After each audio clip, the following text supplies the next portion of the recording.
Politik hier. Why you don't love Israel?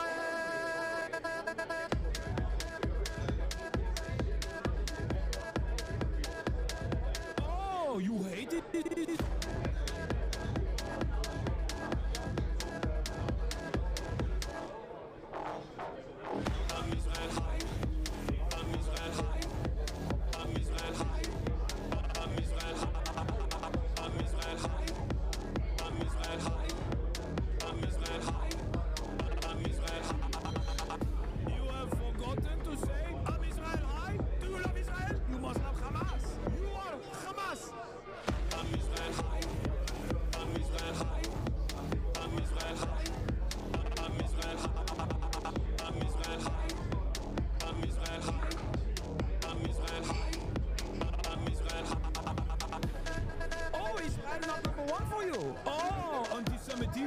Israel, small nation. Israel, tiny nation, surrounded by scary Muslims. Ah, you are anti-Semitism. You are Hamas. You are Hamas. No politics here. Say Israel number one. To weak Israel number one. No politics here. No politics here. No politics here. No politics here. No politics here. No politics here. No politics here. Say you condemn Hamas. Say I'm Israel high. Say you condemn October 7th. You are Hamas. No politics here. No politics here. No politics here. No politics here. No politics here. No politics here. No politics here. No politics here. What's going on, everybody? I hope everyone's having a fantastic evening, afternoon, pre-noon, no matter where you are in the world. I'm Hassan Piker, and this Dawson. I'm broadcast coming to you live from... My audio is low. Hold on. Coming to you live from sunny Los Angeles, California, folks. We're live and alive, and I hope all the boys, girls, and enemies are having a fantastic one, because today's a beautiful day. Today's a wonderful day. Today is... Okay, boom. Increase the audio. We're back. We're good. Today is Newsday, Tuesday, ladies and gentlemen. Ladies and gentlemen, Newsday, Tuesday. That's right. That was I'm Israel Chai from Brilliant Drink. An absolute banger. Totally mental. Totally fucking mental. It's Newsday, Tuesday, innit? June 17th. June fucking 17th. 2025, innit? Fucking hell, fucking hell. You already know it, lads. You already know it, lads.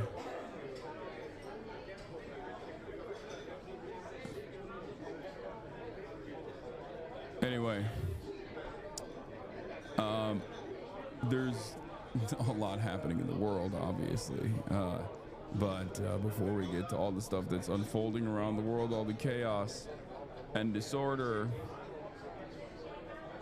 I must tell you about my personal news. This is part of the broadcast where I tell you about my personal news about what's going on in the world of Hasan, Hasanabi VOD between the time period where I press the stop streaming button and press the start streaming button. So help me God. That's what I'm gonna do. Okay, that's what I'm gonna do. So help me God. Yeah. All right, so what's going on? What's unfolding in my life? Last night I ended the broadcast, another half day. It was like, what, 9 hours or something?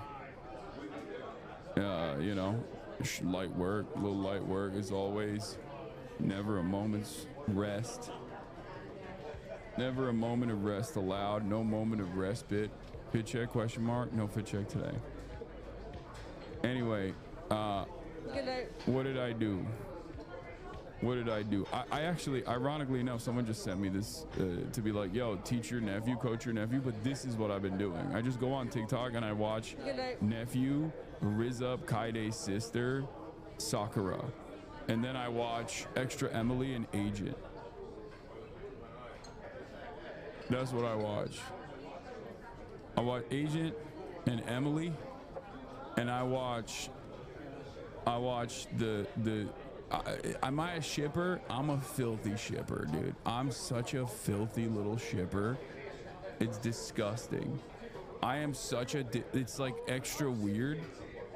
It's extra weird because like, I know these people, you know what I mean? Like I'm in the social circles and I'm just watching from both afar, but also like, I don't even want to know. For me, I would rather watch from afar as a 33-year-old man. I would rather watch from afar than know what the truth is as well. Do you understand? You fucking understand? I know, it's messed up. I'll see you soon.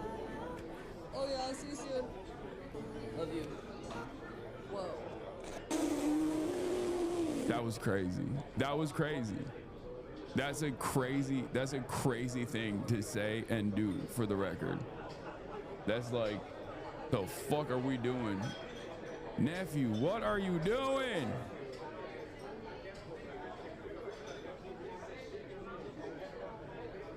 Over Minecraft, dude? First E-date, playing Valorant and then playing Minecraft and then you just hit that?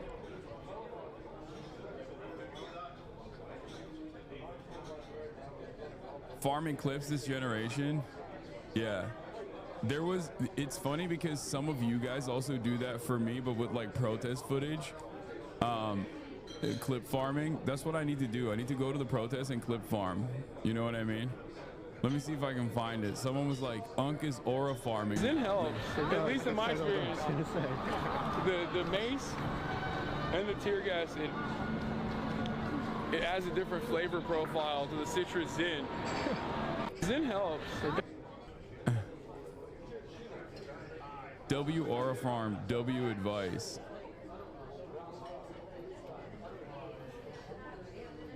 Not a troll, please. Any leftist Discord recommendations? Discord recommendations. Here's a recommendation. Stay the fuck away from Discord. Here's a recommendation. Go join like a real, I was gonna say like go join community organizing, like any sort of like real, like go join your DSA or your local PSL chapter or something. But like honestly, even anything else. Anything but this, okay? What is this? Oh, I need a Discord recommendation. What the hell? Live in the real world, chatter. Do not do this. Do not do this. I'm not going outside. Nice try, liberal. Anyway, but yeah, personal news-wise, that's basically all I do. All I do is just sit around and watch TikTok clips. But also outside of that, yeah, my Slushy Noobs collab deployed, and that's also all over my TikTok For You page. But most of you have no idea what Slushy Noobs is because you're all old. and you're not tapped in, you're not locked in. But Slushy Noobs is Martin and Hamza. They're two TikTokers. They're popping. They're very funny. I've known about them for a while now.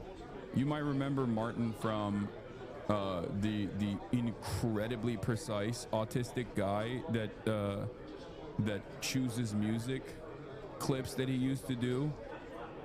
Like, Martin used to also do the XQC. He used to do XQC TikToks as well. Hasan is over the grade 2 capturing, and I'm losing all my gains. Good hombre. Trust. You'll get back to it. Don't worry. You'll just light activity and a little bit of cardio, you know, get the muscles moving a little bit. But you'll get back to it. Don't worry. You got the muscle memory.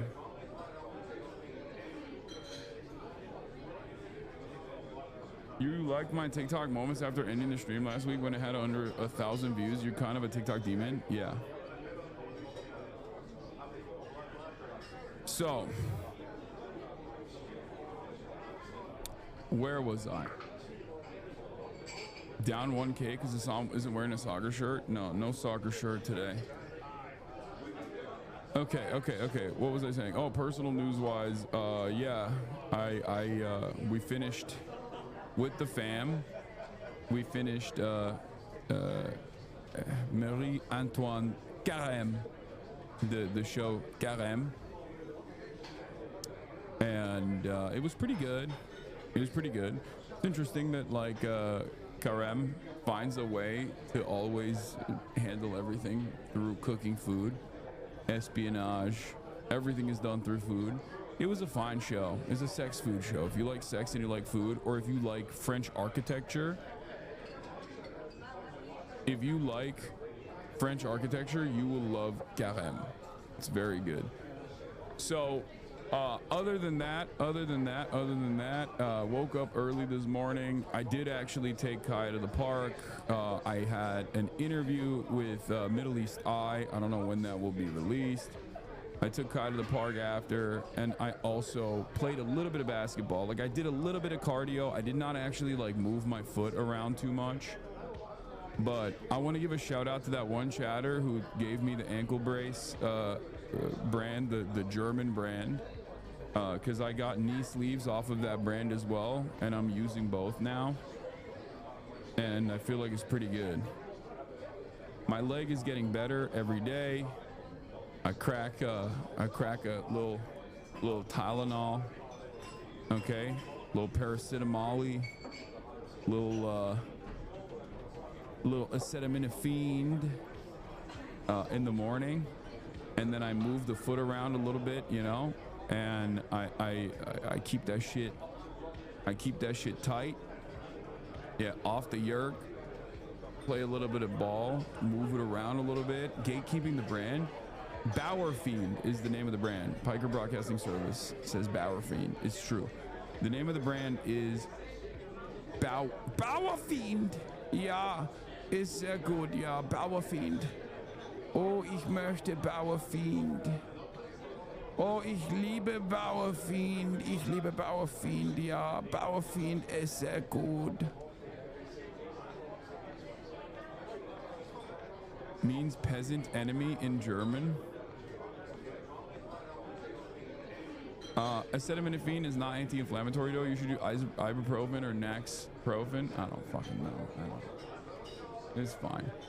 In any case, you know, that's what I've been doing. Also, shouts out to Tony K Films for the incredible photos that he took. I haven't even posted them yet, but there's hella photos that he took where I'm aura farming.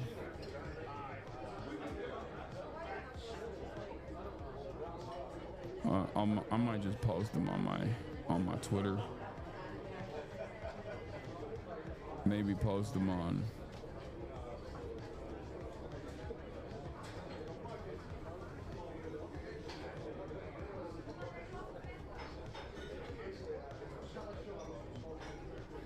Maybe post them on Instagram as well. You guys see the Garp Kuzan Dap meme? Yeah.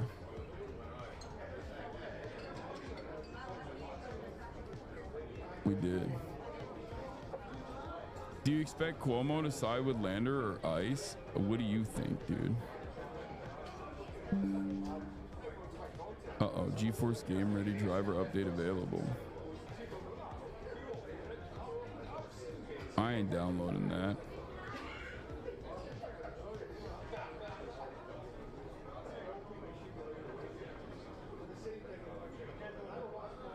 But yeah.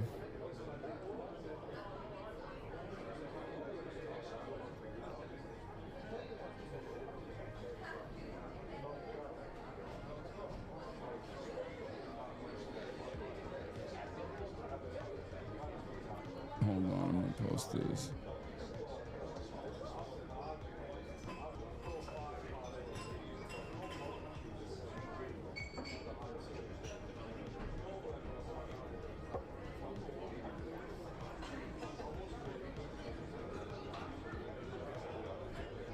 Sometimes when you say yeah, it reminds me of this. I don't know what you're gonna send me as a link, but I'm not clicking on it. All right, anyway, listen.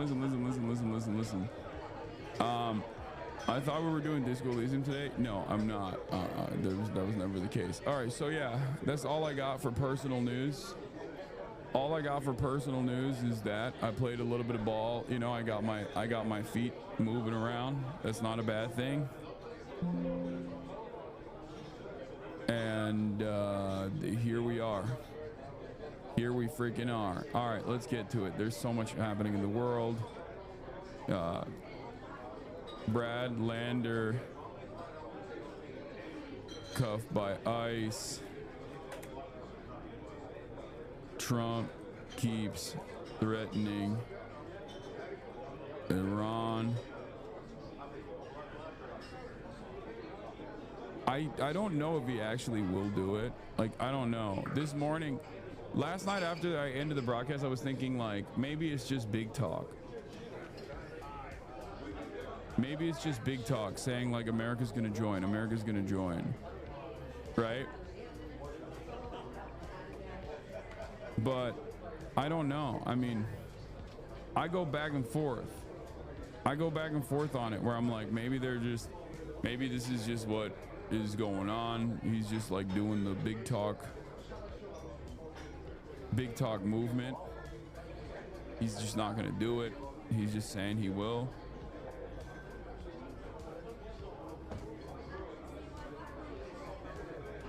But who knows? Brad Lander cuffed by ICE. Trump keeps threatening Iran.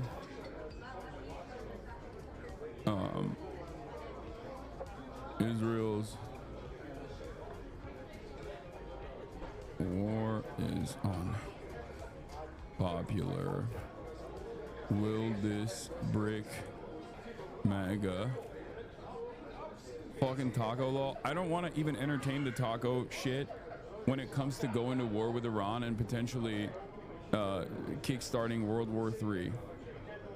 Okay, I mean, that's like, I know we say like haha taco Trump, but like low key it's good. I hope he chickens out of this.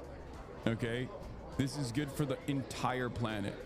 He chickens out of this. This is good for the planet. All right, we don't want this shit. Nobody wants this shit. You don't want this shit. Let's be real. Brad Lander cuffed by ICE. Yeah, Bernie endorses Zoran and so much more. Get in now. Yeah, don't say Trump always chickens out. What are you, Chuck Schumer? You know? Chuck Schumer is like, Mr. President, if you don't tell us if you're doing a side deal with Iran to not bomb them, that's kind of lame. What are you, gay? Well, Taco Trump. I hate this shit. I hate it. All right, let's get started.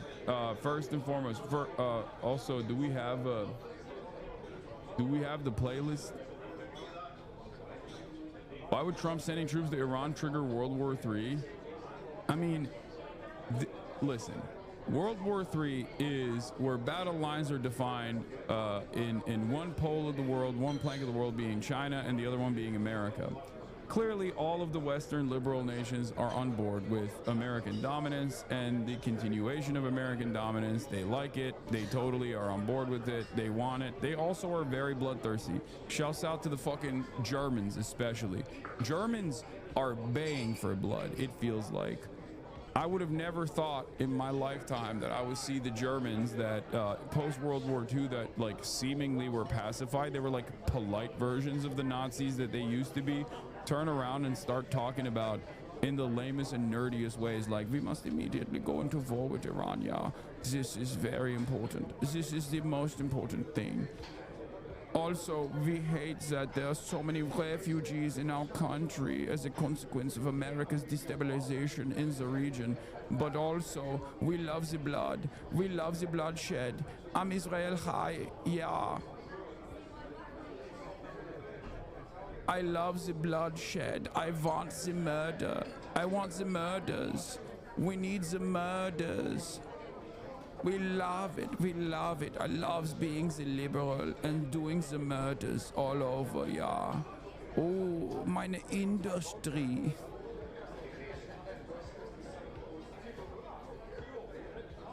Yeah.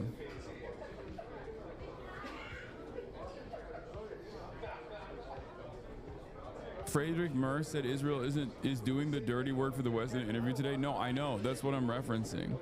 Yeah, Israel is doing the dirty work for the West. It's defending the West.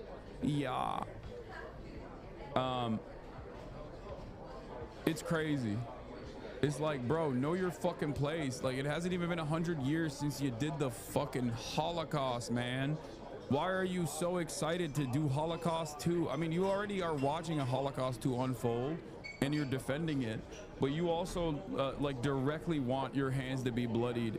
Right now it's indirectly bloodied, but you're like, I want the hands to have the more blood. I love it. Anyway, that's where we're at with fucking, that's where we're at with the world. But the reason why it's going to turn into World War III is because, again, Iran is a deeply important strategic asset, both for oil and energy production for China, but also a stabilizing force in the region for Chinese interests, as opposed to the rest of the region that is completely dominated and servile to American interests. So they don't want... I don't think that China wants Iran to fall by the wayside and turn into another like Syria situation, right?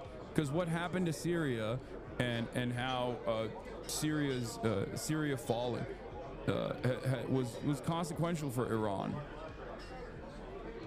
and Iran falling would be consequential for China. This is why I think it's like a World War III style situation. MSM really isn't talking about the potential for China's involvement because China is the most restrained and the most like cold, calculated, pragmatic country out there to a fault.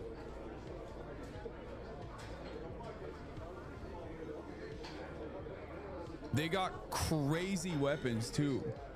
They got good tech, crazy weapons. Time to defend your assets, you know what I mean? That's what I think. But in any case, Donald Trump has been going fucking nutty mode, talking big shit on the timeline, and that's obviously what we're gonna start off with today, because that's just the way politics runs nowadays. As you know, yesterday he urged the evacuation of Tehran, which is an incredibly large city.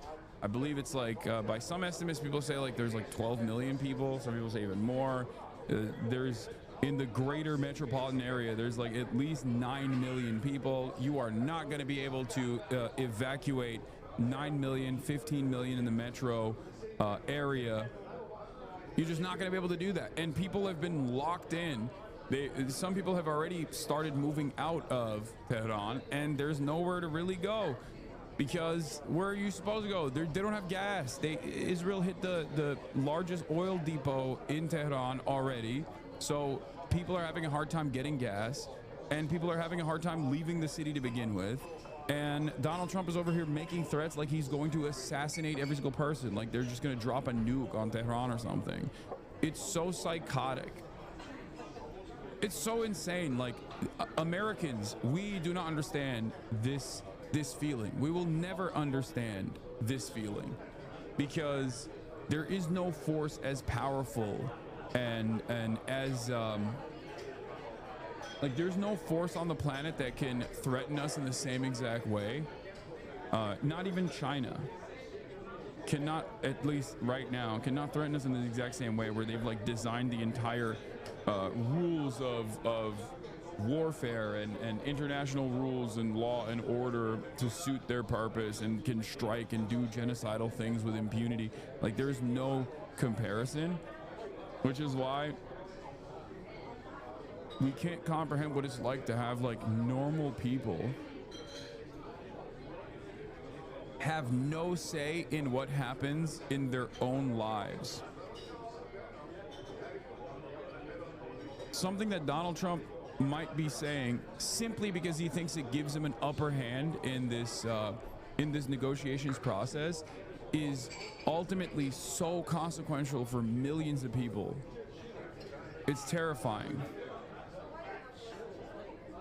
I hope you guys can maybe close your eyes for a brief moment and recognize the humanity of the Iranian people, and recognize how devastating this kind of statement is, without simply talking about how big, bold, and brave and beautiful our big, beautiful president is. Because like, a lot of Americans are so callous in their indifference to dignity, to the dignity of human life, when it's overseas, when it's supposedly be a civilian population of a foreign adversary. You know, all Iran had to do was not build nukes, though. Not justifying this, but their government isn't innocent either. You're a fucking idiot. First of all, Iran hasn't built nukes. They should have built nukes. They literally should have built nukes, because if Iran had built nukes, Donald Trump couldn't say, Tehran, clear out. So ironically, it is actually the government's incompetence, I would say, that has caused them to try and play ball with America and play ball with the Western world over and over again, as the Western world has fucking slapped them around. Can Donald Trump tweet out, Moscow, clear out? No, obviously not. And Moscow and Russia has done a metric ton of damage to Ukraine. So why can't Donald Trump say, hey, Kremlin, clear out? Why can't they say, hey, DPRK, clear out? Pyongyang, clear out? Why can't they say that? Oh, that's right, because they have nukes. Okay? That's it. You gotta have nukes. If you want to have sovereignty outside of the sphere of NATO influence, outside the sphere, the protective banner of the West. And by the way, ironically, when you are in the NATO protective banner, you don't have any sovereignty. Look at Turkey. Okay? You got nothing.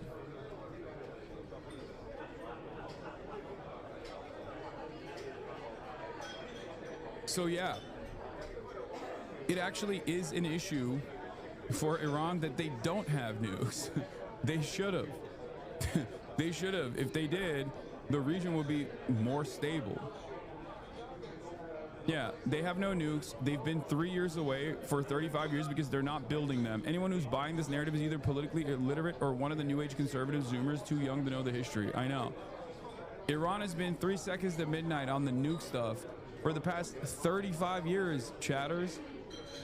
If they wanted to make them, they could have. You think the DPRK you think that the Democratic People's Republic of Korea were able to literally withstand a famine in the process, like one of the most devastating famines of all time, and then at the same time develop a nuclear program and engage in the enrichment of uranium before Iran could? Do you know how connected Iran is to the rest of the world as opposed to the DPRK? Do you know how, Iran has colleges, academics, people that actually, regardless of the government being treated as a foreign adversary, free travel all around the world, espionage capabilities. If Iran wanted to make nukes, they would have made them by now. And honestly, they probably should have made them by now. I think a lot of people are maybe too young or too oblivious to the reality of how this like nuclear proliferation conversation has gone on.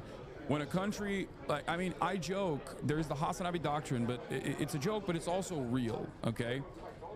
What do I always say? For nation building, the Hasanabi doctrine for nation building, we joke, we fucking present it as a meme, but like, it's real, right? Rule number 1, get nukes. Rule number 2, never give up the nukes. Rule number 3, if Western powers claim you have nukes, drop everything and get nukes immediately. Because once they say you have nukes, even if you don't have them, if you don't ever get them, that means they're just going to destroy you.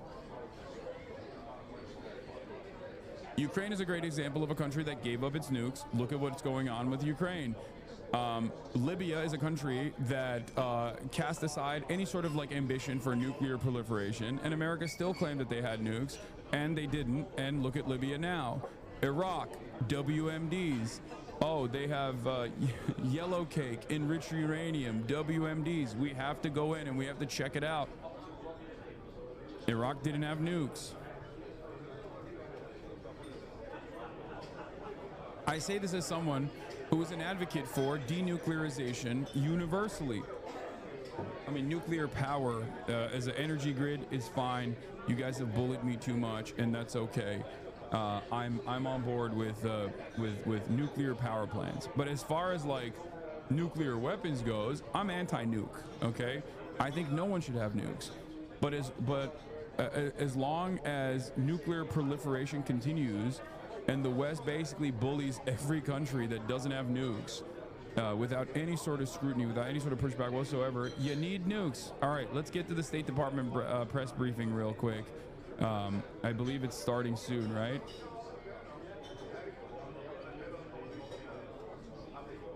Here's what, yellow cake press conference? Okay, stop. Actually send me the State Department.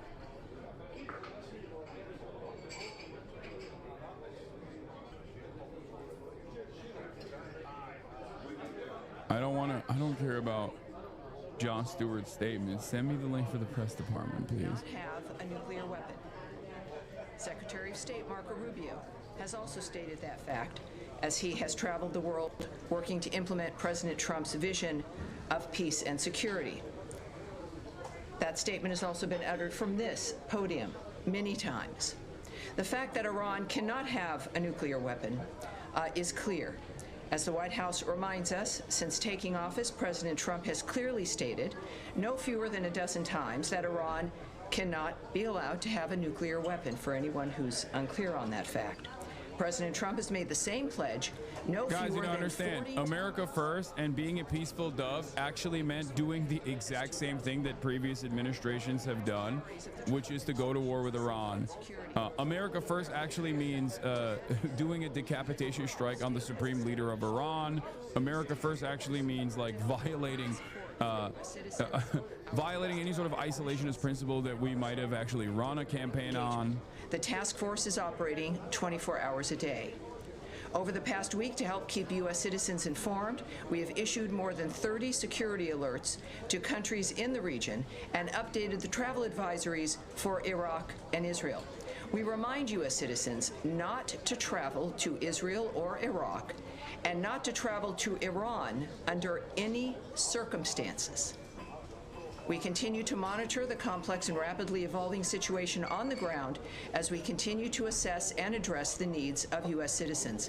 We urge all U.S. citizens to regularly visit travel.state.gov for the latest travel advisories and security updates, and to enroll in the Smart Traveler Enrollment Program, also known as STEP, to receive timely alerts and guidance from the State Department. For Americans needing assistance, and there we have a bit of the website there for you, call +1 202 501 4444. That number again is +1 202 501 4444. If you're on that website, you can also click on that red box. It will take you to a page where you can search for the embassy of your interest, where you are, where you would like to connect to be able to get help from the embassy in the country where you are. Yeah, unless you're in Israel, in which case the Israeli government doesn't want you to. U.S. Embassy. Yeah, I know Trump leaked Mike Huckabee's text message. I read this morning. What an insane screenshot. I didn't even know you could screenshot something this long. I don't know how Trump screenshotted this. Rapidly evolving dynamic, but to conclude the topper here today, I want to recognize the State Department and other U.S. government teams around the world working under threat on behalf of the American people, particularly those in Israel and Ukraine, who spent another night sheltering in bunkers as they came under attack. Our priority is the safety of Americans overseas and here at home. It is the priority of Secretary Marco Rubio. It is the priority of everyone who works in this building, and the thousands of American citizens who work anonymously and whom you will never see, who are working in embassies and consulates around the world and working with those local nations to be there for American citizens and to help facilitate American diplomacy. Our priority is the safety of Americans, yes, here at home, but also overseas. We thank all of those working on behalf of the American people, all of you watching from home and from around the world. We thank you, and for everyone around the nation, we know and honor your work as we begin another briefing here, ready to take your questions. All right, yes, sir. Here we go. By the way, notice how the State Department press briefings are damn near identical in their response to the previous State Department, regardless of how different things are. It's going to help Americans potentially leave the region. My goats are there. Goat. Depending on the countries that they're in. I guess Prem is Prem not there? I don't see him. Right. Well, I guess they revoked Zeteo's press credentials. This is live, yeah. There is always things that I can't say to you. And yet we have a long back and forth. Sometimes we have a little bit of a debate. I won't engage in that today. My responses will be perhaps a bit quicker than usual, and I'll be moving around more quickly to reach as many of you as I can. There will be less that I can answer for you because of the circumstances that we're dealing with around the world. So it is, just want you to know, it's not personal. But we're working on certain things, like the task force as an example. The task force is a group of people who are working, taking the calls of people, of American citizens around the world, making sure that they get connected with what they may need in that region. I won't go into the details of all that the task forces do, of course, but it's about information, making sure people here at the State Department and people that we get the information we need, but also people around the world, American citizens, get directed to the information that they may need as well. So I'll leave it at that, but this is something that the State Department does when there's a situation that requires it, and this is one of those times. Yeah, I'm sorry. Sure, Matt, sure, of course. That phone number that you get, if you call that number, which I can do right now, who do you get? You get an individual who is... Task force? No, you don't get the task force. That phone number is a general phone number. The task force is busy. But it is a separate unit that is established to take the calls to assist American citizens who call to the embassies. Particularly, you're going to be referred to embassies who can help you get what it is you need. So good question. Thank you, sir. All right. Yes, Andrea. Question. There's some specific consular needs. One in particular that I'm aware of, and there may be more than one, is an American citizen in Iran, where there is no embassy, no consulate. Mm-hmm. Would that be the Swiss protectorate? Would there be other options? Is consular affairs give any advice as to what to do about Americans right now stuck in... I can't speak to any advice or information regarding individuals in Iran at this point. And what about American Israelis or Israeli Americans either wanting to come out or wanting to get back home? LL, I believe, has resumed flights in some small measure. Why is she there? You know, some people have kids in Israel and they were visiting the States. Mm-hmm. And they're American citizens. Is there anything that they can do? Where should they call this number? Well, obviously, if you know, and we encourage every American when you travel, is to contact your local embassy. Andrea Mitchell's is like a super high-level CNN commentator That's what I would recommend who you're traveling, but certainly in the Middle normally East, would is not know play where those, the function of a national security reporter, like a State Department reporter, but MSNBC, sorry, MSNBC. So this is like, they don't send people like her normally to State Department briefings. It is quite bizarre that she's there. Yeah, she's married to Alan Greenspan. Like, this is like a super OG, long-time reporter, solid track record. I wouldn't say solid track record, but like, when you're a reporter and you get to the point of high-level commentator, you don't actually sit through these press briefings. Okay, it's like, is Jake Tapper there? No. Do you understand what I mean? It's like sending Jake Tapper there. Someone said solid.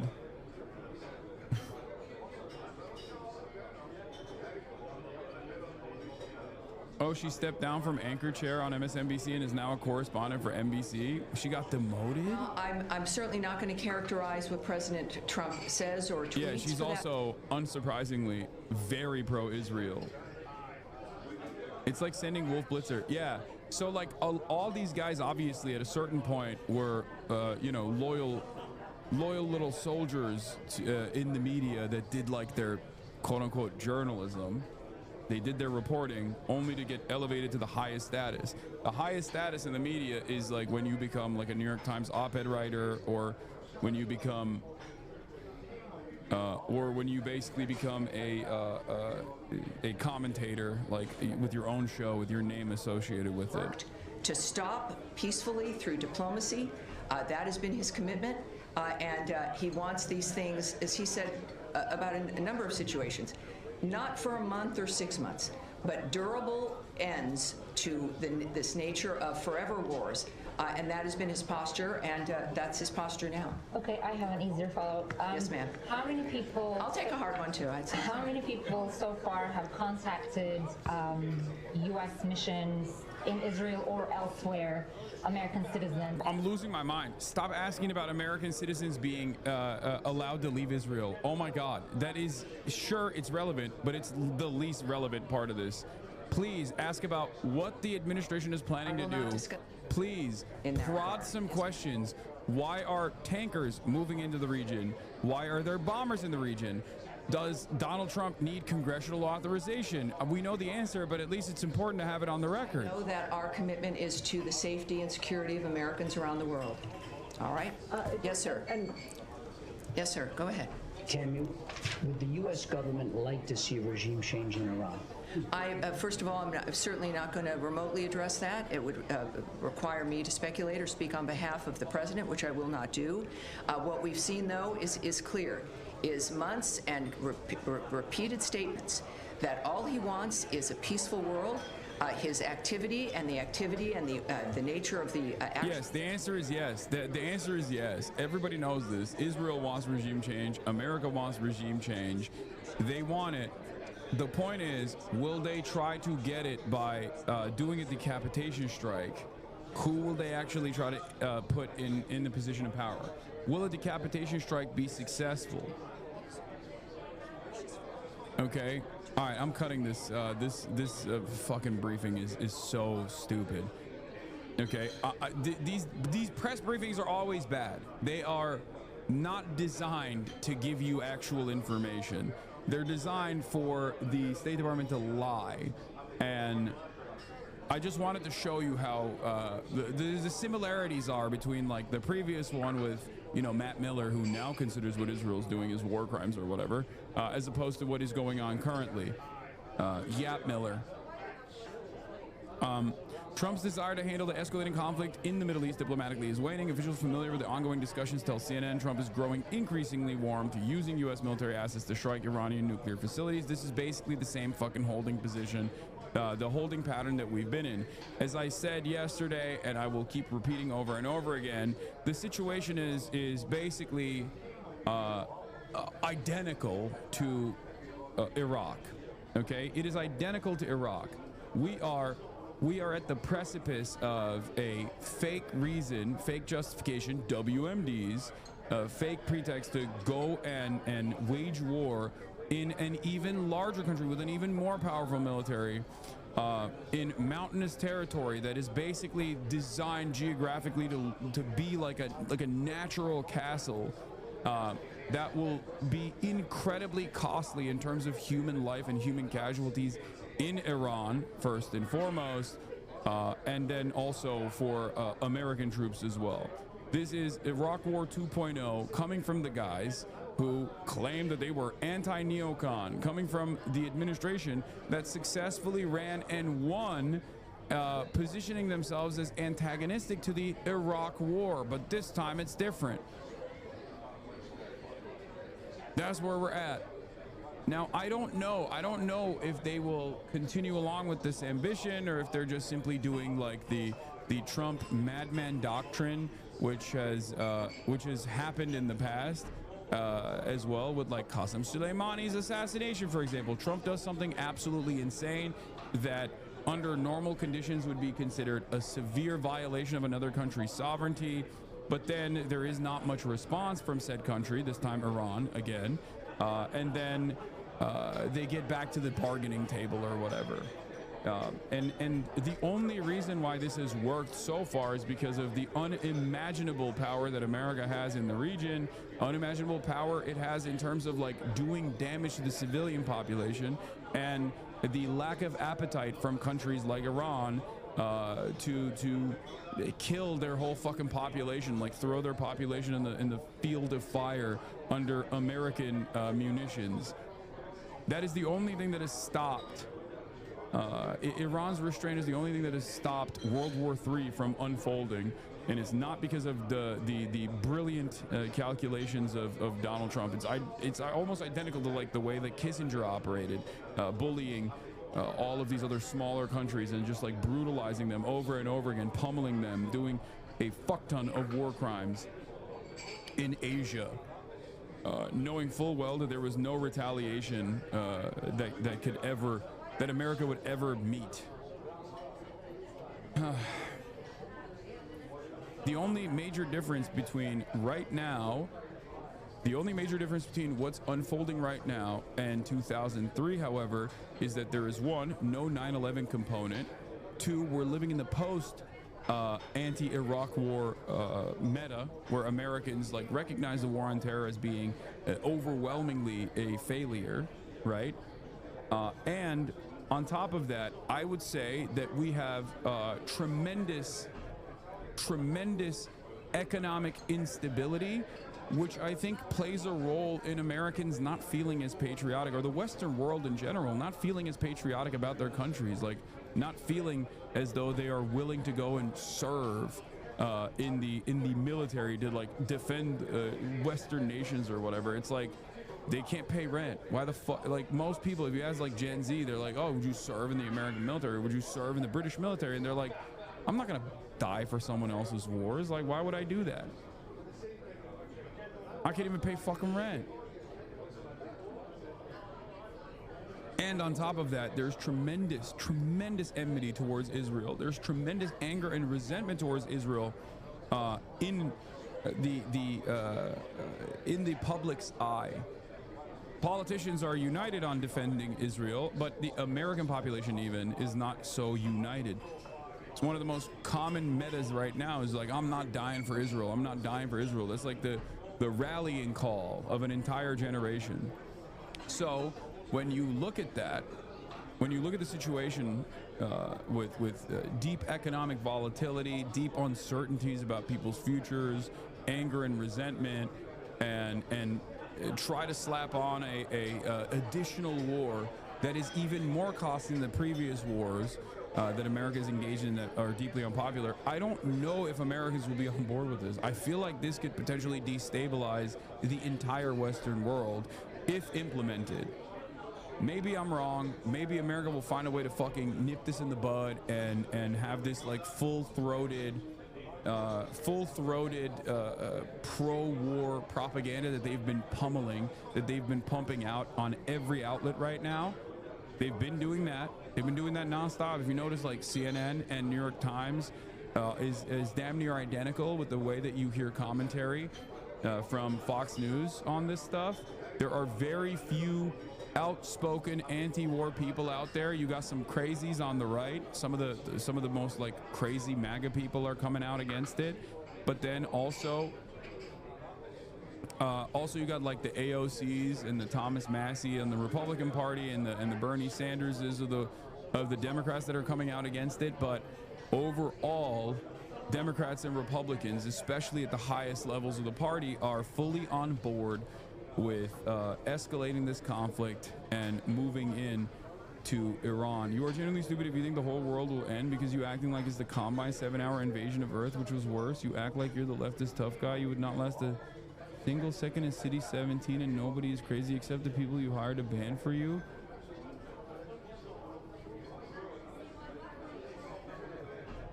You act like this is the combined 7-hour invasion of Earth? You would not last a single second in City 17? Are you?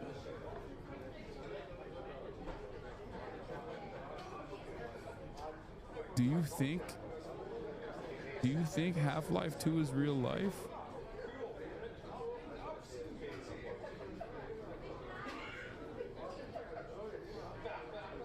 Anyway. All right.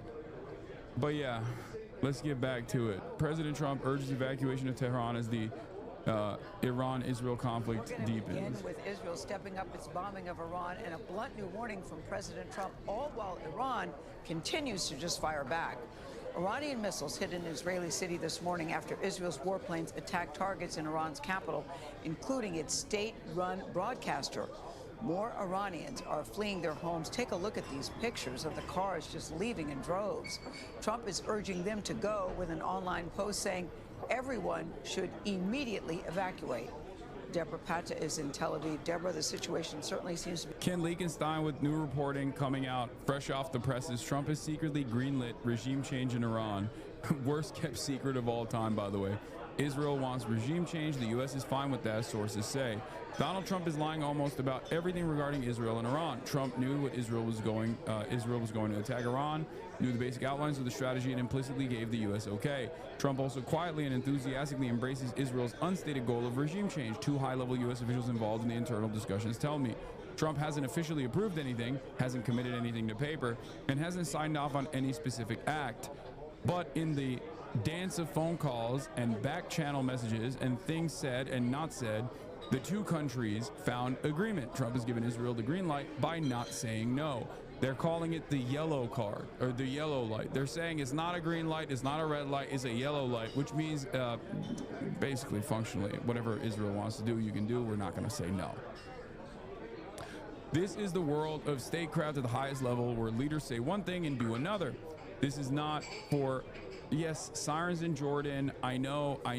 It's red alert in northern Israel. They're gonna bomb Haifa again. I know. When it happens, we'll cover it. Okay, calm down.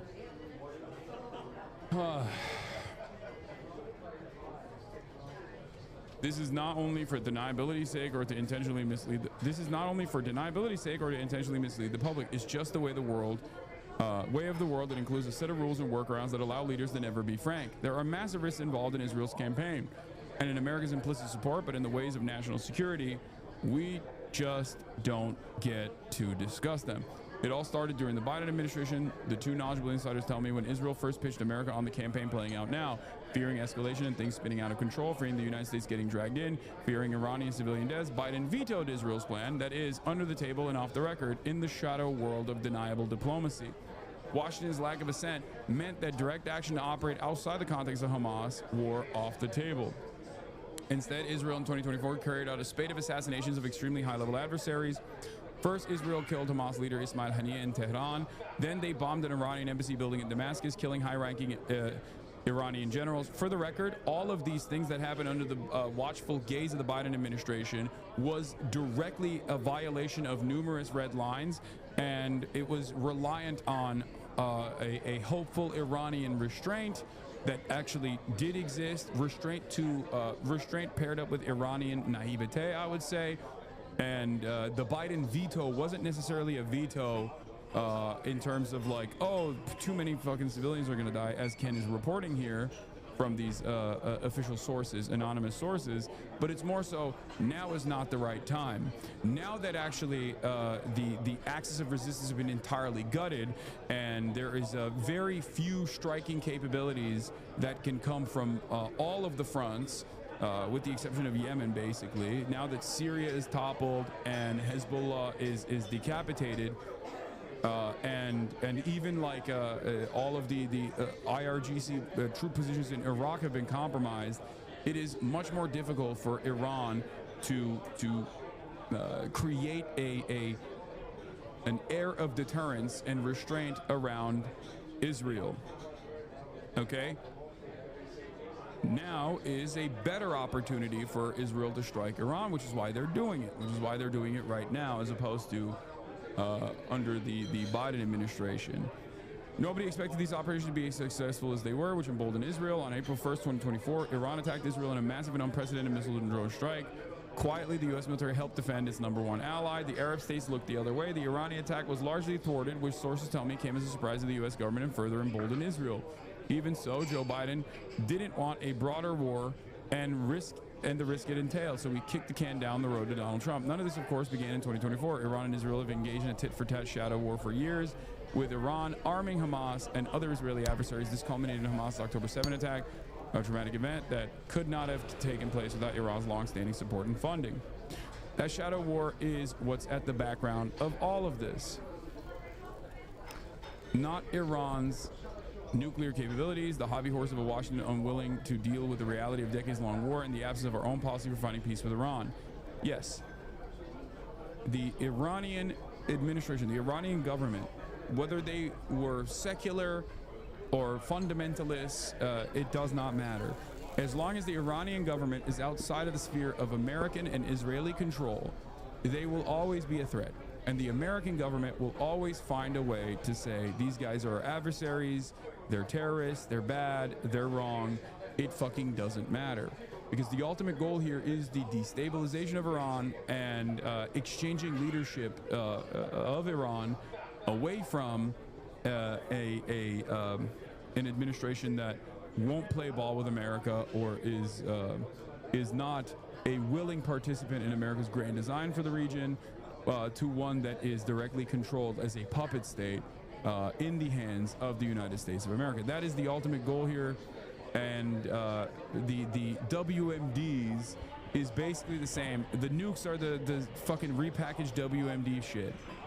Just as intervention in Iraq both was fantastic for our material interest, oil, all that stuff, but that destabilization and regime change in Iraq and keeping Iraq as a completely destabilized region that bred incredible militancy in the form of ISIS and numerous other groups was better overall for Israel's position of dominance in the region.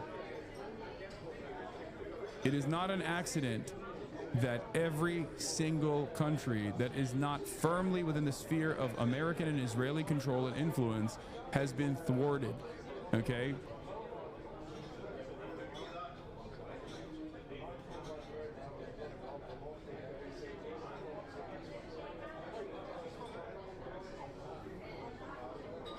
The ultimate goal here isn't even Iran. The ultimate goal here is China. For America's interests, like in the region, Iran is basically the final big bad that won't let them that threatens their overall full-blown control over the region.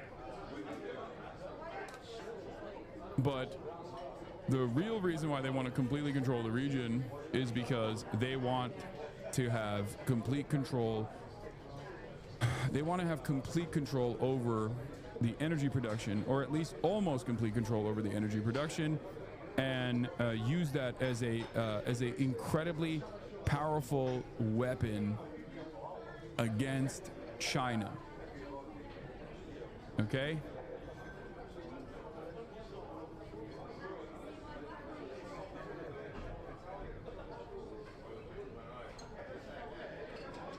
That's it.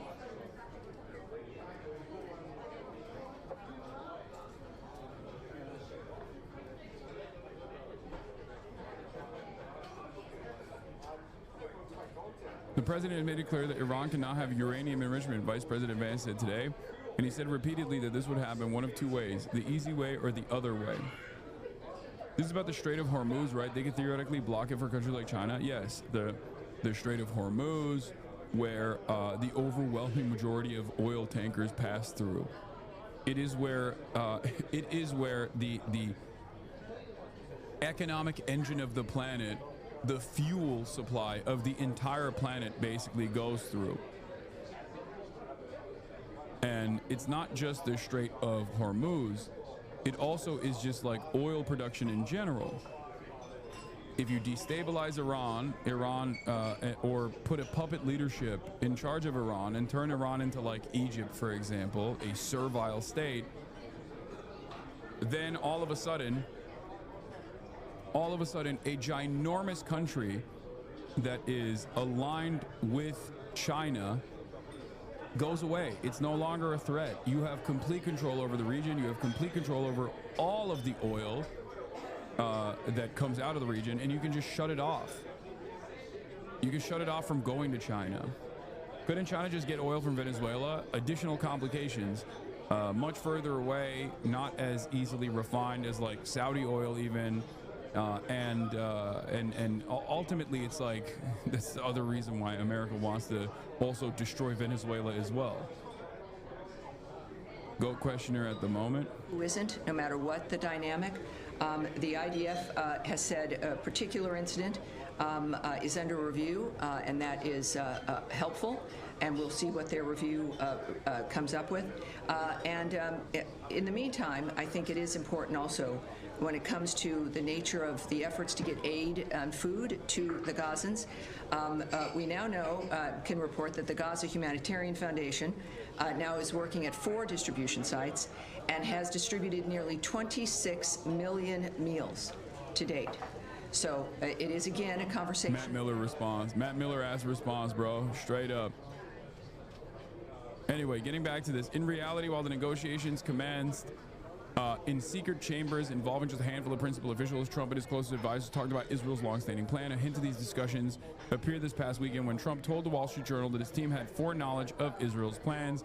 The lesson Israel took from 2024 is that Iran might be able to bloody its nose, but not destroy it or the region.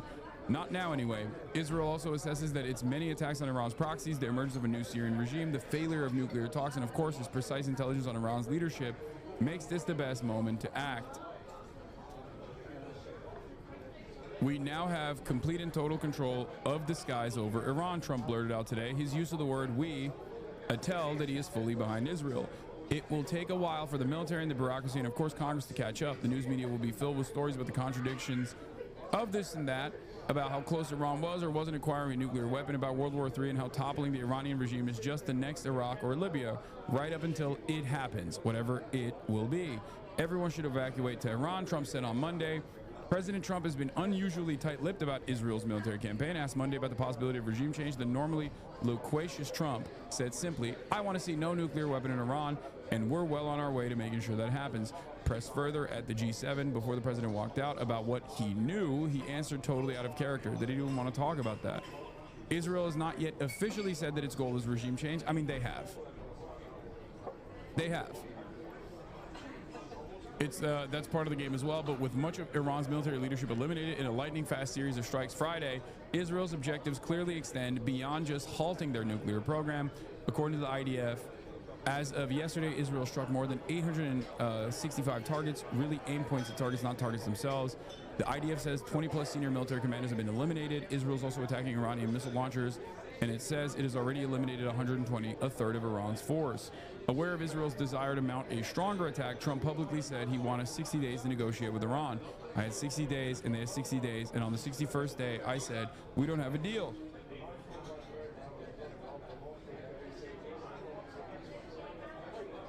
Wall Street Journal is reporting Iran developing a trigger. Israeli intelligence showed Iran is working on a trigger useful for a nuclear bomb.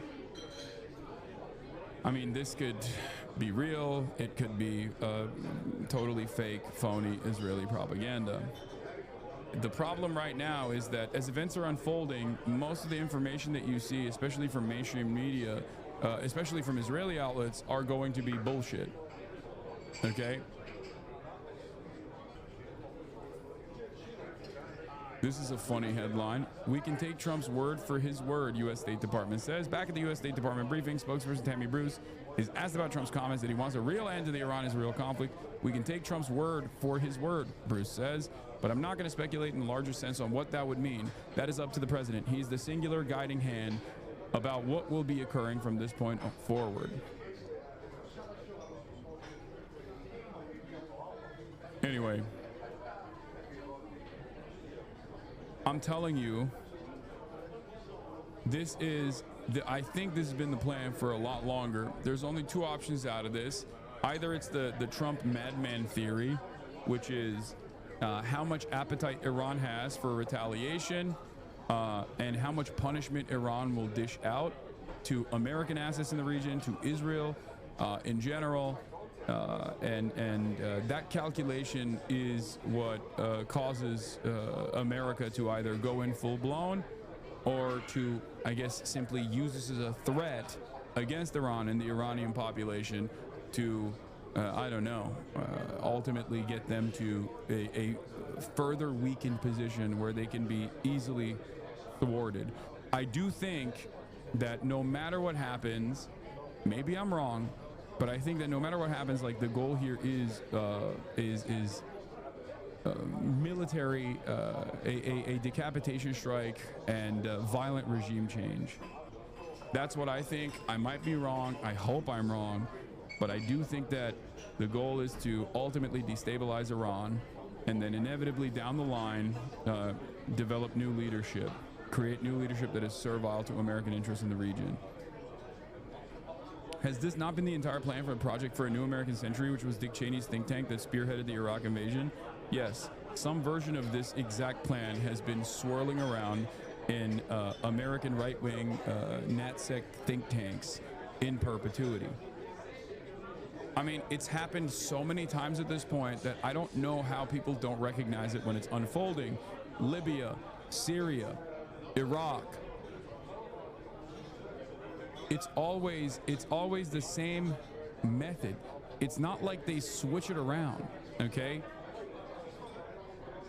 It's so crazy. I mean, it happened in Iran.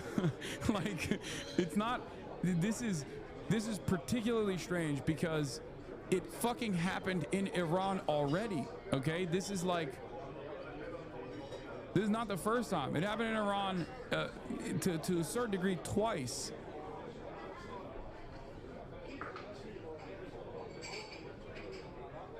Be escalating there. What can you tell us?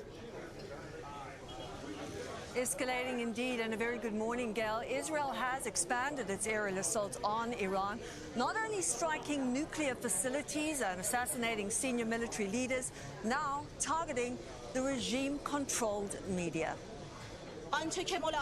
That's crazy. You're a fucking press person, dude. You are literally, dude, this is shooting the BBC headquarters. Okay? This is bombing BBC. This is a foreign government bombing the BBC. You can't say regime-controlled press to try to normalize blowing up a fucking news station. The BBC is also regime-controlled press. One might make the argument that every single private enterprise in American press is also regime controlled.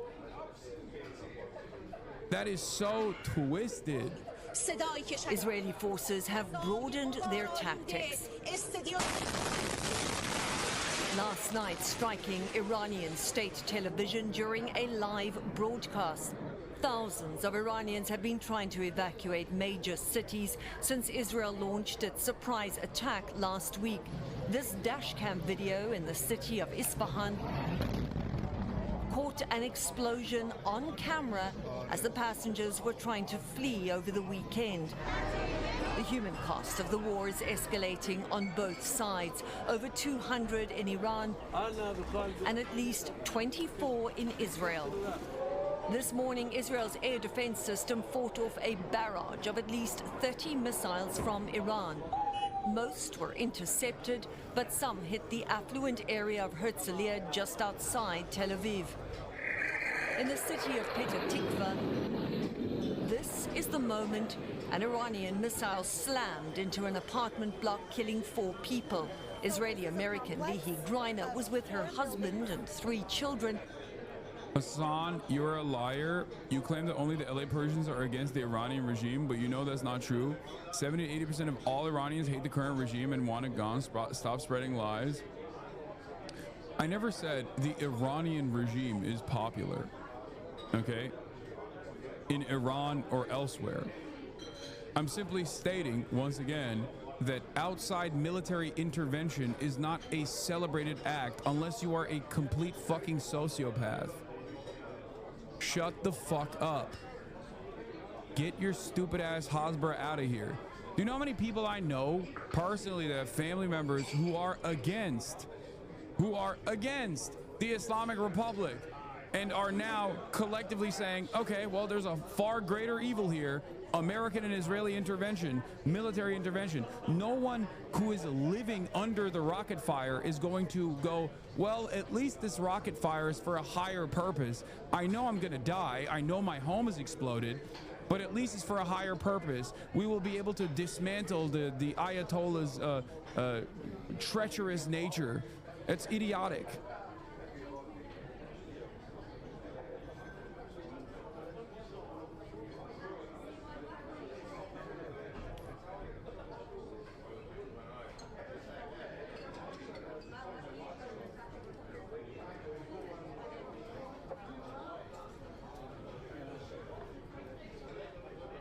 So dumb.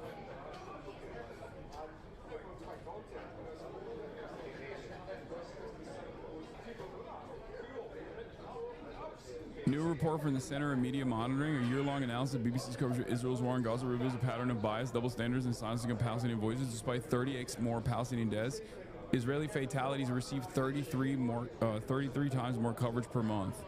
The least surprising information of all time.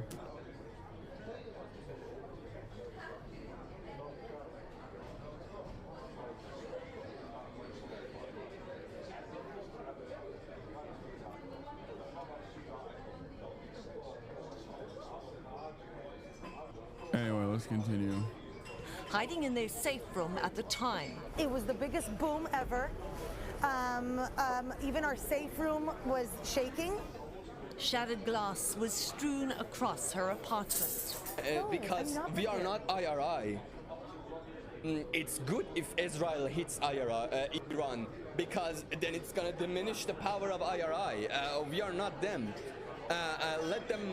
Let them attack the embassy. Let's go. Like, they're cheering for Israel and America to start bombing them.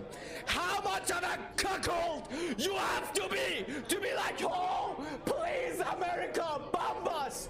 Bomb us. I would love you to bomb us, because that really fucking worked out for any other fucking country that was bombed by US. Shut the fuck up, retards!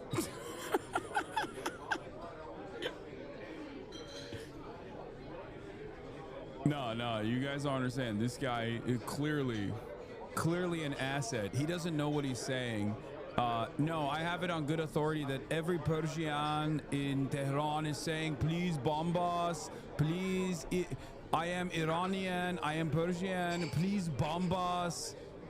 Please, Israel, please bomb us. That's what they're saying, right? Fucking stupid ass, dumbass, moronic donkeys in the fucking chat. That's not what I said. Holy shit, man. Oh my god, these are the fucking people who are cheering for fucking Israel, all right? And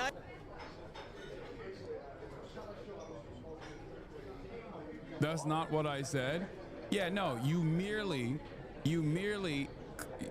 simply act as though I'm making an argument that the Islamic Republic is very popular. The government is very popular in Iran. I've never said that. Okay. In the hopes that other people that read your stupid ass comment will think the implication there is that like it's actually valid to fucking bomb Iran because you're a moron. Okay. I didn't say this is good, but don't say it's only Persians in LA. Oh my lord. Oh my fucking lord.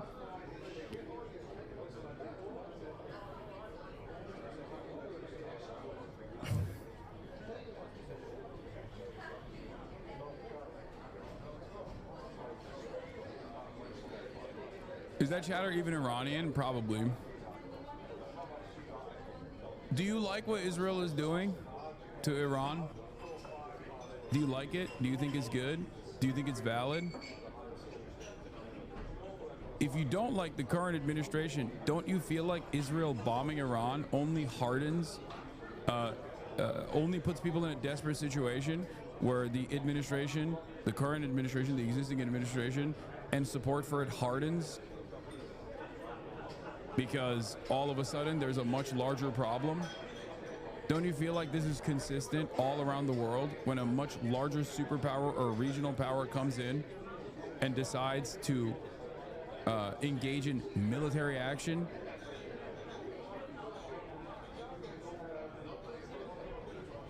No, Hasanabi, not at all, but the people are just so tired they want change any way they can. Yeah, you're a fucking pussy. You are a pussy. You don't want to be like, no, the people actually love that Israel is bombing Iran, because you would sound like a fucking moron if you were to say that. So you're trying to take the long road of basically saying, oh, the people are just tired. They want a regime change any way they can. Any way they can implies that they want regime change through Israeli attacks.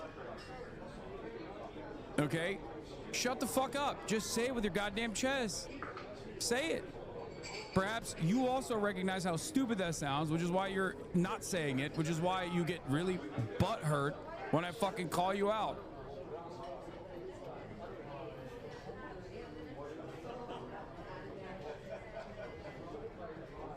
Yeah, once again, people hate Saddam. We have to liberate. The people will welcome us liberators. People hate the Ayatollah. We have to bomb Iran. They will welcome us. They will welcome us as liberators. Russia said that about Ukraine. Ukraine is Nazified. Zelensky is corrupt. We have to fucking bomb Ukraine. They will welcome us liberators. They will welcome us as liberators. Every fucking regional power and superpower says the exact same dumb fuck bullshit. Okay? These countries have issues, of course, but they need to be worked out through the regular process, through popular mobilization, through potentially a real revolution. And any kind of foreign intervention puts a fucking direct stop on that. Benjamin Netanyahu said, people hate Hamas. We are liberating Palestinians from Hamas. They will welcome us as liberators. Look at Gaza now. Do you think that's what Tehran should look like as well? I always use my own personal experience with this. America has always had complete control through the Cold War over Turkey by way of NATO. Okay, they did Operation Gladio in Turkey.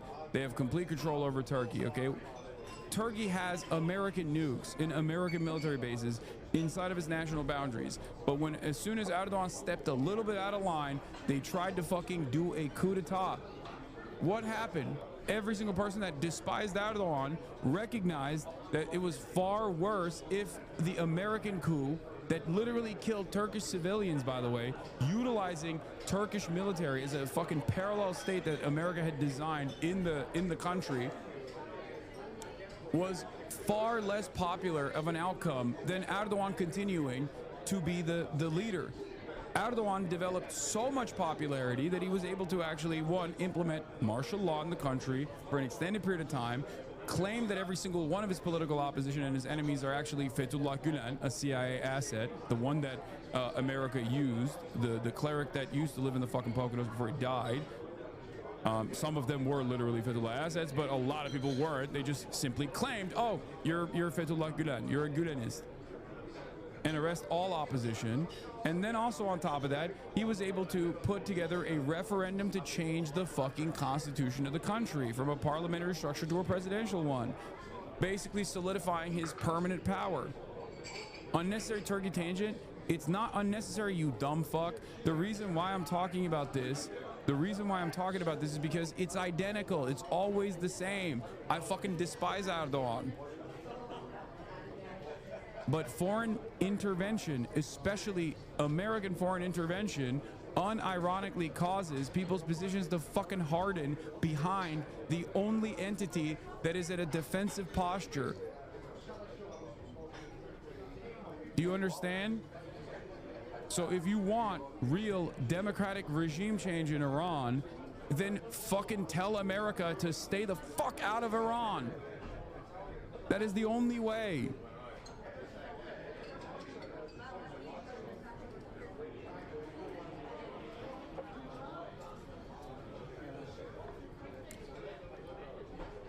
Color revolutions do not work. Half Iranian here. I'm so sick of these diaspora Iranians wishing America to glass their own country so they can vacation back without wearing a hijab. It's not about liberation. The goal is to balkanize it and Iran will cease to exist. Exactly.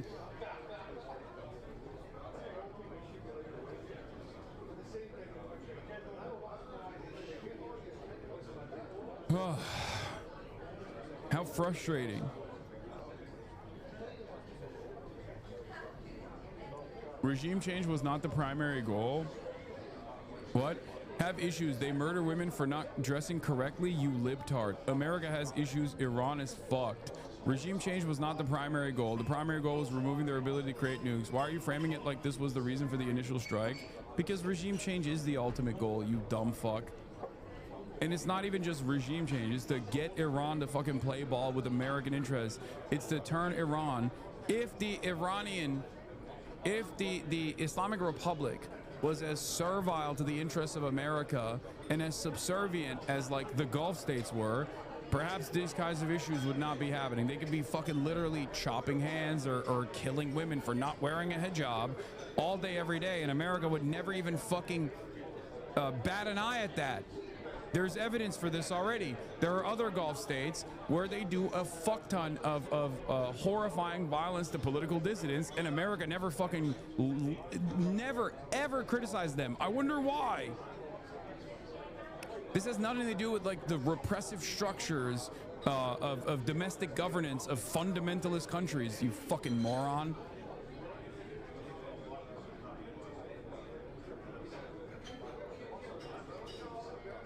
As an Iranian, even my mother, who's super against the regime, speaks out against them, is upset with Israel and America. Same with my family in Tehran. Exactly.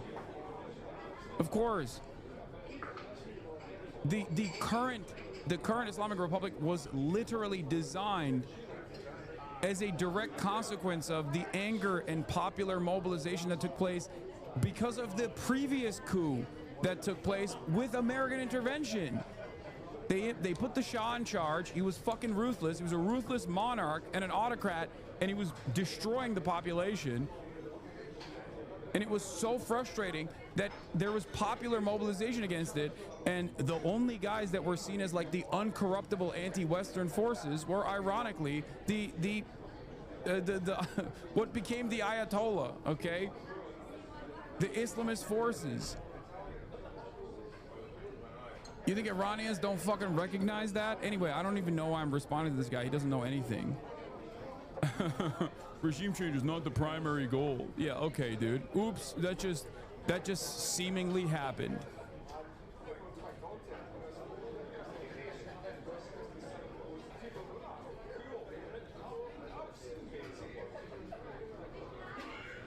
Like initially, the revolution, the Iranian revolution, was popular mobilization of all different political dissidents in the country, including leftist mobilization in the country as well. What came after that was actually an issue of consequence, because in order to basically in order to solidify and centralize support around the Ayatollah, The Islamic Republic basically fucking destroyed any kind of leftist mobilization that actually helped them thwart the Shah.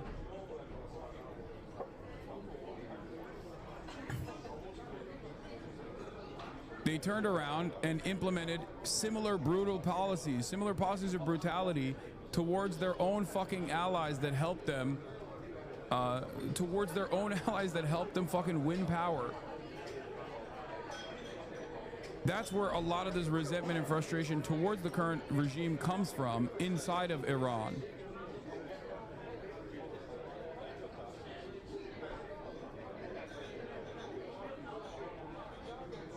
Iran almost had an internal regime change over the hijab protest in 2022 like Jesus fuck. Iran is one step away from the government collapsing due to public pressure. Doing this just reinforces support for the government is stupid.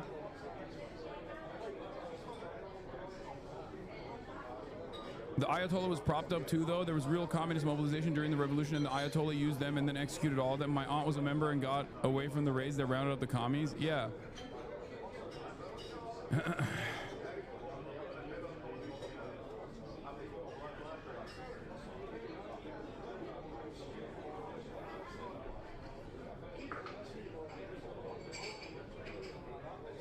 I agree with your statement about intervention undermining progress. Do you believe it applies to North Korea?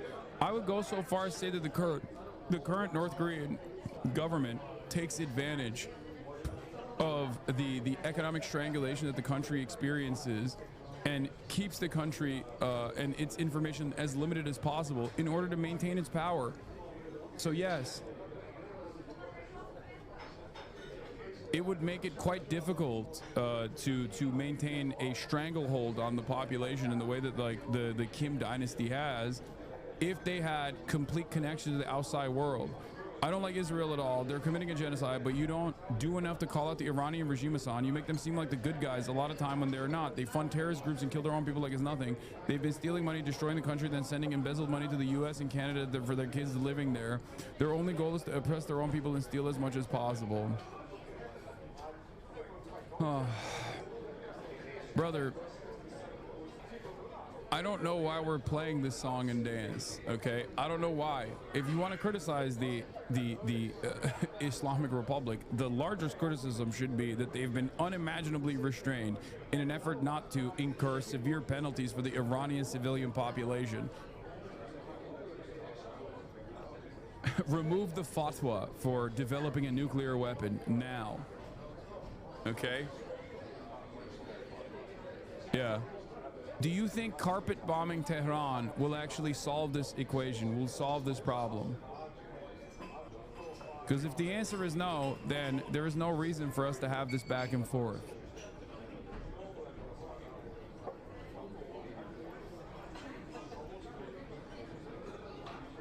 It's the same. Dude, I don't know if it's the tendency of liberalism to be like, excuse me, why aren't you criticizing Hamas right now? As like the Palestinian population is getting slaughtered by Israel.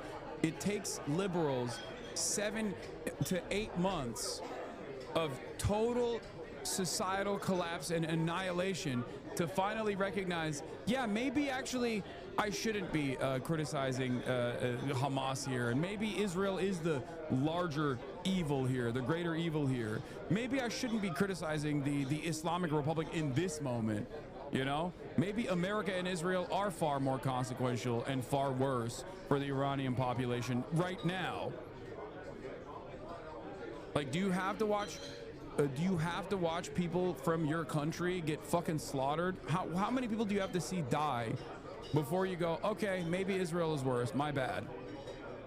Because inevitably, you are going to arrive at that conclusion. And the ones that don't basically become full tilt reactionaries. Why are you watching Jason clips when you're 40? My nephew, that's why. What am I watched one Jason clip in the morning. We've been doing Iran-Israel coverage for the past fucking hour and 30 minutes, and this guy's still operating on his Motorola phone. It's like, oh, got you. I'm not prepared for any terror. I'm not prepared. We don't want terror. Israelis don't want terror. We want okay, sure. peace. Iranian media is now reporting that they hit an Israeli military intelligence site. Some of these stupid diaspora Iranians, they're subject to years of Western psyops, causing them to internalize Western colonial traits like white supremacy, anti-Arab racism, as well as Islamophobia. I mean, there's that aspect of it, but I'm also very familiar with this. There's a lot of fucking dude, it's the same shit with diaspora Cubans. They also salivate at the prospect of nuking Cuba, okay? This is how it works. You bring in reactionary elements and collaborators into the fucking country, and then you cut a steady flow of propaganda so that you can justify the death and destruction or whatever suits your foreign policy goals and needs in that moment for whichever country we're talking about. I'm an anti-monarchist Saudi, and if Israel started bombing Saudi Arabia, I would suddenly be a hog for Saudi. I mean, don't worry, that's not going to happen anytime soon, because Saudi Arabia is a very wonderful ally to America and Israel. In Herzliya this morning. There's been no official comment on that from Israel's defense force, although they have said military sites with... Just wanted to bring up an anecdote. My very normie friends are saying anti-Israel shit and are empathizing with Iran shit is changing. Yeah, it's actually pretty fucking crazy. It's actually pretty crazy. Good evening. We start.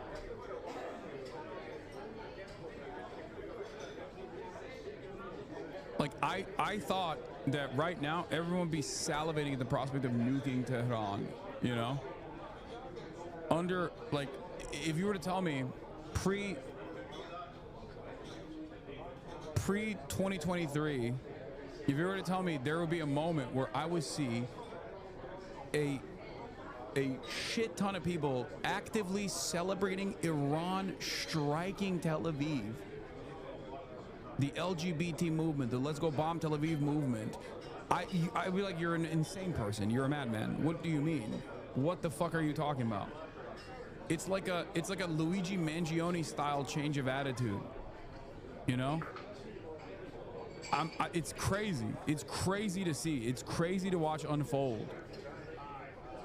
Start with breaking news, and in the last hour, Donald Trump has called for the unconditional surrender of Iran, with a veiled threat for the country's supreme leader, saying they know his location but won't take him out, at least not for now.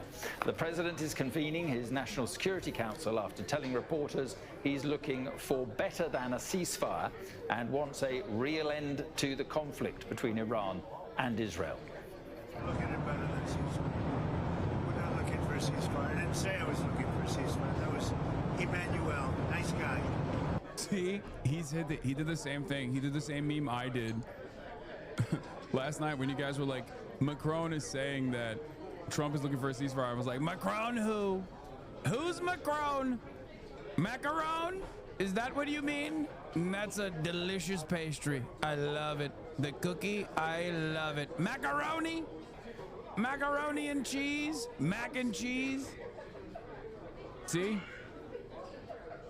Trump leaving G7 early was a good sign after tweeting an evacuation order to the people of Iran.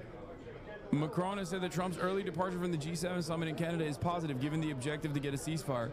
He said that Trump had told G7 leaders that there were discussions on obtaining a ceasefire between Israel and Iran.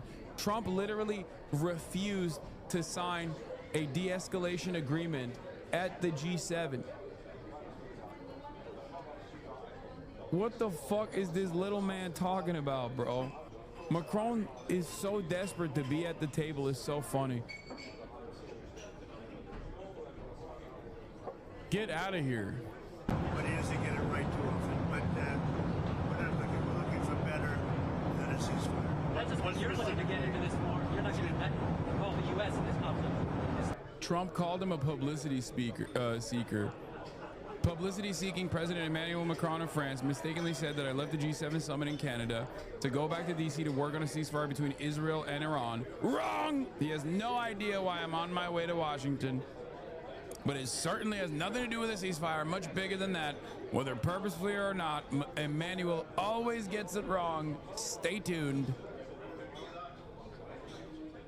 I told you.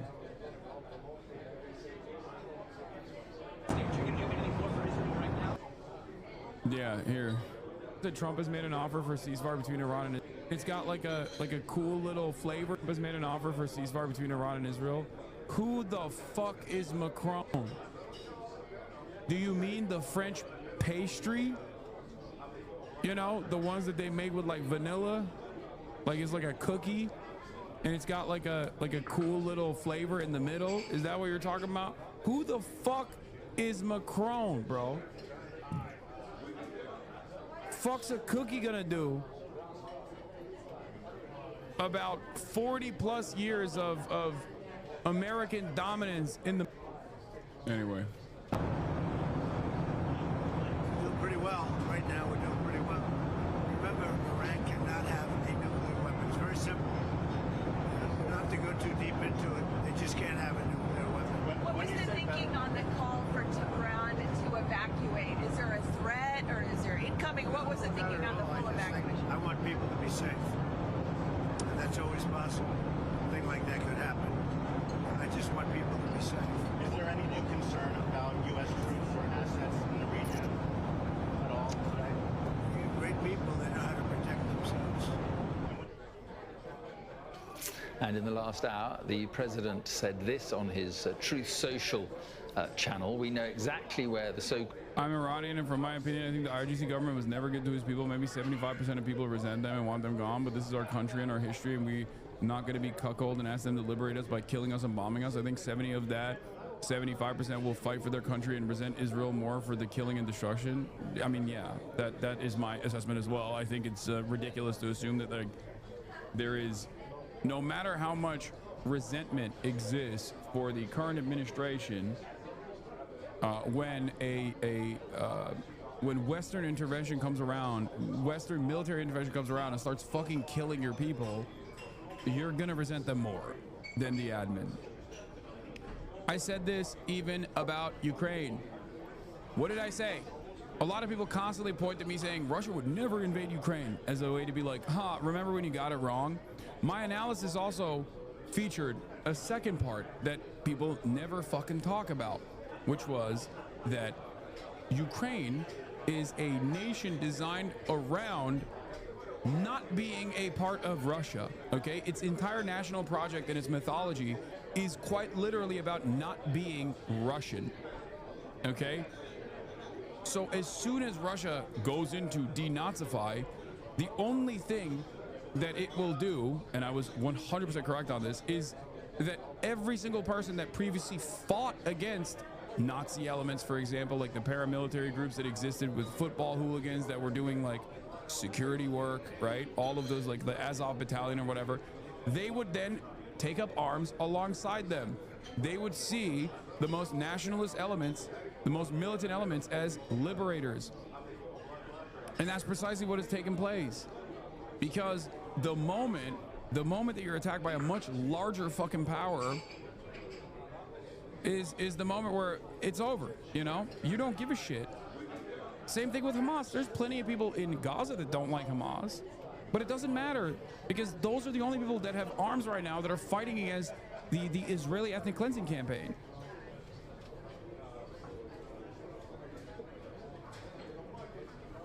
Okay?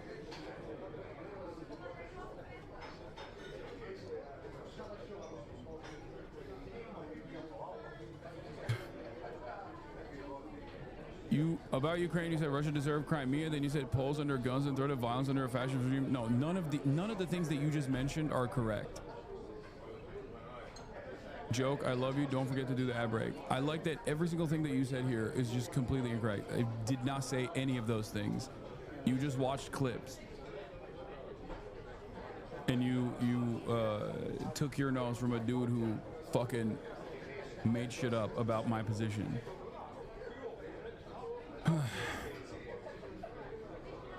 Called Supreme Leader is hiding. He is an easy target, but is safe there. We're not going to take him out.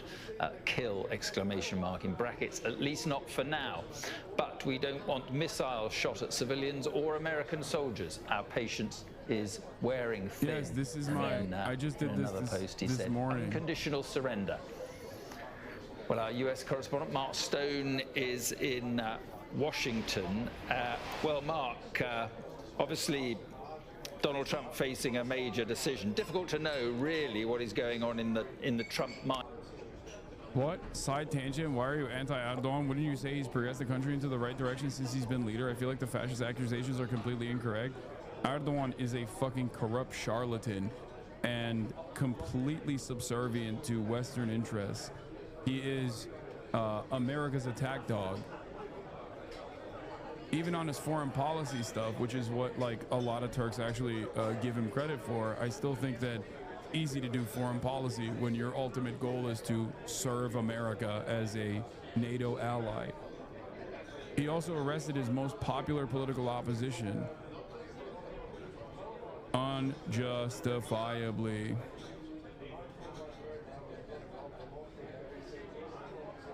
He is Mr. Fake fuck Netanyahu. He's the top dog of. He is the top dog at acting as though he hates Benjamin Netanyahu while simultaneously serving America's interests and therefore helping Israel.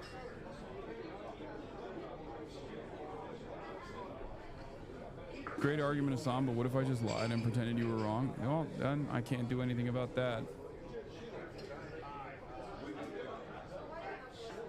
U.S.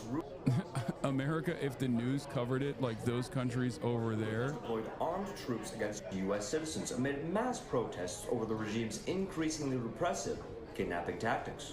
The move has prompted international observers to issue travel advisories and warnings. The development immediately follows the scandal-plagued leader's oligarch ally alleging links to the Epstein trafficking scandal. The ruler's move to crack down further on citizens also comes as the regime transfers hundreds of tanks to the nation's capital in preparation for a military parade to take place on the aging and increasingly isolated head of state's birthday.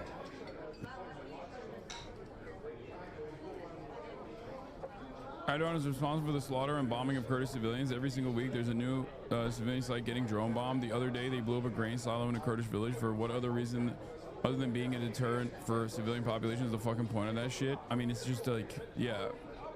There's also a ethnic displacement goal, an ethnic displacement ambition that Erdogan has specifically for the northern Syrian corridor for national security reasons.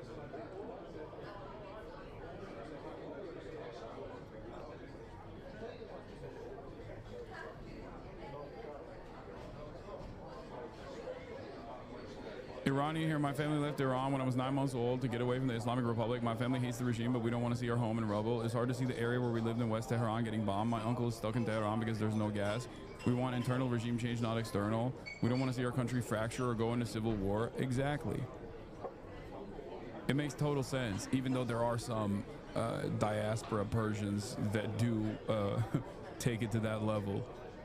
But yes, if you have family members that are still living there, I don't think you're as on board with Israel killing them as some other people are. But the dynamic is quite similar to the reactionary force of Cuban American politics in this country with respect to a forcible forcible military action against the Cuban regime. Right now. Very, very difficult to know, but it feels as though it is just one mind that will make up the decision, whatever that may be, and that is, it's in the head of the president. He is about to convene a meeting of his National Security Council here at the White House. We haven't seen any comings and goings yet, and there is no Marine on the door of the West Wing, so my assumption is it hasn't yet begun, but you get a sense of this highest stakes diplomacy that is taking place now over social media. He is being pretty open about his thoughts, and those thoughts are ambiguous. They seem to meander from one side of, you know, maybe there is an option for negotiation, to the very extreme, we will potentially take out, kill, as you say, the supreme, or as he says, the supreme leader. So all of this, I think, is intentional. It is designed to really focus the mind of the leadership in Iran. It is to keep them guessing. He believes that he can still get them round the negotiating table as recently as last night.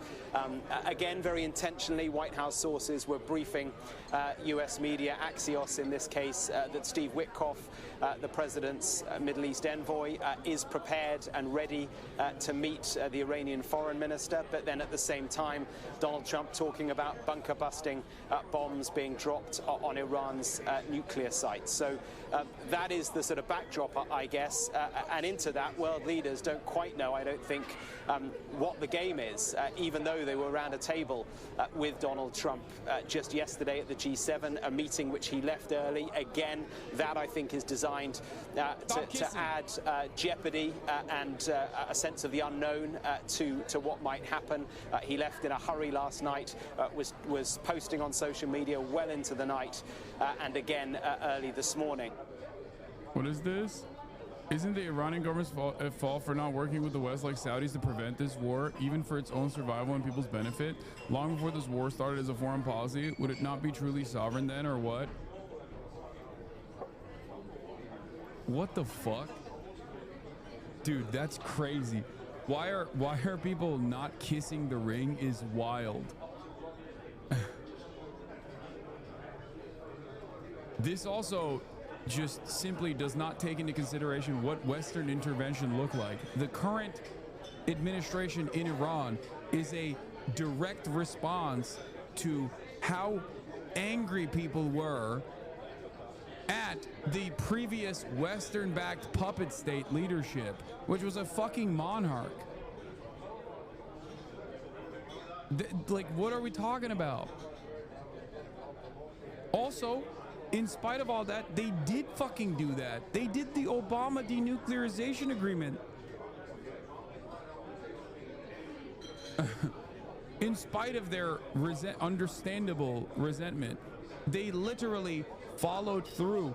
Trump threw it aside and then was in the process, I believe, of, like, I guess, restoring it to a certain in a similar fashion.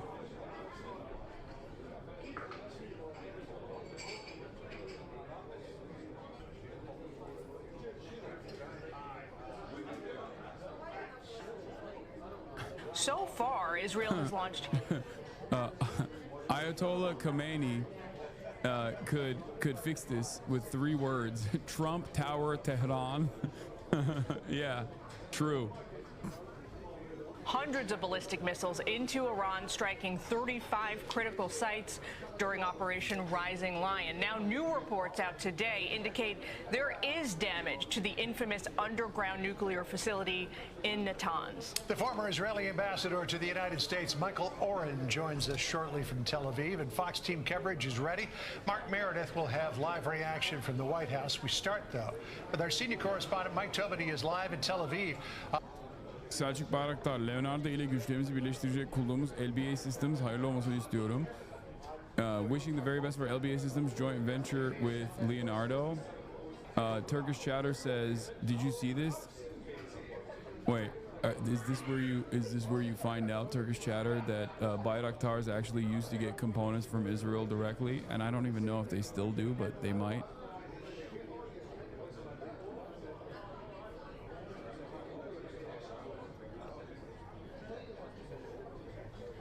Is that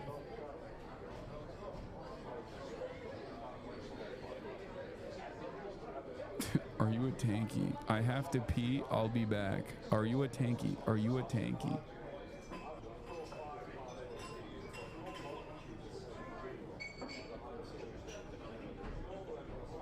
Are you a tanky?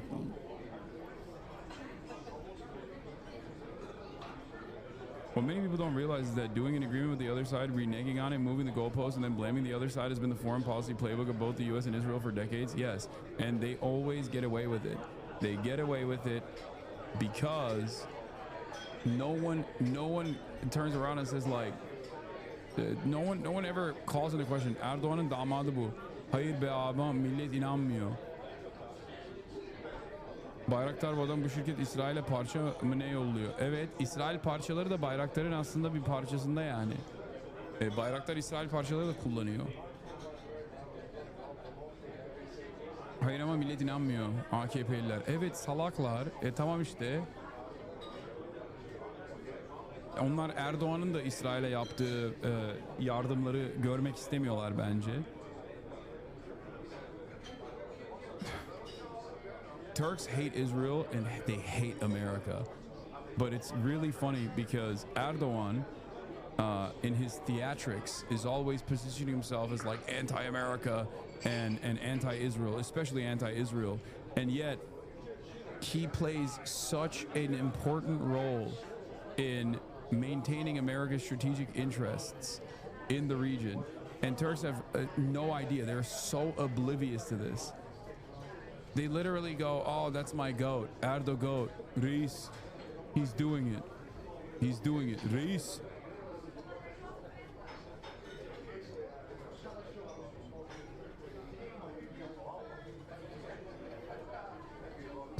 Before October 7th, secular Turks definitely did not hate Israel. Well, some secular Turks didn't. Okay?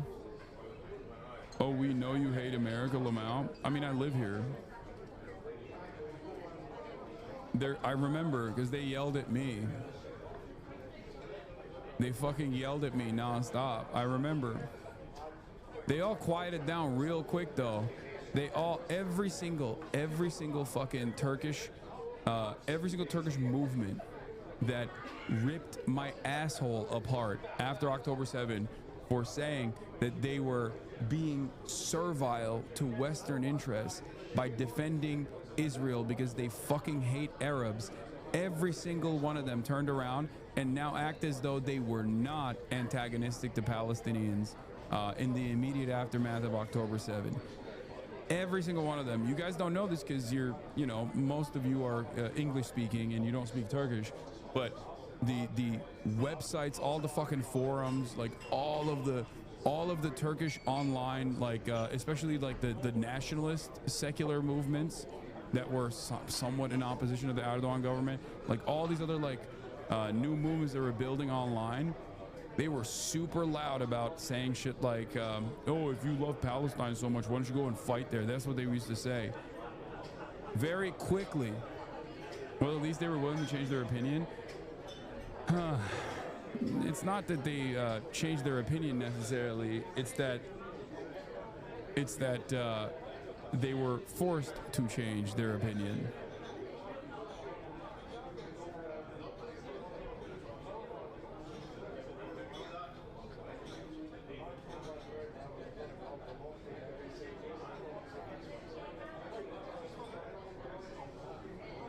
Okay, according to Caitlin Collins, the national security team in the national security team meeting in the Situation Room has ended. It lasted for over an hour.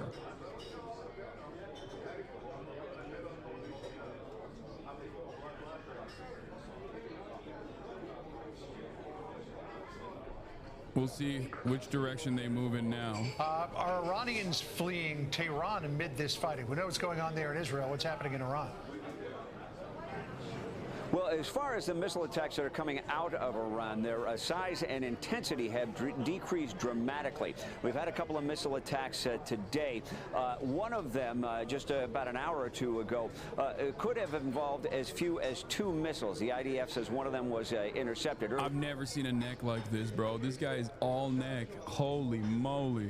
This morning, there was a missile attack involving some 20 ballistic missiles out of Iran. 4 of those got through. The damage was minimal. It resulted in a bus that caught fire, a structure that caught fire, and several craters that were formed in the ground, but no injuries reported from that. Now, Israel's defense minister has taken to the airways with a warning for Ayatollah. That man will never experience whiplash.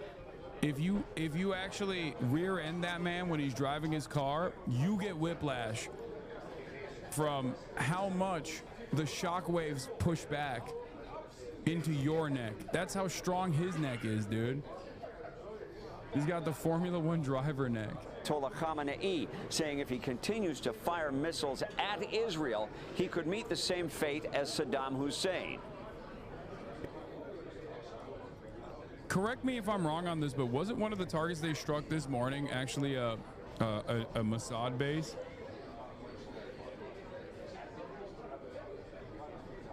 They're saying they hit nothing, but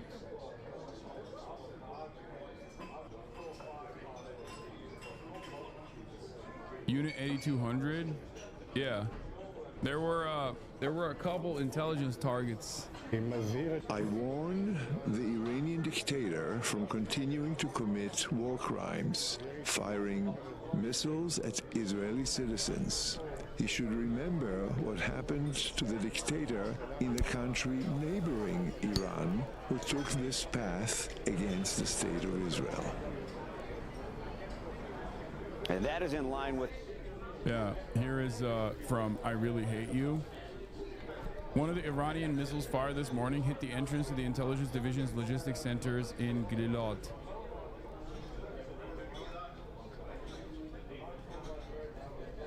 Breaking, Iran precisely targets Mossad intelligence facilities. Iranian ballistic missiles hit key Israeli intelligence sites, including the Mossad and Unit 8200 building in Herzliya and the intelligence director's logistics center in Gilad.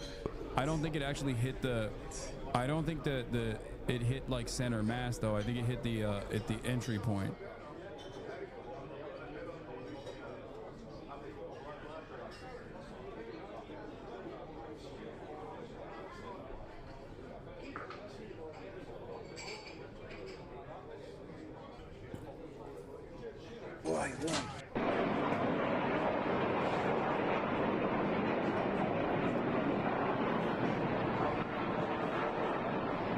What the frick is this, bro? Bro, it's coming right at him. Hello? Is it coming right at him? I can't tell. What is that, bro?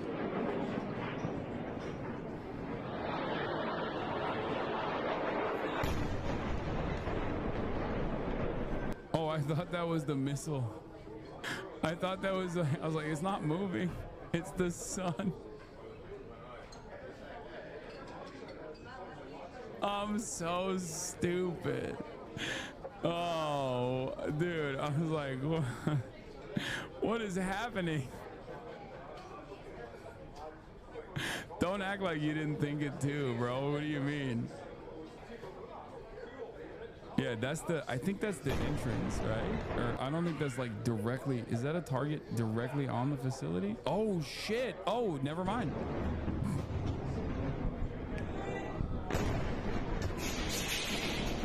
God damn. God damn.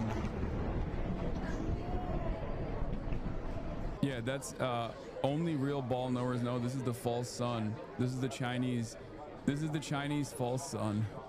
That's what they're dropping. Iran got the ultimate nuke, the prototype Sun 2.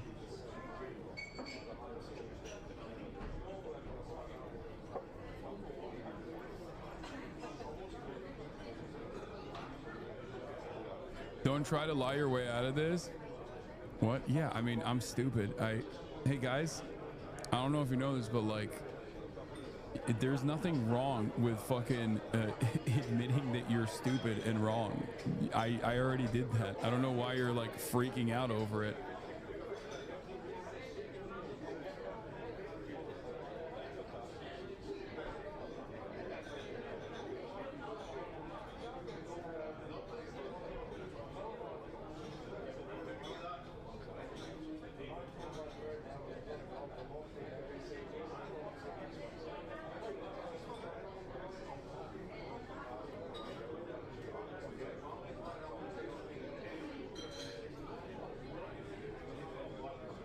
That's the chemtrails the Uber driver was warning you about? Yeah. Why do you think the Iranian missiles and rockets have quickly decreased in frequency and strength? Do you think Israel has diminished Iran's capabilities to this degree? It seems too early in the war on Iran's military to be this diminished. I don't know.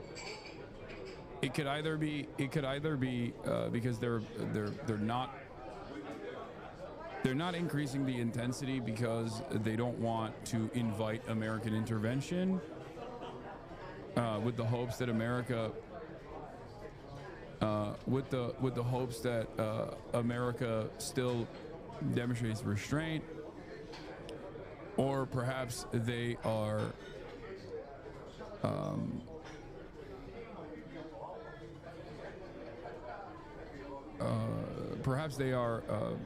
using some of their newer tech in a limited capacity and trying to keep this up for as long as they can.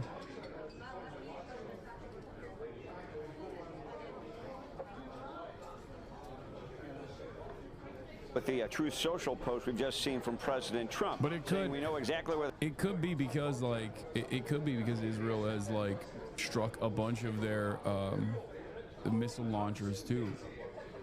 The so-called supreme leader is hiding. He's an easy target, but is safe there. We're not going to take him out, kill, at least not for now, but we don't want missiles shot at civilians or American soldiers. Our patience is wearing thin. Now, Israeli fighter jets, meantime, have been busy in the skies over western Iran. Israel claims to have hit dozens of surface-to-surface missiles. The IDF says they also hit air defenses like surface-to-air missiles and radar, backing up Israel's claim of air superiority over Iran. The IAEA, International Atomic Energy Agency, has issued a new assessment of that strike at the Natanz.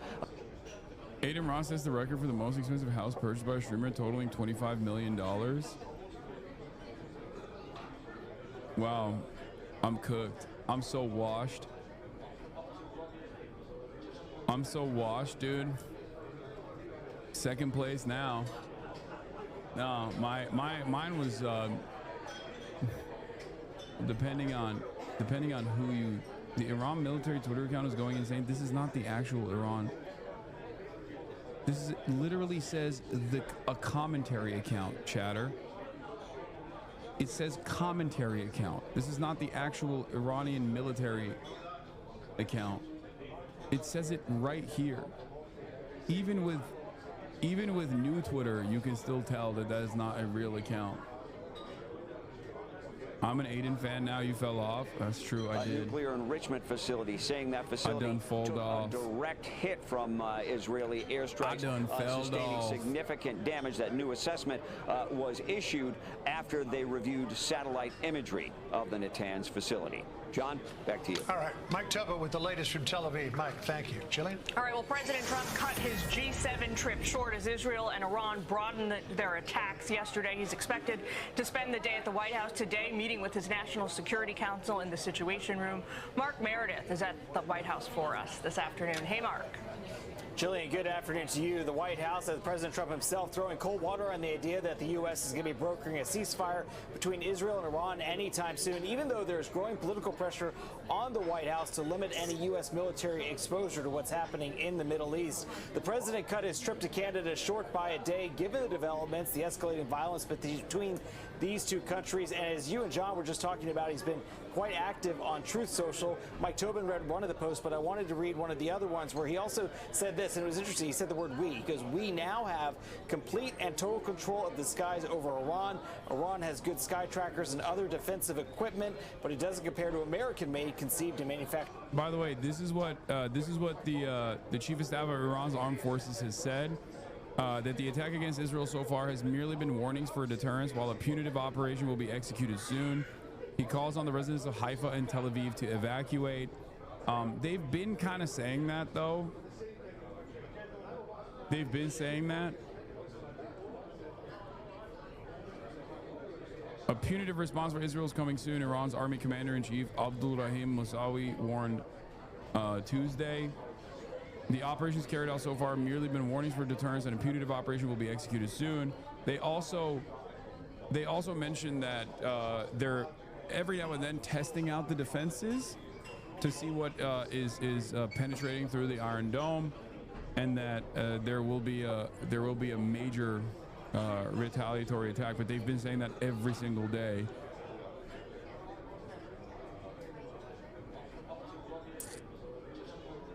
I think part of the issue is they killed the new guy, Khamenei appointed again. I think the military chain of command is in a bit of shambles. I don't know. I think they got a deep. I think they have a deep bench. I don't know. Like, I mean, I feel like Iran is a competent state. It's not like they have a fairly deep bench. If anything, they might actually be eradicating the nepotism slowly but surely within the IRGC that might cause the IRGC to be a better fighting force overall by consistently assassinating like 75-year-old dudes that have been doing this for far too fucking long. It's like that meta of if you kill a spider, you're making the spiders evolve by making sure that the only spiders that survive are the ones that don't die. Like, the IRGC does kind of have a gerontocracy. It's not a joke. So, actual spooky analysis, are you a Fed? What do you mean? I mean, there is actually a issue with the gerontocracy within the IRGC for sure.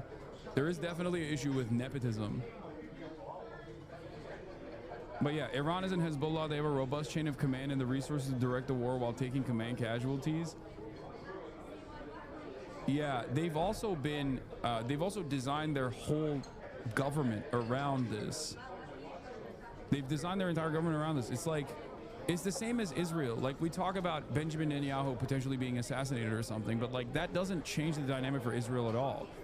There are thousands of people that will take his place and maybe even be more violent than Benjamin Netanyahu.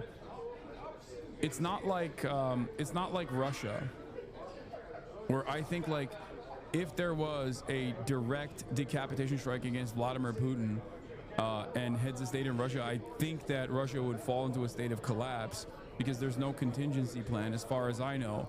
Whereas with Iran, that's not the same.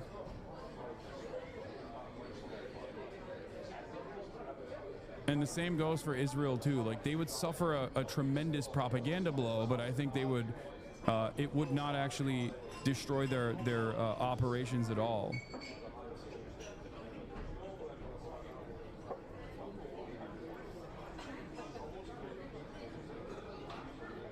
Yeah, Israel confirms the elimination of over 20 high-ranking Iranian military officials in recent precision strikes, marking one of the most significant decapitation operations in decades. It's an impressive tactical accomplishment, but Iran is not a terrorist organization. It's a country of 80 million people with hundreds of thousands in the armed forces, and there's a chain of command and redundancies. In as much as gerontocracy is a problem, it might even help. Oh my God, he said the same thing that I did. That's crazy.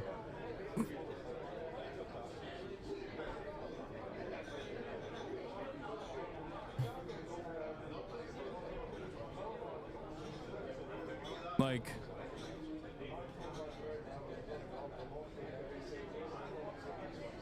Channel 12 reports Israeli estimates suggest that the United States may join the war against Iran tonight. They just keep fucking pumping this out. Channel 14 said it yesterday. Now Channel 12 is saying it today.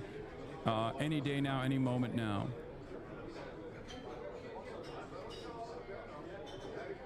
What's your take on Putin and Erdogan's phone call? It looks like a team up against Israel, but a wild squad. No.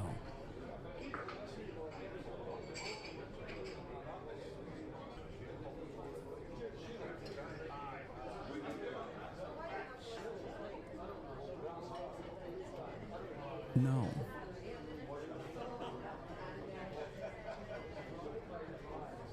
Trump is considering joining Israel on strikes of Iranian nuclear sites, including Fordow. Sources confirmed to Jim Laporta and Jennifer J. Jacobs.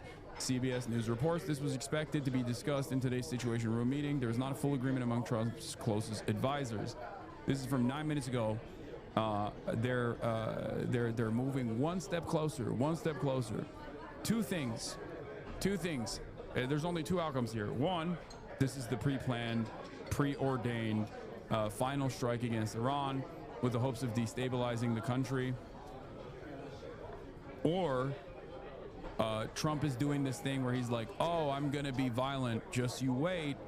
Now you have to, I guess, listen to what I have to say. You have to come back if you're like the Brett McGurk strategy of they diminish Iran's capabilities without taking severe penalties because they know Iran is far too restrained, and then they bring Iran back to the table to concede on a bunch of stuff that Iran previously would not concede to, like a maximalist position.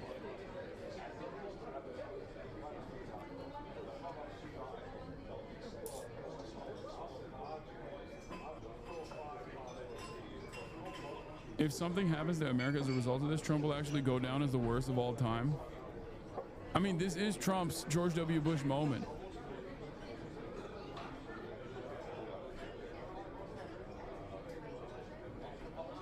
What? I'm gonna spell this out just for once. Plain F word. So people can link this tweet to the knuckle-dragging, mouth-breathing, shit-eating simian creatures that whine about boots on the ground as if America is going to conduct a land invasion of Iran with 11 guerrilling troops and fighting the case for a generation. Everything that makes Iran a problem comes from a factory, and those factories can be vaporized in the air. Most U.S. casualties in Iraq were caused by sophisticated off-route EFP mines mass-produced by Iran. The rockets fired at Israel in such massive quantities that it threatened to deplete Israeli Iron Dome interceptor stocks mass-produced by Iran. None of this happens without Iranian mass weapons production. Many millions of dollars in fiscal support. Every single forever war in the Middle East is caused and perpetuated by Iran, and only consequence for us is ending it would be a 3% bump in Lockheed Martin stock, and that's fucking it. Oh, I hate these fucking assholes, dude. This is the long-winded version of Houthis gonna find out today what it's like.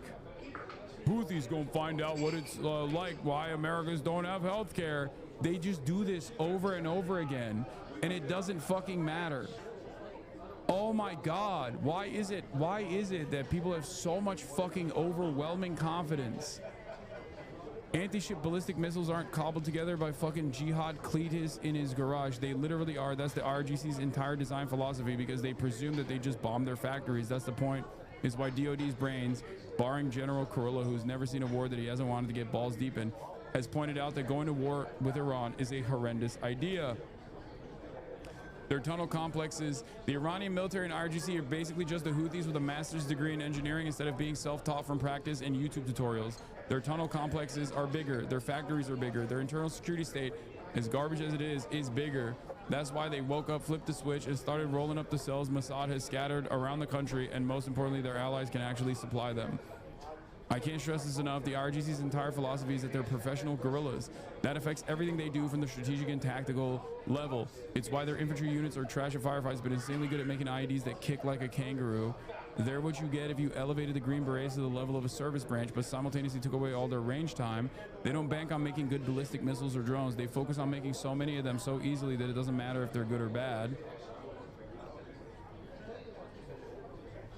I'm not picking on Decker here, but it's a sentiment that I'm seeing a lot and is profoundly silly.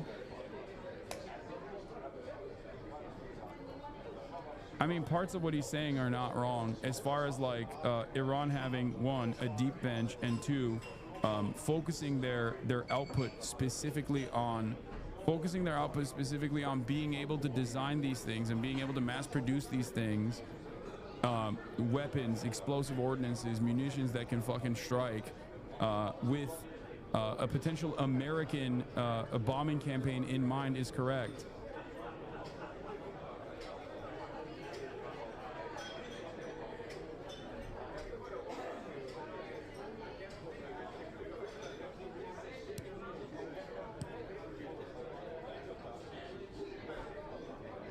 Like, surely it's not easy to continue mass producing the weapons necessary while you're constantly being bombed by Israeli rocket fire and constantly fucking bombed by even potentially American rocket fire. But like their entire security apparatus is designed around that that devastating outcome. Surviving such a devastating outcome.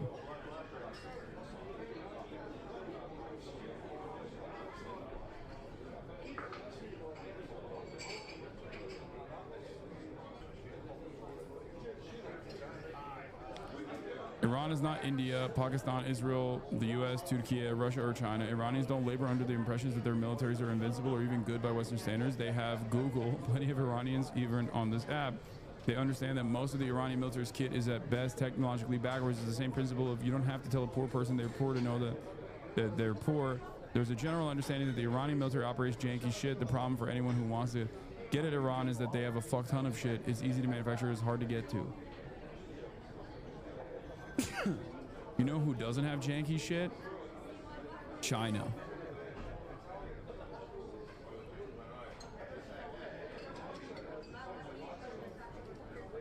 By the way, it's unlikely we're going to see much of this latest round of missiles from Iran. Many such cases, I was lucky I found a photo this time, but remember the people who say all missiles were intercepted, especially in the first 5 minutes of the alerts, are just parroting Israeli lies. Censorship is too high to tell within the first hours. First image of an impact from the latest Iranian targeting doesn't look like a 100% success interception that they and the propagandists can claim at the Afula area. The Haifa oil refinery went out of service, I think 2 days ago at this point, chatter. And the only reason why we found out that it fucking went out of service or was completely decommissioned is because they had to report it to the fucking stock exchange. Israel is stamping out all of the successful, successful missile strikes and the impact sites. They are criminalizing filming the impact sites.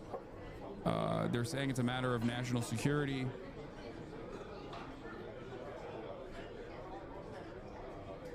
Stuff. Nobody does it better than the good old USA. While Trump has been active on social media, so is Vice President Vance. He issued a lengthy statement online making it clear all options remain on the table. Very quickly, the debate over what U.S. involvement may or may not look like is engulfing Capitol Hill, especially among Democrats. We're seeing two very different trains of thought play out. They have to be held accountable for what they've done. They are the ones that built and created the proxies like Hamas and Hezbollah and put our whole region in this kinds of chaos. Our whole region is not your region, you fucking animal. I happen to believe that the U.S. being at war with Iran would be a colossal mistake. There is no national security imperative that suggests that we should.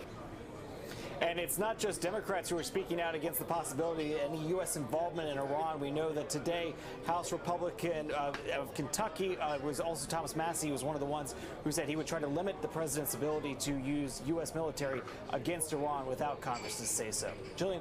As the president himself has been saying today, he might make a decision about how to engage here any moment. We'll be tracking it all afternoon. Thanks, Mark. John?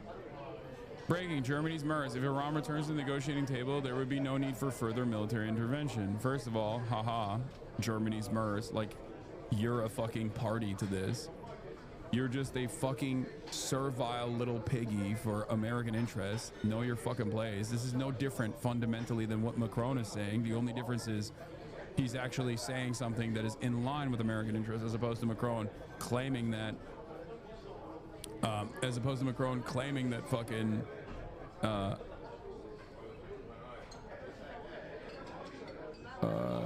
what do you call it? As opposed to Macron claiming that the fucking thing is Trump is actually looking for a ceasefire.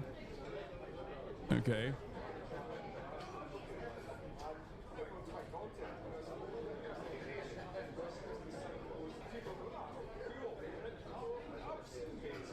I know Merz also said Israel's doing our dirty work.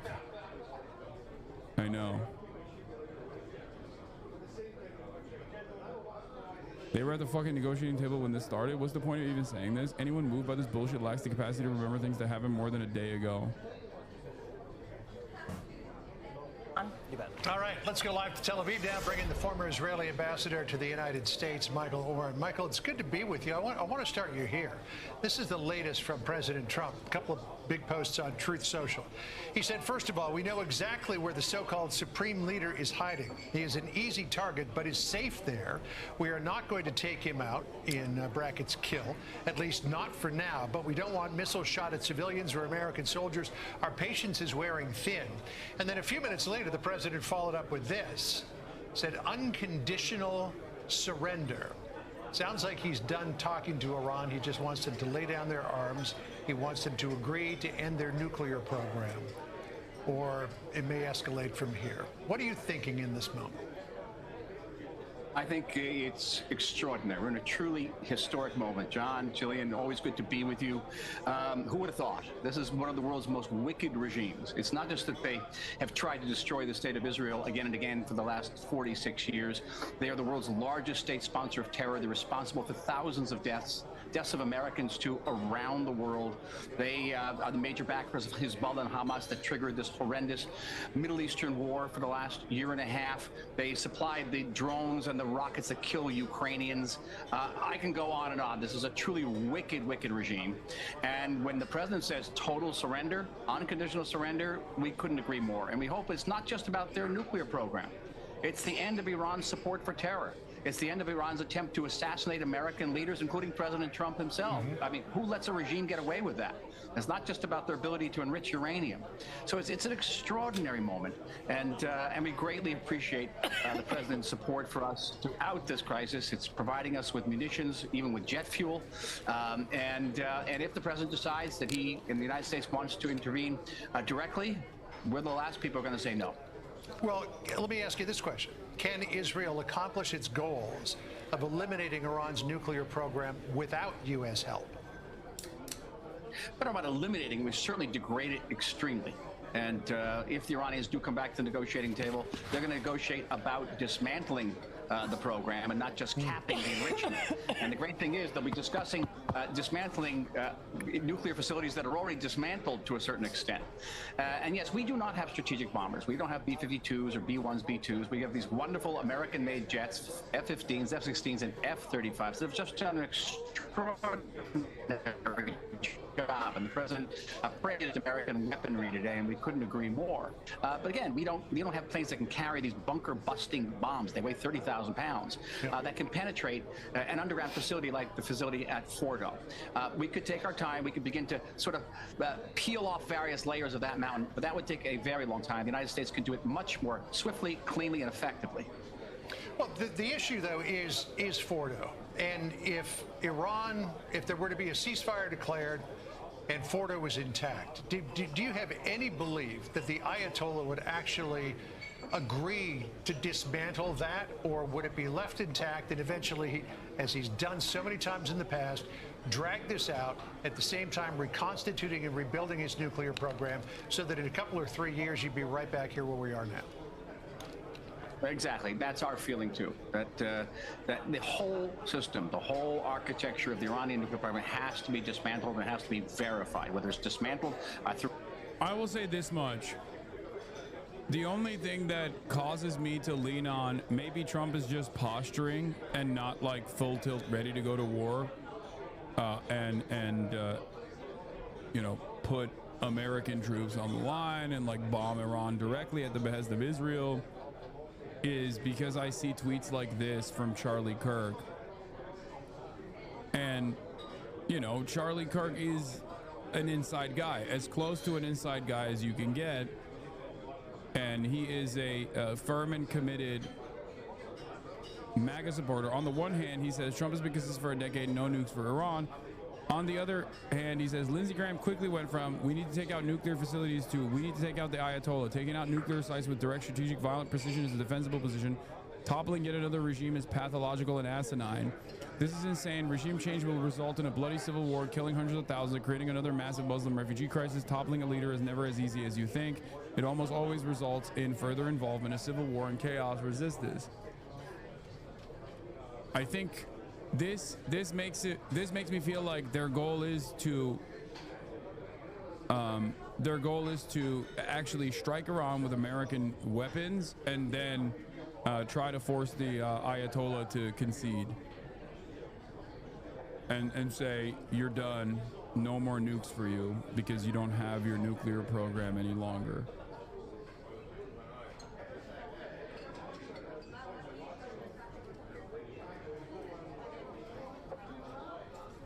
Oh, this was funny. I saw this. We won in Gaza and Iran. We will play the final with Turkey. Israeli media channel 13. David Bachelet also came out. He is a part of the coalition, the ultra-nationalist MHP party leader, America's very own other asset. And he came out and he said, Israel wants us as the final. Like what Israel will do to Iran, we're monitoring very closely because Israel wants to do the same to us. Which I don't think is real. I don't think that's, you know, I think that's kind of silly. But, you know, Turkey is a NATO nation. Turkey houses American nukes. I don't think it's a part of America's grand design to eradicate one of its most loyal servants in the region. But it is funny to see all of the Muslim majority nations come out and be like, Israel wants to do this to us too. Like Pakistan is making similar statements as well. Again, another country that's like almost completely controlled by the ISI and therefore the American State Department. And it's funny that these guys are just like posturing in this way.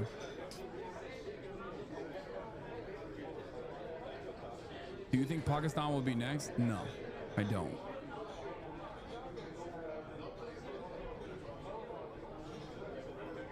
I mean, Pakistan maybe more so than Turkey, considering its involvement with China, because Pakistan has been very close with China for quite a while now, and plays a very important land border between China and a waterway, and therefore I can see some destabilization happening in Pakistan before anywhere else. But they have nukes, so they have sovereignty.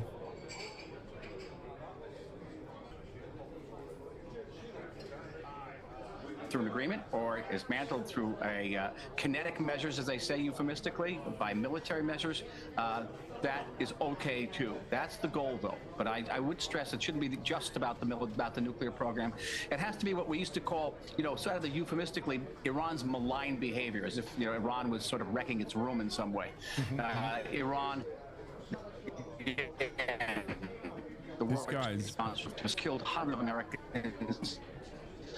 In Beirut, as you remember, John, assassinated American leaders, everyone from John Bolton to Mike Pompeo to the president himself. And by the way, they tried to assassinate me when I was in Washington, D.C. They don't care. These people are terrorists, and they should not get anywhere near a nuclear facility.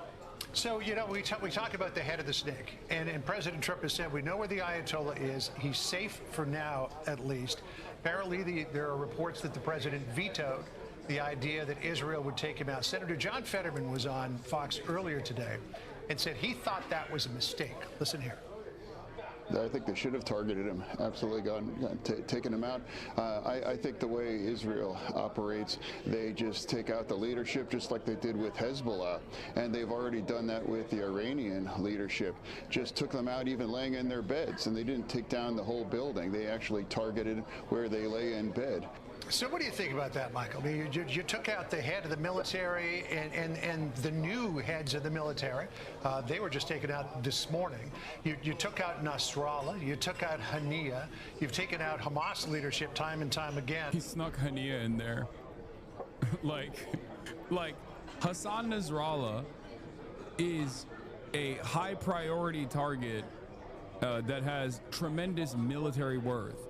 Ismail Haniyeh is, or was at the time, the principal negotiator on the Hamas civil governance side. Not a fucking militant at all, and has never held a weapon as far as I know. Okay? Like, he just added that on there. He's like, well, they all sound fucking Arabic. They all sound like Muslim names, Remember when they took out Ismail Haniyeh? Oh, cool, okay. I guess they're all not human from your perspective, so all valid.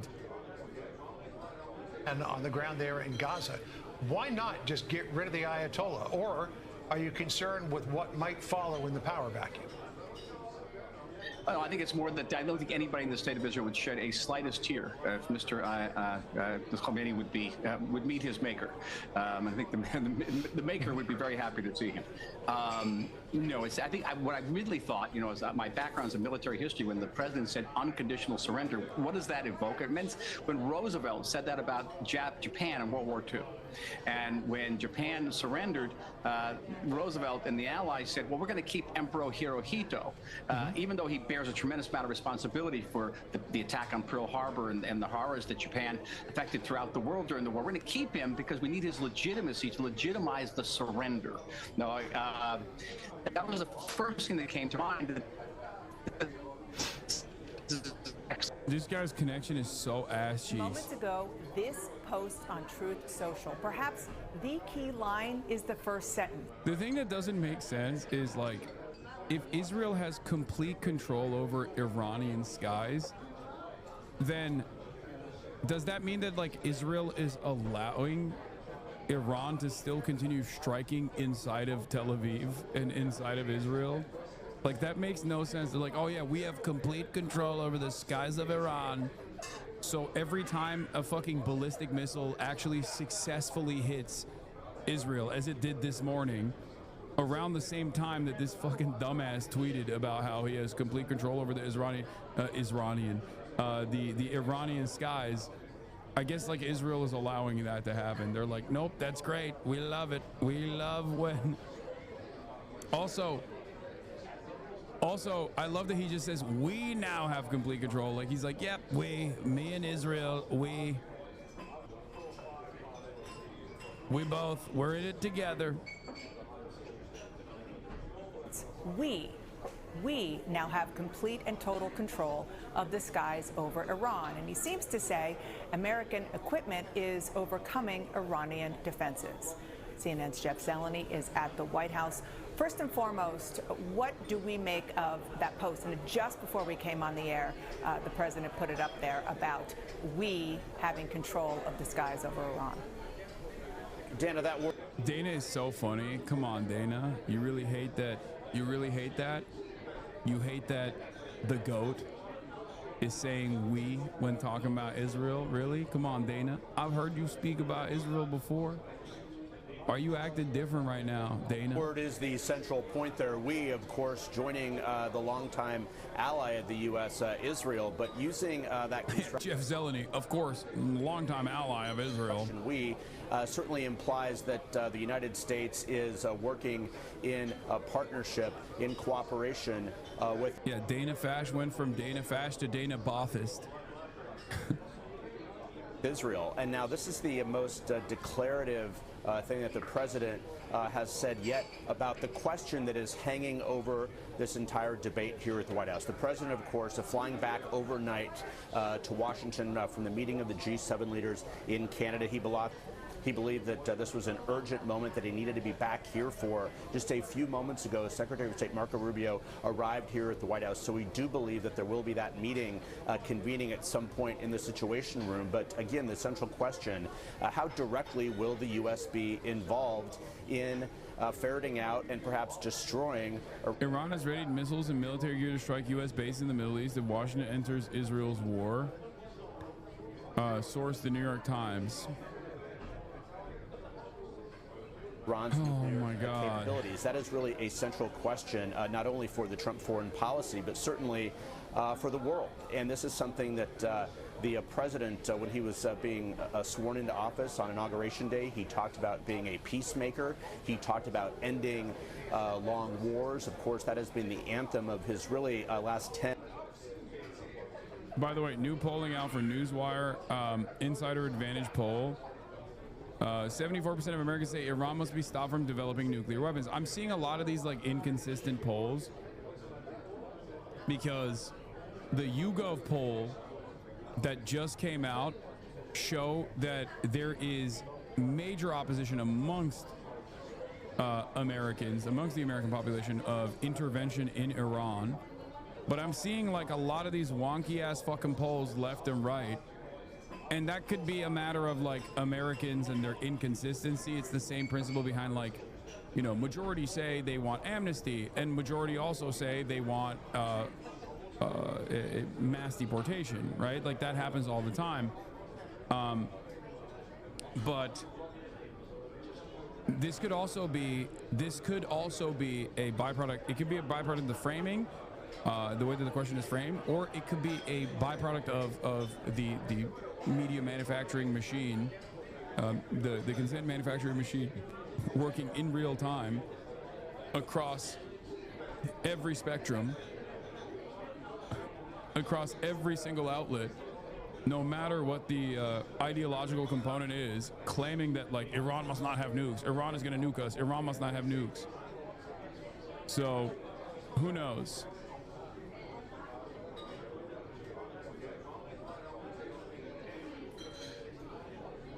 Why would popular support matter? I mean, no one wants instability. Donald Trump is also clearly a little bit invested in making sure that at least his base remains intact. And if there are a tremendous amount of people in his base that are actively saying we don't want to go to war with Iran, what the fuck are you doing? Then you know that limits, I guess. That limits like how much intervention is how much public appetite there is for intervention. Because he's already underwater with every aspect. Not that America is a real democracy that demands constant popular support for everything that the government is doing. Clearly, that doesn't exist.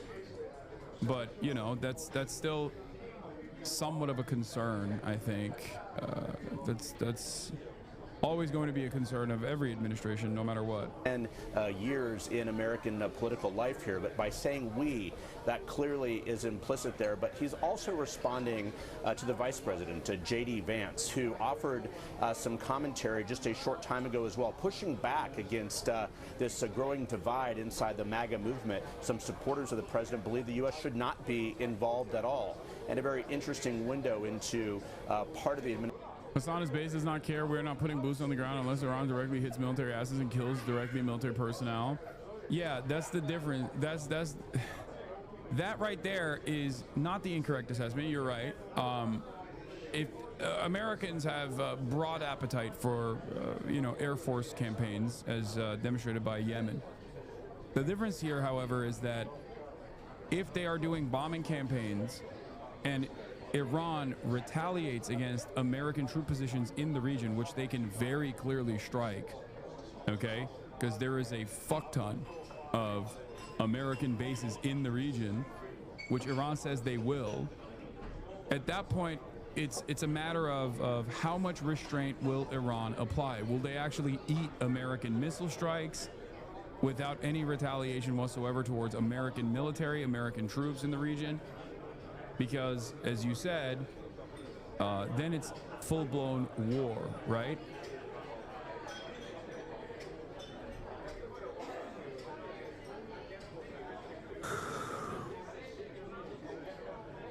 The stock market cares. That's what will matter. I don't even know anymore. Administration's thinking coming from Vice President Vance. Let's read a part of it together. He says this, speaking of the president, he may decide he needs to take further action to end Iranian enrichment. That decision ultimately belongs to the president. The vice president goes on to say, and of course, people are right to be worried about foreign entanglement after the last 25 years of idiotic foreign policy. But I believe the president has earned some trust on this issue. Well, boy, Dana, there is a lot packed into that. Of course, 25 years would include the Bush administration and beyond. And this is the central question facing this president now. Is he going to engage and get the United States engaged in a wider war? Or is he going to essentially watch from the sidelines with perhaps a bit of help? But we do believe that those decisions will be made in the coming hours, beginning with a meeting in the Situation Room at some point this afternoon. Before I let you go, Jeff, I just want to underscore. Chatters, I have yet to cover Brad Lander's arrest and detainment and release. Obviously, because there's a somewhat of a more pressing matter unfolding in front of us, which is World War III and potential American escalations in the region, maybe even going to war with Iran. I will eventually get to Brad Lander getting arrested by ICE. Don't worry. Because a lot has happened like in the last 10 minutes. But I want to underscore that last point that you made.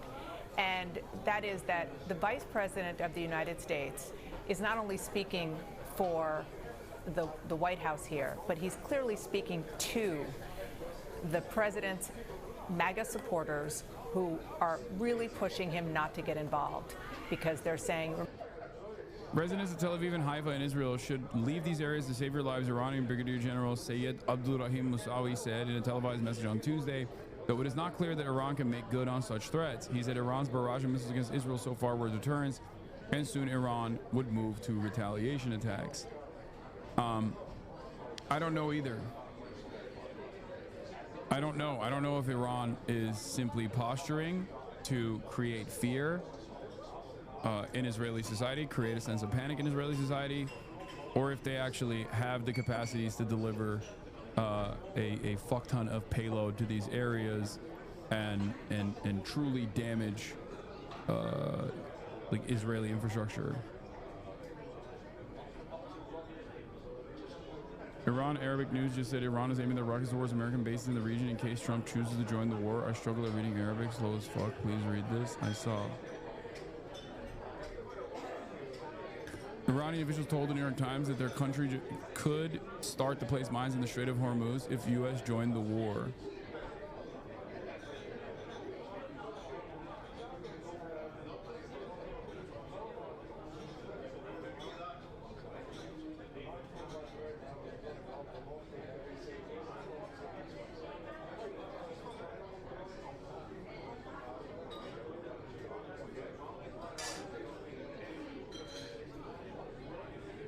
Heard it's called the deployment meal. Brothers defect. I mean, these are, I don't know when these are from, but yes, the steak and lobster, surf and turf is deployment. Is a deployment meal. Yes.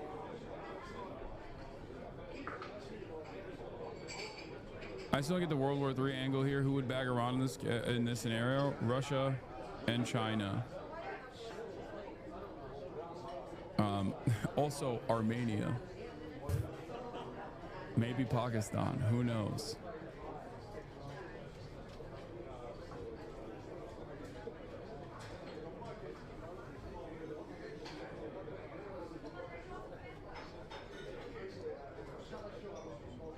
Most of the Middle East, nah, they wouldn't. They wouldn't touch.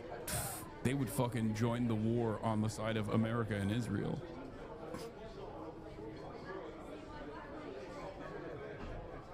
DPRK. Belarus.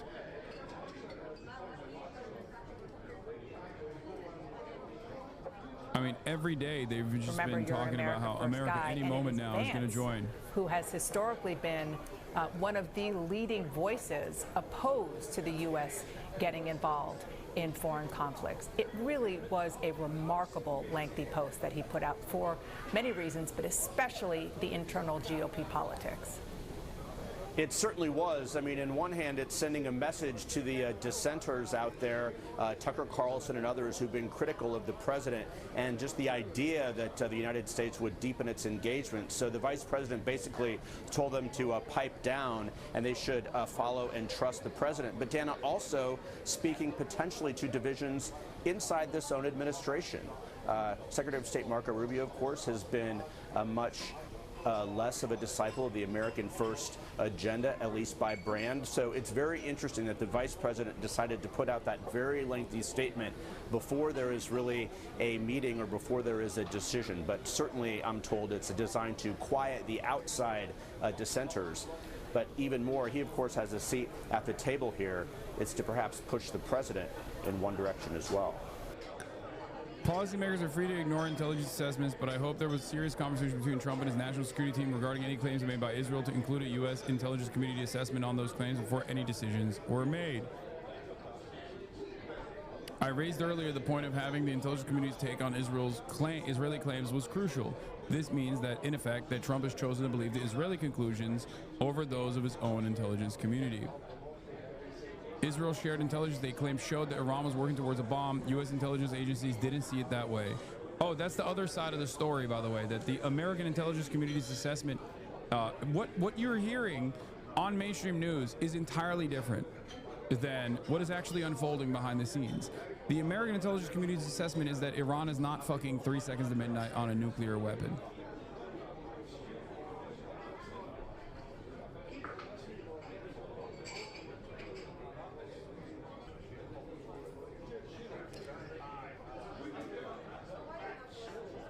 Even Tulsi Gabbard said that. She confirmed it.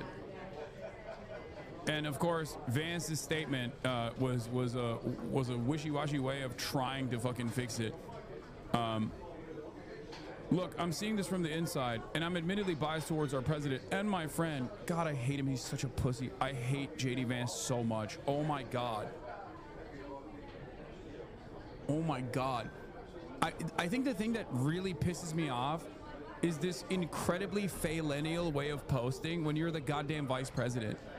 My friend, but there's a lot of crazy stuff on social media, so I wanted to address some things directly on the Iran issue.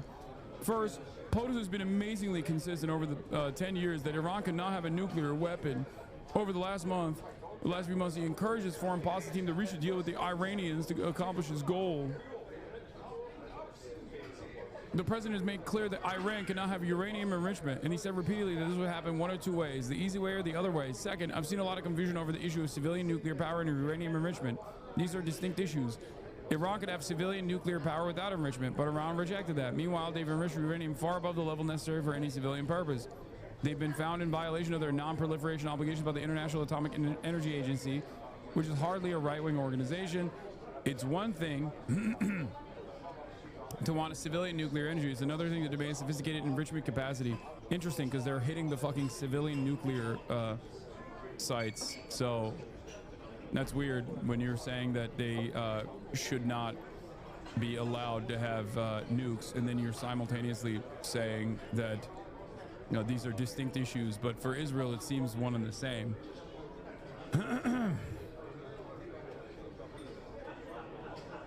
And it's still another claim to enrichment while simultaneously violating basic non-proliferation obligations. Yeah, I wonder why. I wonder why.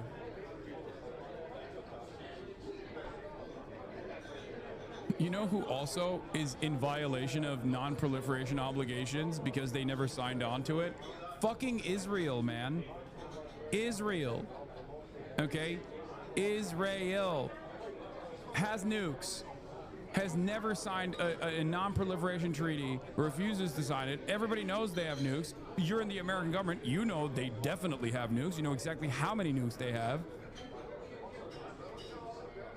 Also, unlike Iran, I believe, if I'm not mistaken, Israel does have the capacity to deliver payload to America. Iran does not. Okay? Iran's maximum missile distance is like barely getting to Eastern Europe. Israel, on the other hand, well, that's a different story. Khalil, no! Once again, pure projection. Pure projection. Everything Israel says about their enemies is projection, okay? When they say Iran could nuke France, read that as a threat that Israel could nuke France, okay? A dangerously unstable government that is a nuclear power.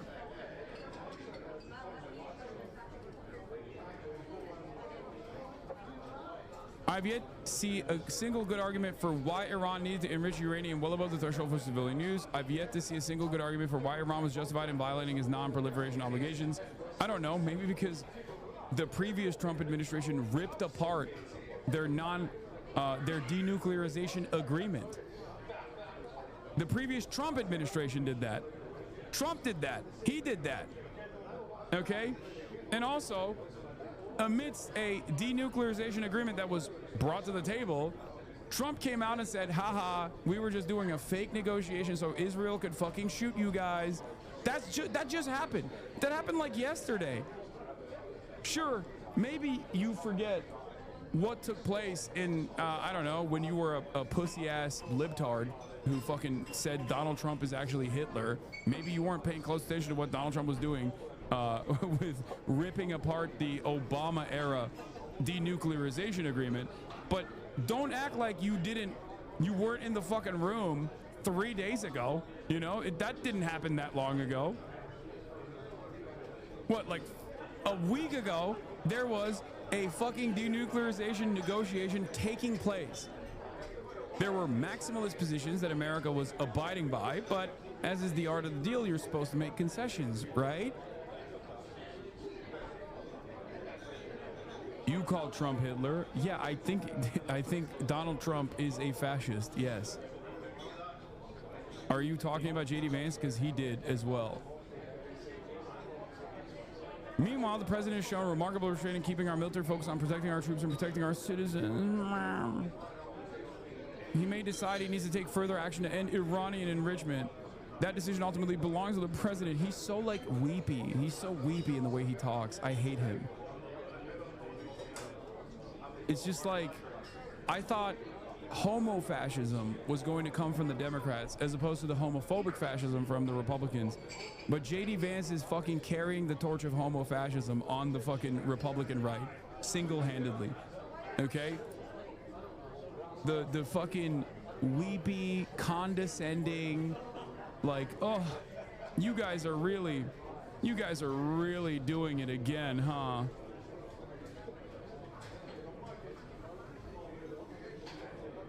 I hate it. But I believe the president has earned some trust on this issue. Have you said thank you once? And having seen this up close and personal, I can assure you that he is only interested in using American military to accomplish the American people's goals. Aaron Mate, I've yet to see a single good argument for why Iran needs to enrich uranium. The argument is that Trump broke the original Iran nuclear deal, which capped Iran's enrichment at a threshold for civilian use. By killing that deal, which Iran was adhering to, Trump sent the message that the U.S. would not accept Iran enriching even for civilian use. So Iran, as it was allowed to do under the deal, given Trump's violation of it, increased enrichment in the hopes of convincing the U.S. to return to the deal and abandon its crippling sanctions that strangle Iran's economy. What were they supposed to do? Wait for Donald Trump, Joe Biden, and then Donald Trump again to change their minds? If one wants to argue that the original deal that Trump broke was flawed because it was set to expire, well, Trump could have tried to renegotiate it. He didn't. He simply killed it, reimposed crippling sanctions, and then assassinated Iran's top general as he was trying to de-escalate Saudi Arabia. One could also argue that Iran made a tactical error in enriching at a higher level, but it not only has the right to do so, it did so while actively negotiating with Trump and repeatedly renouncing nuclear weapons as long as it has. Just a few months ago, the U.S. intelligence community affirmed that Iran was not building a nuclear weapon, and Supreme Leader Khomeini has not authorized the nuclear weapons program suspended in 2003. I've yet to see a good argument for your administration chooses to side with Israel over U.S. intelligence and your promises to voters to stop engaging in endless wars. By the way, he responded to Tulsi Gabbard. Are you saying that Tulsi and 18 U.S. intelligence agencies backing the opposite findings less than 8 weeks ago are wrong or lying? No, I'm not saying that. First off, Tulsi's testimony was in March, and a lot has changed since then. Second, if you look at what she said then, her point about uranium enrichment is consistent with what I wrote above. To which Felix replied with, you are probably the least convincing, least trustworthy person ever in your position. I was there for Dick Cheney. You have all his malice, but with the added insecurity of spending the first 20 years of your life acting as a living Barbie for a council of chain-smoking grandmas.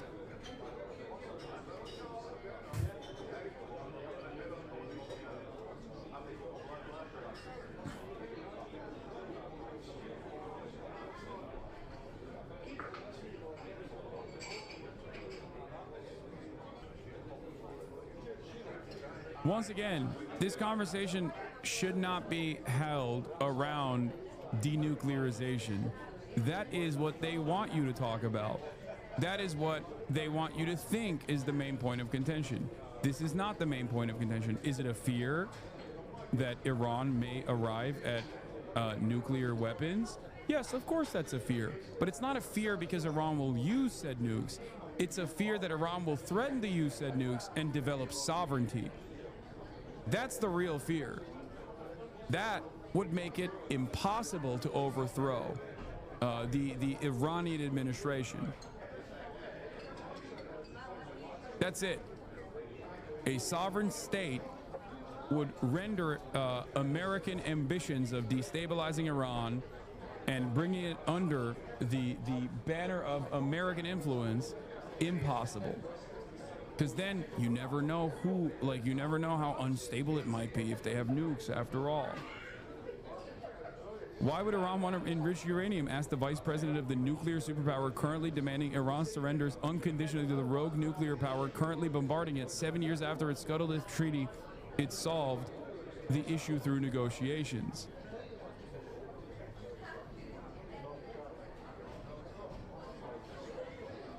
Iran must arrive at the tech tree at nuclear weapons if Iran wants to be a sovereign state. Yeah, really, really fascinating turn of events in the last few minutes. Jeff, thank you so much for reporting it and making sense of it for us. And we have a terrific group of reporters here at the table to continue doing just that. CNN's Stephen Collinson, CNN's MJ Lee, Tyler Pager of the New York Times, and CNN's Lauren Fox. I just want to pick up where I just left off, Stephen, with Jeff. And I would even, perhaps go a step further, which is that not only is Vance sending a message to MAGA world, to Tucker Carlson and Steve Bannon, we'll hear some of what they have been saying in the last 24 hours in a second, but also maybe laying the groundwork for what's to come. Like he knows what's to come, and that's why he's sending that message now. Certainly, and I think Jeff is right. This is a message to the MAGA world, but it's also a message to Trump and his political conscience. He's saying effectively, you can go ahead and still be compatible with everything you've stood for. Remember in 2016 campaign, the moment that the president took down Jeb Bush, it was over the Iraq war. He said it was a big fat mistake. He got us sucked into a war that was a forever war that didn't end. It's hard to say how, it's so endemic to Trump's appeal when you talk to people at Trump rallies, the idea that those days are gone. Yet Trump, if he goes ahead, we don't know how it's going to end up. It could start with shock and awe. It will have all sorts of reverberations. He becomes the interventionist that he always decried. And that's why there's so many splits right now in the Republican Party and the MAGA movement. And one of the most interesting sentences from... How could the dumbest political movement on the planet... How could the dumbest political movement on the planet be duped once again? Oh no! Surely this time things will be different. They will actually get really mad. Maybe, I hope they fucking wake up. Or maybe they'll sit around with their Fell For It Again awards and wonder how this happened. That long statement we saw from the vice president, I thought, was where he said he is only interested in using the American military to accomplish the American people's goals. I mean, Dana, that is not an outright rejection of the use of the American military. It actually sure sounds like he is priming the American public for the possibility of the U.S. getting directly involved. We're not saying that we know for sure this is going to happen, but all of the body language that we are seeing from this lengthy statement certainly suggests that this possibility is very much out there. I mean, you couple that with President Trump suddenly deciding to cut short a foreign trip, and a lot of signs are headed in that direction. I will just say one reason that I think this just is so remarkable, the possibility, the potential of this kind of intervention, is that President Trump, as a candidate and right before he was sworn in, was so determined to not have wars on his plate as he was getting sworn in. He didn't want the war in Ukraine. He certainly didn't want the conflict in Gaza. He didn't want this war to be fully blown out between Israel and Iran. And now here he is, a couple days in, with the the fires being exchanged, seriously, apparently contemplating the possibility of the U.S., as Stephen said, becoming an interventionist country. And Tyler, as I bring you in, because you cover the White House on a daily, minute-by-minute basis, I do want to bring back what we started with at the top of the hour, which is a brand new post from the president himself, where he said, we now have complete and total control of the skies over... Guys, becoming an interventionist country. Han News, citing Western sources, said there are clear signs that U.S. may strike Iran very soon. Iran had good sky trackers and other defensive equipment and plenty of it, but it doesn't compare to American-made, conceived, and manufactured stuff Nobody does it better than the good old USA. Yeah, and I think this is part of this effort we've seen the president and his allies laying about how this fits into the America First policy. He's under fire from some critics, Tucker Carlson chief among them, and here we see him fashioning about how this is America First. I mean, the two things, MJ, just to add on to what you were saying, not only did he not want these wars, his inaugural address was all about being a peacemaker, peace through strength. We've talked to sources who said he's very obsessed with winning the Nobel Peace Prize. So it's not only remarkable that he doesn't want more conflict, it's that he's inserting the U.S. potentially into a greater conflict there. And I also think one of the things that's interesting, MJ, from the point that you just read of the vice president's statement, is that sounds a lot like former presidents justifying previous military actions, that actions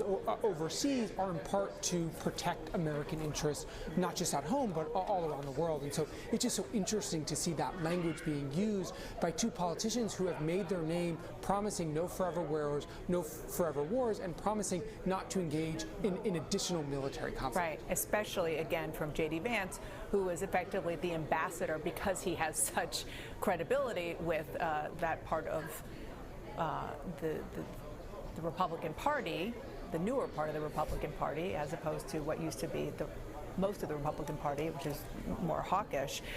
In other news, President Trump is cutting his G7 trip short as Israel and Iran are trading these devastating strikes. Mark Meredith joins us live now with more. Mark?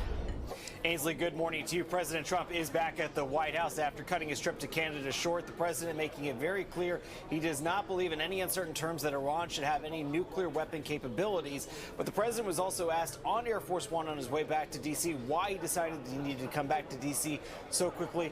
Listen to what he had to say. We're not looking for a ceasefire. I didn't say I was looking for a ceasefire. We're looking for better than a ceasefire. Remember, Iran cannot have a nuclear weapon. It's very simple. You don't have to go too deep into it. They just can't have a nuclear weapon. What was the thinking on the call for Tehran to evacuate? Is there a threat or is there incoming? What was the thinking on the full evacuation? I want people to be safe. Now, the president was in Canada meeting with many world leaders, including French President Emmanuel Macron. And while he was there, the president signed on to an agreement calling for peace in the Middle East, but also was critical of some comments that Macron made. Macron was suggesting that the reason that Trump was heading back to the U.S. was to create a ceasefire between Israel and Iran. Trump put out on Truth Social, publicity-seeking... Trump is live? Is he? Macron of France mistakenly said that I left the G7 to go back to D.C. to work on a ceasefire between Israel and Iran. Wrong. He has no idea why I'm on my way to D.C., but it certainly has nothing to do with the ceasefire. Much bigger than that, whether purposely or not. Emmanuel always gets it wrong. Stay tuned. We'll be looking to see if the French president has any new reaction while he is still in Canada. But the president, he is back here in D.C. meeting with his national security team. We don't have an updated schedule yet, guys, so we don't know if we'll see the president address the situation on camera later today. But, of course, there are so many developments happening in real time. And Brian, Lawrence, and Hasan? It's not the Israeli-Iran conflict, I get it, but the president is on a fast track to get a trade deal, it looks like, with Canada. He formally signed the one with the UK. And I personally think that he was not thrilled about the Ukrainian talks that were on tap. I know Brad Lander has been released. Shut the fuck up. He probably knows he's going to get pressure to hit Russia with sanctions. I don't think he was really looking forward to that session. Do you think that played into it, Mark? Well, Brian, Macron and Trump have certainly had interesting relationships over the last year. Trump last year praised him as a pretty smart guy, but obviously we've seen the back and forth that Macron has had. He's been very vocal when it comes to the Ukraine issue, and Macron obviously wanting to keep Europe and the U.S. involved with Ukraine. However, I would imagine with so much of the focus, though, for the president's going to be on what happens next with whether or not Israel goes forward with an even larger attack against Tehran. Trump was asked about that on the plane, why he said the people of Tehran should evacuate. He didn't elaborate further, but obviously people are reading between the lines that a possibility of a major attack is still on the table. All right, Mark. Thanks so much. Do you know if they made up at all, the Macrons? I mean, after that little incident on the plane? The president and his wife? Could you follow up? President Trump left the G7 summit in Canada one day early to keep track of the fighting in the Middle East. As the president returned to Washington, he told reporters that he wants Iran to give up any thoughts of developing a nuclear weapon. Nancy Cortez is in Calgary covering the summit of Western leaders that will continue today without Trump. Nancy, good morning. Good morning, Nate. That's right. The G7 summit will have to do with just 6 leaders here in Canada today after President Trump's abrupt departure last night. Overnight, aboard Air Force One flying home, he told reporters that he plans to spend the day in the Situation Room and that his new goal is for Iran to shutter its nuclear facilities entirely unless Israel destroys them first. Flying home from Canada early this morning, President Trump said he had to get back to monitor Israel's bombardment of Iran, which he suggested could intensify over the next few days. Iran cannot have a nuclear weapon. It's very simple. This was supposed to be a 2-day meeting of the minds for the leaders of the world's largest democracies. But towards the end of day 1, Trump's press secretary posted this.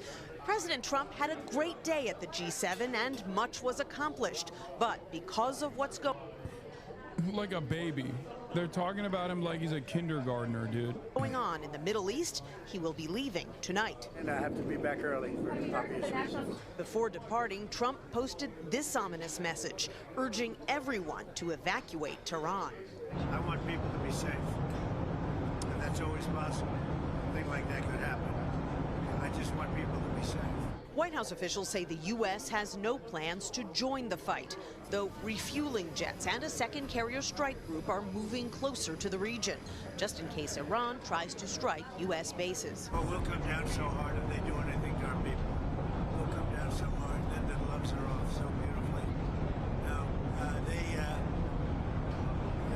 yeah, just in case. Don't have to touch our troops. President Trump said this morning that he has not reached out to Iran to initiate peace talks. He said they should have taken the deal that was on the table because they are now losing this conflict badly. Here in Canada, the summit goes on, with Canadian officials telling CBS News that they were given a heads up that President Trump was planning to depart early before the news was made public. Nate. Nancy, thank you. There is new CNN reporting indicate there are doubts in the intelligence community about how close Iran actually is to getting a weapon. CNN's Zach Cohen has this reporting. He's with us now. What are you learning, Zach?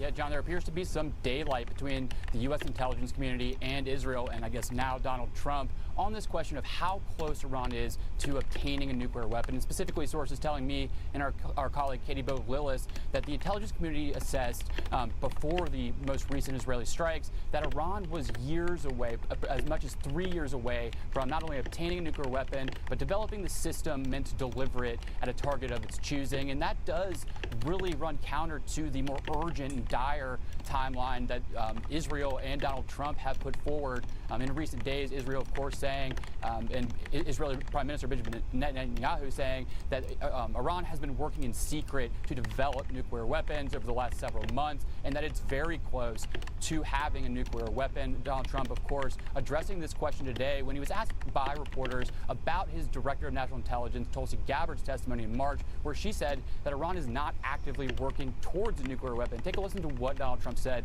when he was asked this question today. You've always said that you don't believe Iran should be able to have a nuclear weapon, but how close do you personally think that they were to getting one? Because Tulsi Gabbard testified in March that the intelligence community said Iran wasn't building a nuclear weapon. I don't care what she said. I think they were very close to having. So why does this matter, right? Israel has used this sort of urgent warning about Iran's nuclear program as justification for its latest round of preemptive strikes on Iran's nuclear facilities. Of course, this big question still hangs over the entire situation as to whether or not Donald Trump and the U.S. will become directly involved in the conflict. Donald Trump has said as recently as today that he wants to dismantle Iran's nuclear program. In order to do so, that will require one of two things, experts tell us, either a negotiated deal or U.S. military strikes. All right, Zach Cohen, some brand new reporting that fits right in where this story is right now. Appreciate your work on this. Thank you very much. With us now is CNN Global Affairs analyst Brett McGurk. He's a former White House coordinator for the Middle East and North Africa, who's been deeply involved in discussions in and around Iran for many, many years. And thank God we got a true diversity of opinion once again. Biden's very own Middle East envoy here responsible for one of the most responsible figures for Israel's genocide under the Biden leadership. Brett, what I want to focus on is President Trump headed to the Situation Room this morning, and much of the discussion might be focused around one site in particular, one nuclear site. I just want to put it on the map here so people can see. It's the Fordo nuclear enrichment site. We can push in a little bit to give people a sense of what it looks like, the area looks like. Why is this site so important? Well, John, I think the president should be in the Situation Room today. It's the Situation Room was actually created by JFK after the Bay of Pigs fiasco for a situation like this, to provide full spectrum awareness for a president as he has to make critical decisions. And there are three immediate priorities, and one of them is what you just mentioned. But number one, the protection of Americans in the region and the protection of Israel. We have to surge the missile interceptors into Israel. We're doing that as Dude. Sick. Dude, so much diversity of opinion. Do you see that? It's so strange. You rarely ever hear someone on, you rarely ever see someone as a global affairs analyst come on and be like, hey, maybe we shouldn't go to fucking war with Iran. That seems kind of stupid. Doesn't that strike you as odd? I've yet to hear from one fucking professional analyst that they have on that says this seems like a stupid decision. As Nick just said, a very small number of missiles yesterday. It looks like about 10. Can't draw a conclusion yet, but the Israelis are taking out not only the missiles, but the launchers. Very important. Second, you want to contain this conflict to Israel and Iran, not have regional spread. So far, that objective is being met, and I think the signals the administration is putting out are very good. Third, and this gets to your point, you want to keep particularly the Israelis focused on the stated objectives of this military campaign. The stated objectives are dismantling the nuclear program and the missile program. That's it. You want to avoid mission creep. Now, on the nuclear program, there are three main sites, two enrichment sites, one at Natanz, much of which is above ground, some below ground. The Israelis appear to have very effectively targeted that site. The second enrichment... We can't have people like consistently sending me the Twitter user Village Crazy Lady to make a point about uranium enrichment. Please stop. Facility is an underground facility called Fordo, which you just mentioned. You guys see a tweet that's going viral and instantly, without even like thinking about who's making the tweet, go, you literally have to see this brilliant take. Deep underground, dug into a mountain. It was an undisclosed facility until 2009 when it was discovered by intelligence and announced. Iran has...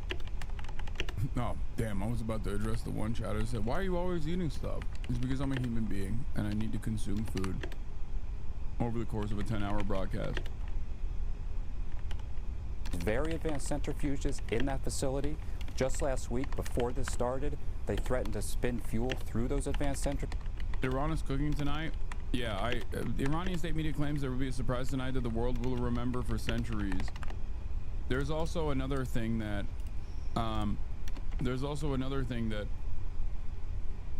people were saying. I mean, they keep saying that over and over again.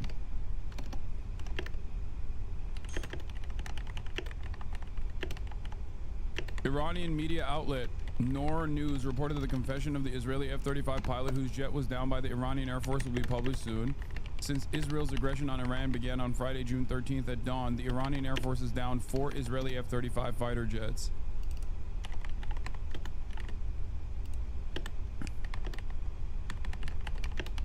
This is what I heard as well.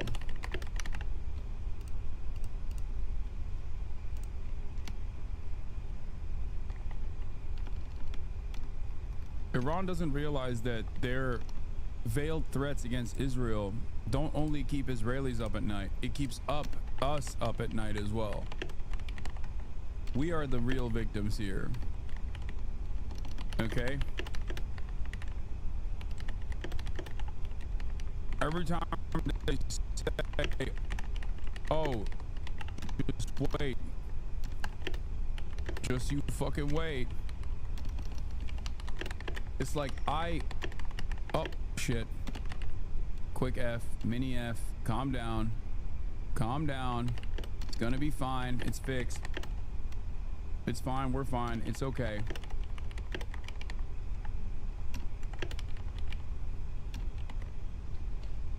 CNN continues to promote Middle East analysis from Biden aide Brett McGurk.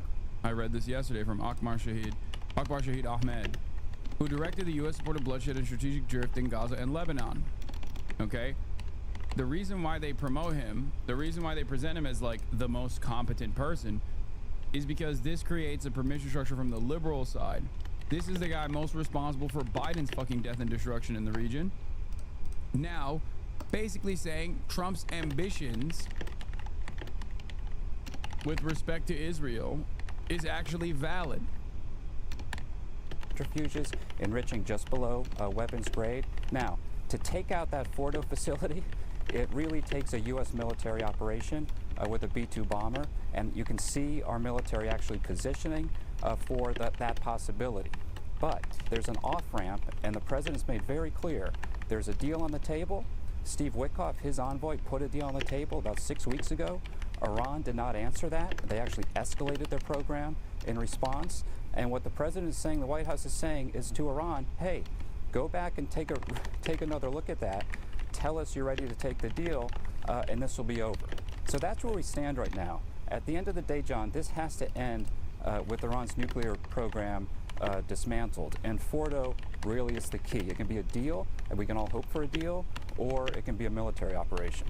Again, this is another look at Fordo right here. You can see this area right here is where the centrifuges are believed to be buried deep inside the mountain here. And what Brett was just talking about is it's believed that the only way to destroy this is through a U.S. weapon, the B-2 bombers dropping what's called this bunker buster bomb, the GBU-57 here.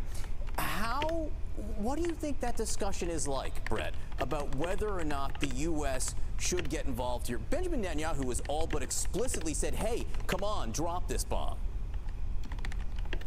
Yeah, I have to say, the U.S. military has trained on this for over a decade. This munition was kind of designed for this purpose. Now, look, there have been massive risks about such an operation like this. Number one risk used to be Hezbollah. Hezbollah had 150,000 to 200,000 missiles and rockets aiming at Israel. Hezbollah has been knocked on his back. Number two has been Iranian air defenses. They had Russian air defense systems, very high risk of taking down airplanes. Those are no longer there. So those risks have basically been eliminated. Iran can certainly respond. I would never downplay the risks of any military operation, but I would just say this is a very feasible option. Iran knows it. It's important they know it for the purpose of trying to get a diplomatic resolution to this problem and the problem of Fordo. I think that right now is the main objective, but it takes the military pressure to get Iran to the table and to do that deal. This is really going to unfold here over the next 3 to 4 days. I think it's a very critical period. I'm watching today. Can Iran again muster another missile barrage, or are they really now depleted? And Brett, you use the term coercive diplomacy. That's what's happening here. What is that exactly? Well, coercive diplomacy is what this administration, past administrations have used fairly effectively with the Iranians. Number one. Coercive diplomacy means using the negotiations process as simply a shield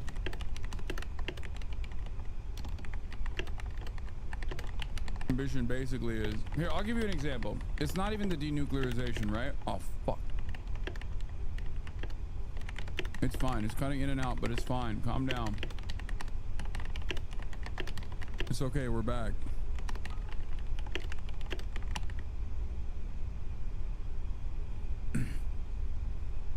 I'll give you a very simplified example of a coercive diplomacy.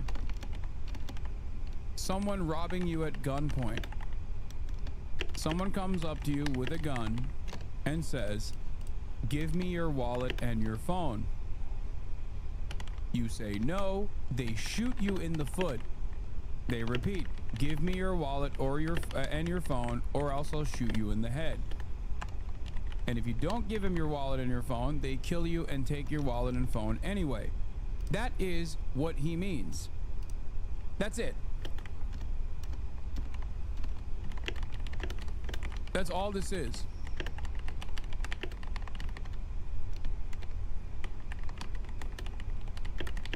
That's not diplomacy. That's a fucking robbery. That doesn't make any sense. To claim this is diplomacy is psychotic.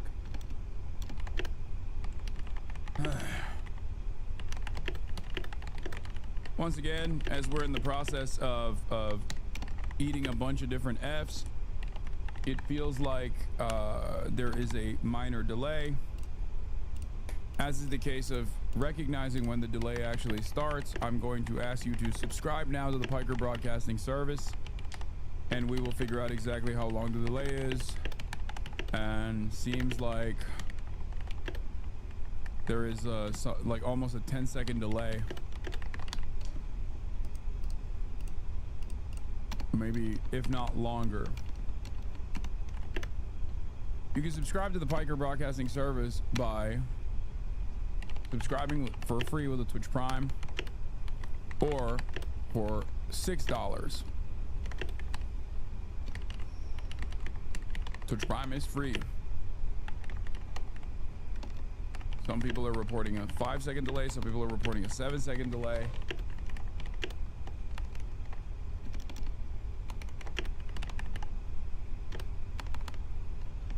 It's 5 seconds. Okay. I am going to, you are going to see an F in the next 5 seconds as I hit the ingest fix. 1, 2, 3.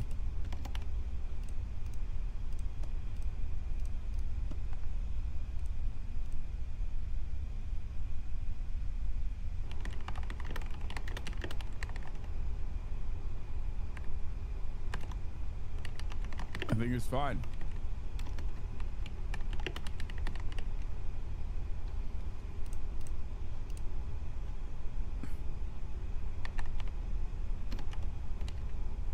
What the helly now? Press 1 to test the delay. Okay, it's like 2 seconds. All right, we're good. It's like a 1 to 2 second delay. All right, we're good. Economic sanctions, economic pressure, and number 2, the threat of a military force if Iran does not demonstrate to the world its program is peaceful. And I just have to say, last week, John, you know, the IAEA issued a report, very comprehensive report. It was asked for last year, and they found Iran to be an egregious failure to live up to its non-proliferation commitments. And 19 countries then voted in the Board of Governors in Vienna in the IAEA, the International Atomic Energy Agency, that Iran was in violation of its obligations. First time in 20 years. Yeah, they were like, we should nuke Iran. We should let Israel nuke Iran because they're violating their commitments. Which, again, they had no fucking commitments left because America had decided that they had no obligations whatsoever because they cast aside the agreement. What did Iran do? It announced escalations of its program, including in that Fordo site. Yeah. So Iran has made terrible choices here, and now the onus is on them to try to come to the table and take the deal that's been offered. Yeah, next 24 hours, next 48 hours, so crucial. Brett McGurk, thank you. You've probably heard this line before. Iran has never given up its quest for nuclear weapons and the missiles to deliver them. That's because Israeli Prime Minister Benjamin Netanyahu has been saying this for more than 30 years, claiming Iran is close to having nuclear weapons. Nuclear weapons, atomic bombs. In 1992, as a member of parliament, Netanyahu addresses the Knesset. He says, within 3 to 5 years, we can assume that Iran will become autonomous in its ability to develop and produce a nuclear bomb. 3 years later, in his book Fighting Terrorism, he repeats the same time frame, 3 to 5 years. Thank you, Mr. Chairman. Fast forward to 2002. Netanyahu testifies before a U.S. congressional committee actively calling for the invasion of Iraq. Are there any other nations that you would recommend that the United States launch preemptive attacks upon at this point? The two nations that are vying, competing with each other, who will be the first to achieve nuclear weapons, is Iraq and Iran. The invasion happens months later. No weapons of mass destruction are found in Iraq. This is a fragment of a 2009 US State Department cable released by WikiLeaks. Netanyahu tells members of Congress that Iran is 1 or 2 years away from being capable of developing nuclear weapons. They're online. It's 2012, and Netanyahu is holding up his infamous cartoon bomb at the UN General Assembly. By next spring, at most, by next summer, at current enrichment rates, they will have finished the medium enrichment and move on to the final stage. From there, it's only a few months, possibly a few weeks, before they get enough enriched uranium for the first bomb. And now, 33 years after Netanyahu's first so-called imminent warning, Israel attacks Iran. If not stopped, Iran could produce a nuclear weapon in a very short time. It could be a year, it could be within a few months, less than a year. That's despite the US Director of National Intelligence saying Iran isn't building a nuclear weapon months earlier. Iran lied. But for Netanyahu,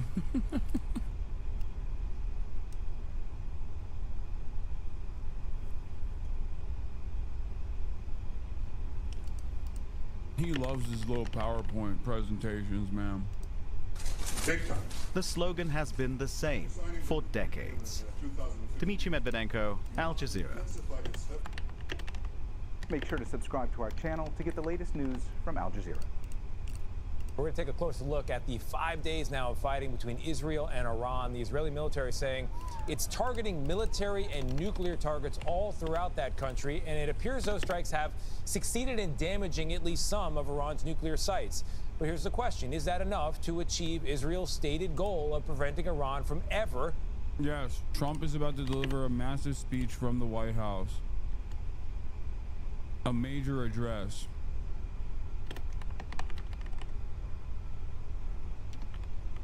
I think it's coming.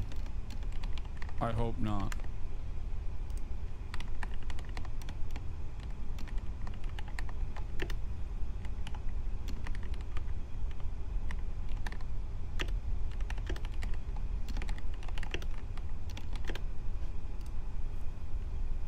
CNN has not yet reported this. Update: CNN to give urgent speech soon. Endgame World War III.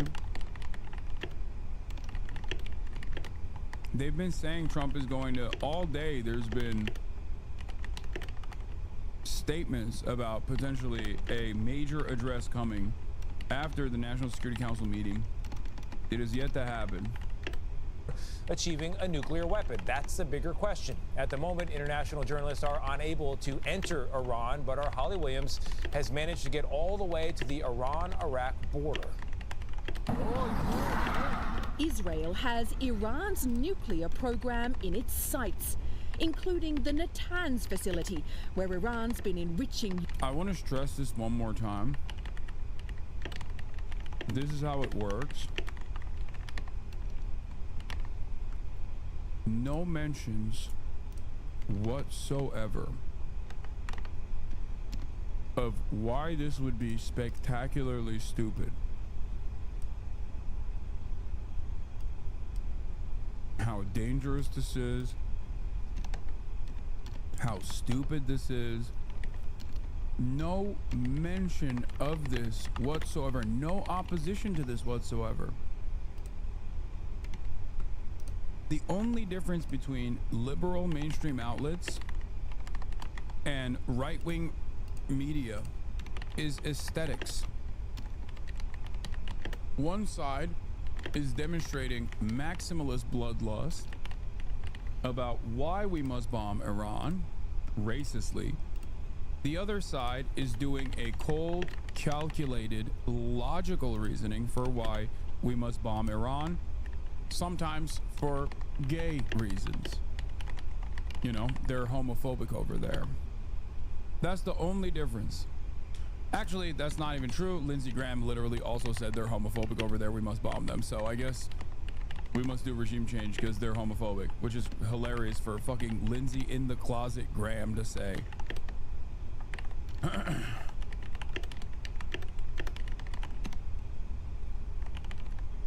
There is no debate between whether or not we must bomb Iran. The only difference of opinion comes from how hard we could bomb Iran and how hard we could get away with bombing Iran and how awesome it would be. But it's never about why we mustn't do this. Uranium up to 60%, a step on the way to the 90% used in nuclear weapons. Iran's nuclear ambitions are a threat to Israel's existence, according to Prime Minister Benjamin Netanyahu.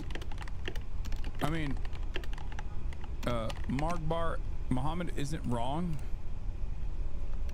when he says polling showing that Americans oppose a war doesn't mean anything. This country is too stupid and thoughtless to even notice if a war happens. They'll continue on their lives and not care. The government knows this too. The population is trained to be placid. Yes, this is something that I've brought up as well. Like, the media infrastructure is designed to basically make Americans not care about war happening all the time, that America is involved in all the time. So that's the reason why a lot of Americans fancy themselves to be peace lovers, you know, peaceful doves, because they never see it.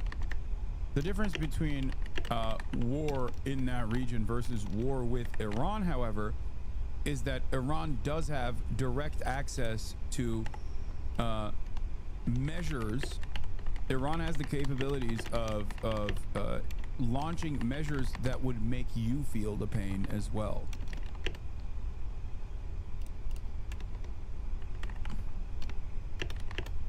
Do you understand? Oil. And also death of American service members by a lot. Destruction of U.S. Military personnel and gear. Shutting off the Strait of Hormuz. All of these things, lighting up the Saudi oil refineries. All of these things would universalize the pain.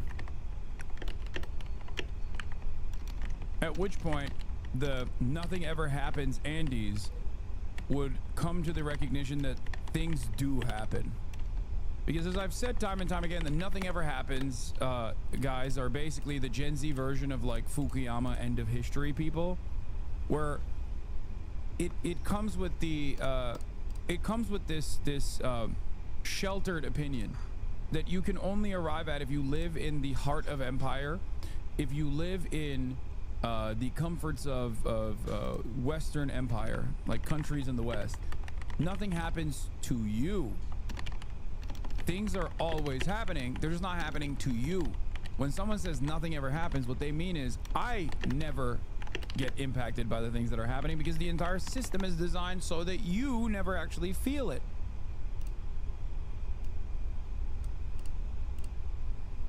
Things are always happening.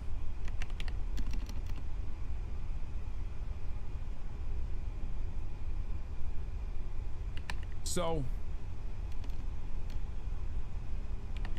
that is the other side of escalating tensions with Iran. Things might happen in a way that actually bursts our bubble, our comfortable existence in the Western world. Oil shock being one of the immediate responses.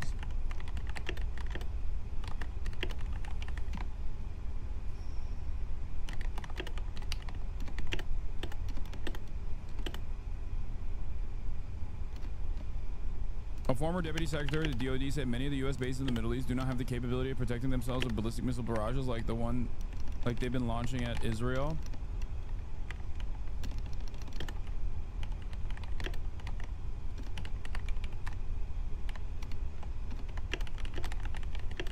Anyway, let's continue. Iran has produced enough highly enriched uranium for 9 atom bombs. 9.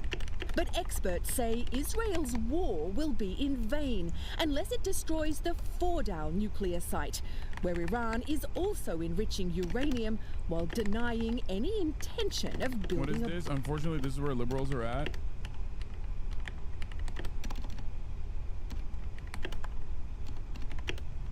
Masterful gambit. Abandon Harris. Mr. President Donald J. Trump and Vice President J.D. Vance.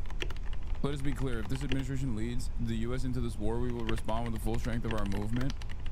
What fucking movement exists with Abandon Harris? Like, low-key, I know ContraPoints is like super fucking libbed up, but what is this statement? Like, what do you mean? What movement is Abandon Harris? Oh no, the limited number of people that didn't vote for Kamala Harris are gonna come after Donald Trump.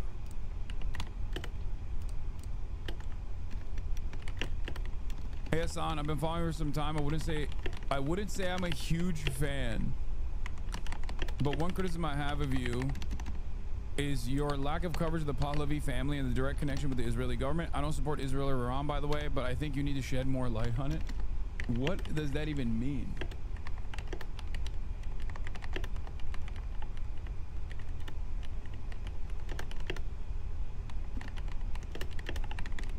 Bomb. Fordow is the hardest to get at because it's so far underground. Jonathan Panikov is a former deputy national intelligence officer and told us Israel may not have the firepower it... Thank you for the 50 bones.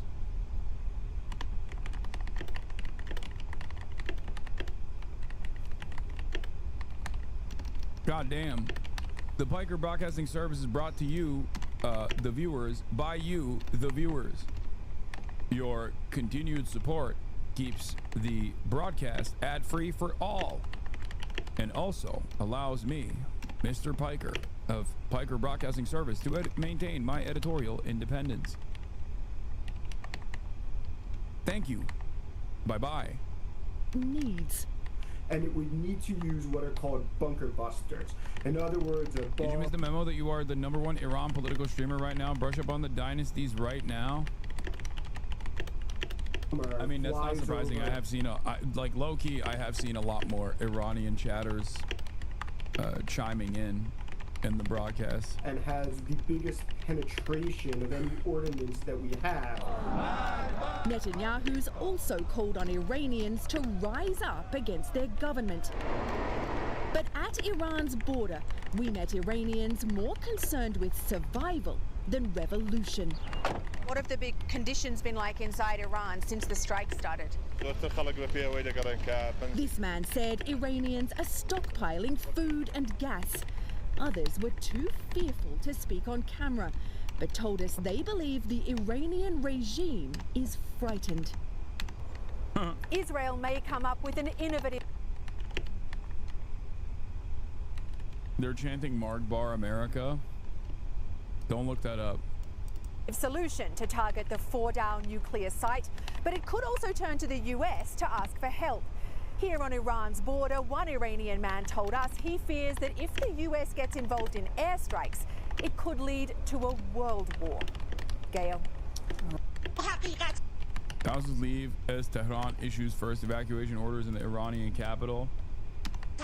Today, as this Iranian state television presenter was on air, delivering a defiant regime message to Israel, this happened. The roads out. They love playing this clip, man. I've seen this clip a million times. I don't know if it's a flex. They keep playing as a flex, or if they just like showcasing the depravity of Israel. Maybe, I don't know. Tehran are gridlocked as thousands are trying to leave the capital to escape intensifying Israeli attacks on the city. Speaking to people inside Iran isn't easy. It is incredibly risky for anyone to say anything. News report: Homeland Security Secretary Kristi Noem is taken to hospital by ambulance. What? Is that real?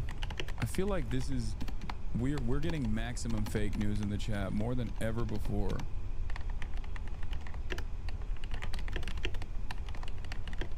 Oh shit, never mind, it's on CNN. Homeland Security Secretary Kristi Noem transported by ambulance to the DC area hospital say. What happened? Did they leave a chocolate out? Like a full bar of chocolate and she got to it? It's really sad. They might actually have to call in poison control and flush it out.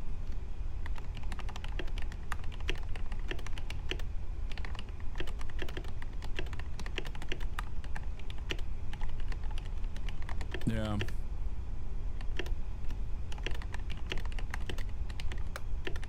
Yeah, I'm hearing reports of botched Botox. One of her Botox is leaking.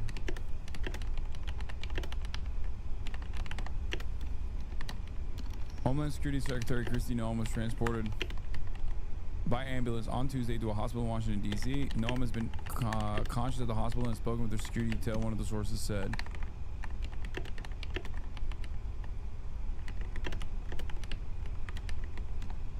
She got to some grapes too. I heard she also ate the leftover Mongolian barbecue that was left on the counter. It was all onion. It was all grilled onions. Really sad state of affairs. They might have to pump her stomach. Against the regime. But Sky News has been in contact with some who have disguised their voices. The current situation is a war zone. I personally haven't been out much. The streets are quiet while the motorways are jammed with slow-moving traffic. The roads are extremely busy. Most people are trying to leave the city towards the countryside. The streets and highways are chaos too. Even though some of the people we spoke to would like to see an end to the Iranian regime, most aren't convinced that this war is the right way to achieve it. Wow. Surprising that people that hate the current regime also simultaneously hate being bombed by an even more evil foreign government that they have seen doing genocide for the past year and a half. This is an incredibly shocking revelation, to me at least. A guy who previously thought people over there just love being bombed by America and Israel because that's all I've seen on mainstream news.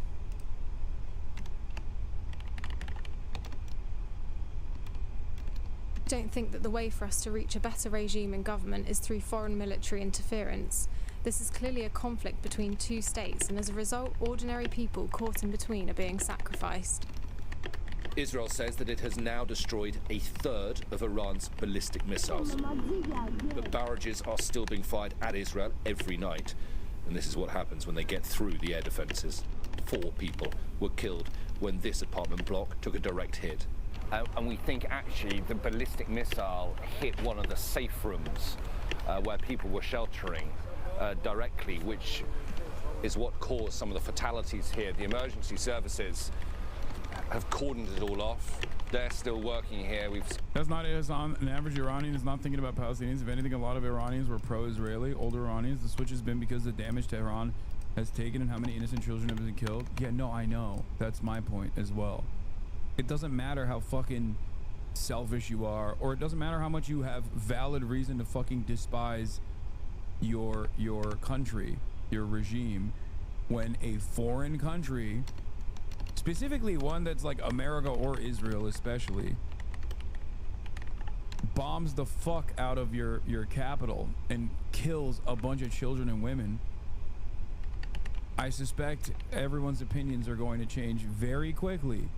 This is exactly what I said about Kharkiv and sympathies towards Russia as well. This is literally the most commonly occurring phenomena on the planet. Okay? You could be like maximum pro-Russia, living in the most eastern Ukrainian territory, and be like, I am in my heart Russian, we are brothers, my cousins live in Moscow or whatever. And you will be rid of that notion the moment that your apartment complex falls down, okay? That's it. How, like, think about it as a person, okay? Let's say you go to school with this one guy, with this nerdy kid, and that kid comes and kills your fucking best friend with a gun. Are you ever going to feel the same way about that kid ever again? No, of course not. I can't believe in order to describe how people feel about being bombed to Americans, I have to use a school shooting analogy because that's the only thing Americans can fucking comprehend. Burger and school shooting.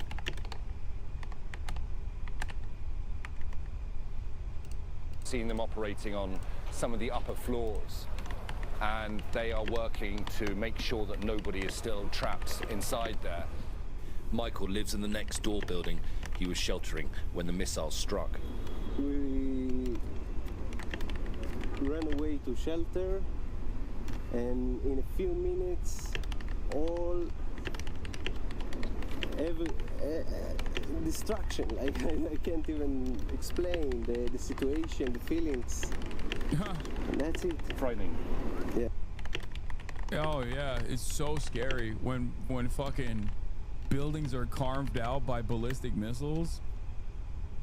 It's so scary. Yeah, there's no way. Just interesting to hear. It's interesting to hear an Israeli say this when, you know, 50 miles away, they're doing it to a captive population with far greater severity, far greater intensity.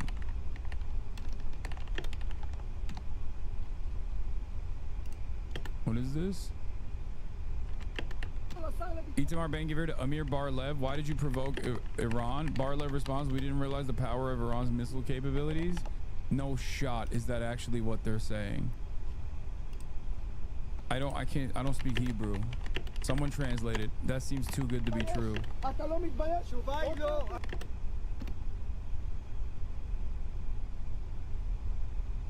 This is old. It's fake. Video is old. That's fake. Is it from last year?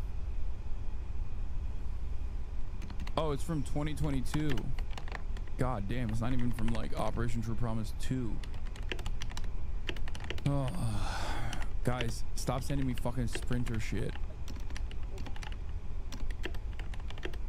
Please exercise a little bit of caution with like the links that you send in. Missile launches beginning. Pulled off a number of surprises. When the dust settles, you're going to see some surprises on Thursday night and Friday that will make the beeper operation almost seem simple. Smirking Israeli ambassador suggests Israel has an ace up its sleeve that will decide the war by the end of the week. If it materializes, this would explain why the genocidal regime dared to initiate this war of aggression and why Trump is now demanding unconditional surrender.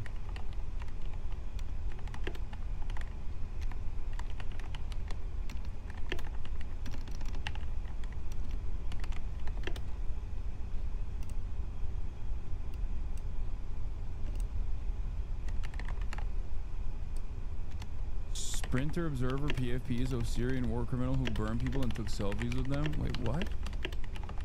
I mean, I don't think it's a reliable account anyway. They're like, those are like the reactionary pro-Palestine crowd. Yeah. Despite the ongoing missile attacks and the daily casualties, Israelis we spoke to still support their government's action. That statement from that ambassador is actually kind of worrisome because in a direct tit for tat, without American intervention, Israel doesn't have as much smoke as they claim they do. But when it comes to espionage, especially considering what Mossad was able to fucking pull together inside of Iranian boundaries, that in and of itself is definitely terrifying.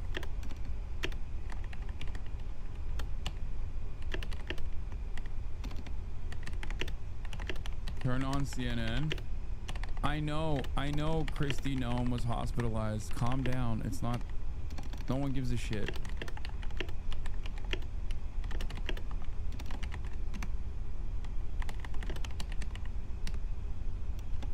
Iran's security apparatus has banned Iranian officials and their security teams from using any devices connected to the public communication and telecom networks. This is a safety measure to avoid intel leaks.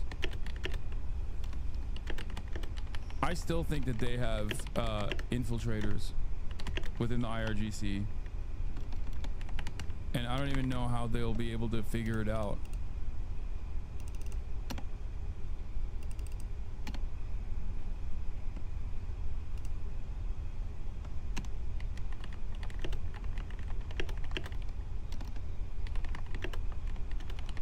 But yeah, I did see Iran claims of arrested alleged Mossad agent. Rockets are expected to hit soon, around 3 to 4 minutes.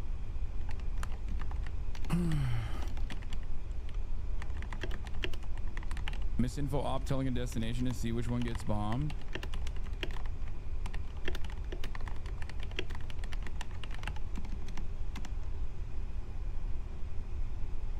American military plane in Israel, now Jordan.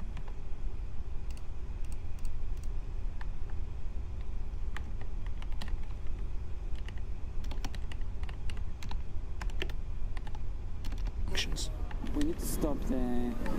Does anyone have the live link of Al Jazeera? Atomic bombs factory, yes.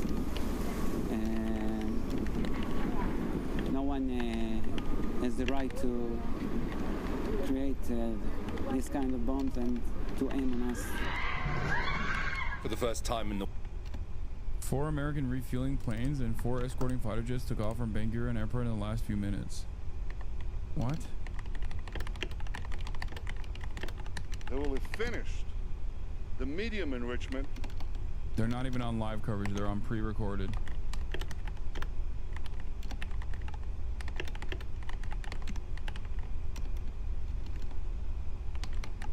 French assets off the coast of...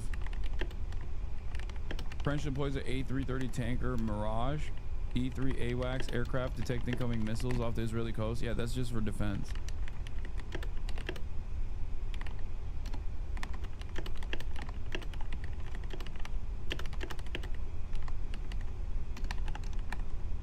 Iran launched missiles and is huge. Iran shoot missiles a lot. Israel hasn't issued a red alert. I don't understand what where you guys are getting this information from. The recent missile launches today haven't been seen on the streams, and it's been a very limited number.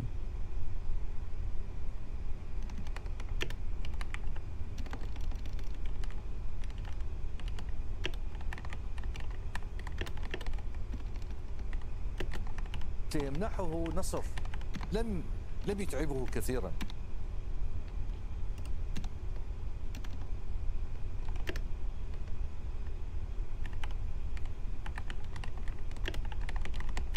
I know missiles will hit Israel because I live there and I have alarm XD.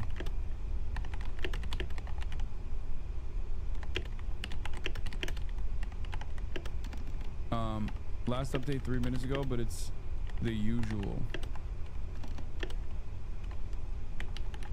We're bird watching, yes. Iran launched another missile attack, Israel says. The Israeli military says it detected incoming missiles from Iran. The latest of several attacks in the past 24 hours. Defense systems are working to intercept the threat, military said in a statement.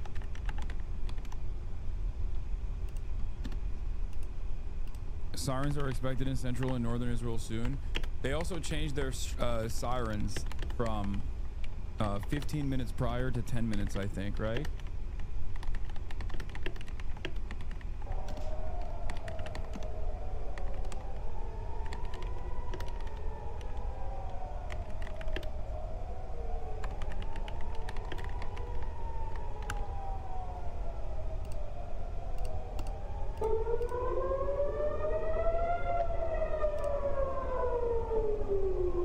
Tel Aviv.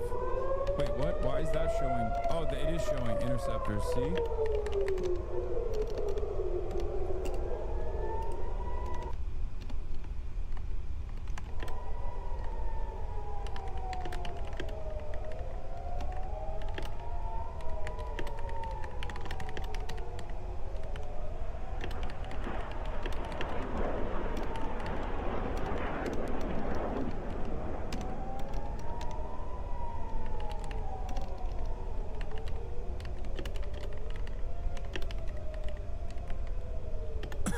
It seems like a lot of successful interceptions.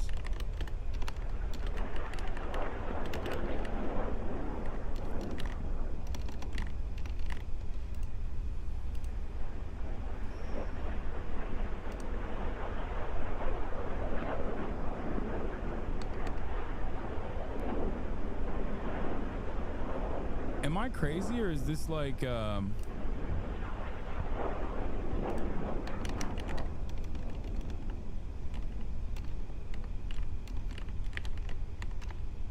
Isn't this like way higher? The interceptions are happening way higher than before, no? Am I wrong? Or maybe it's the camera angle. Well, something seemingly struck.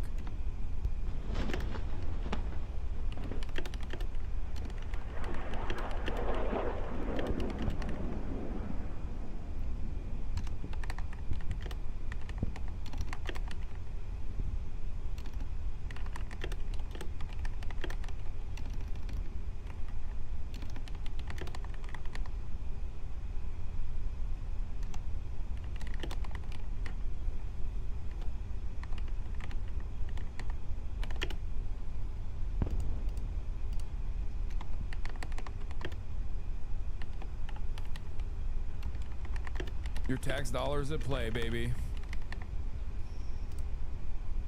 Your tax dollars at play.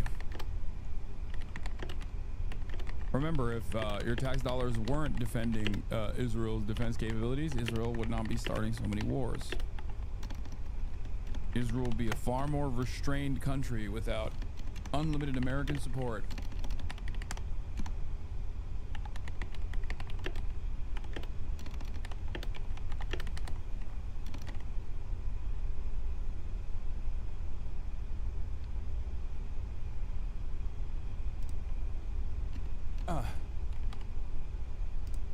I think that's it. That was the fucking barrage.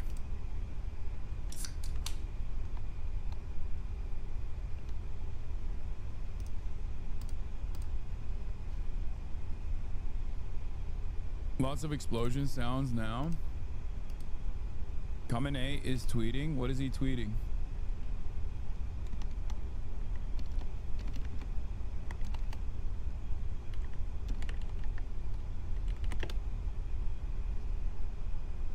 The restricted camera angle is sus. I know.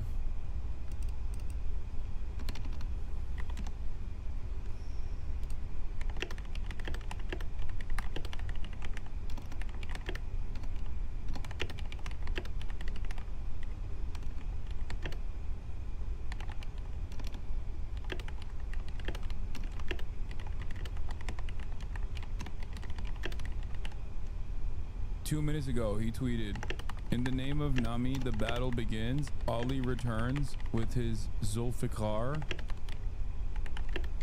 Some Shia stuff going on here. I don't know what this means.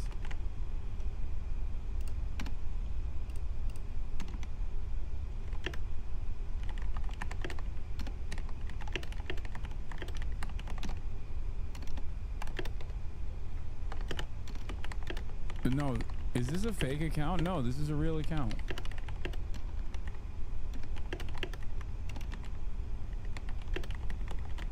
Zulfikar is Imam Ali's sword. Zulfikar, spine cleaver, is the sword of Imam Ali. Yeah, I don't know about Shia lore, okay?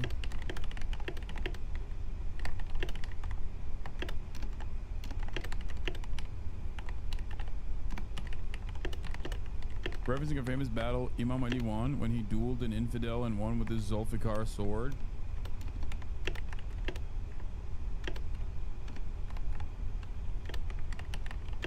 Israeli media reports 5 impacts in Tel Aviv.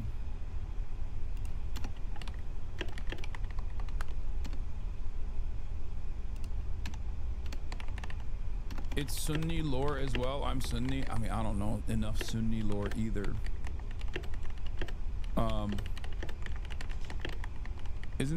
Is that an anime? It sounds like an anime plot.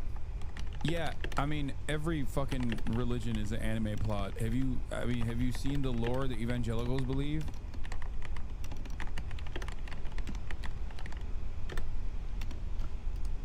Open News Live.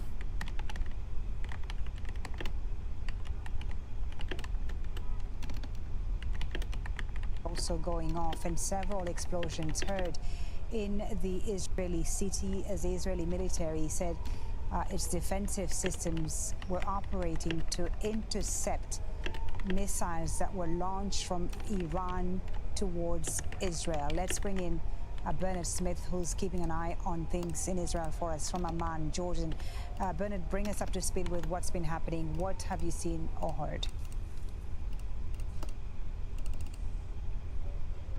Foley, we also had the air raid siren go off here in Amman about sort of just over 5 minutes ago, perhaps, and we saw. Imam Ali is actually a dude. He's not made up. No, I know. I'm saying, like, I don't know enough about even Sunni Muslim, like just Muslim history in general. Coming in from Israeli media of debris or missiles falling in central Israel.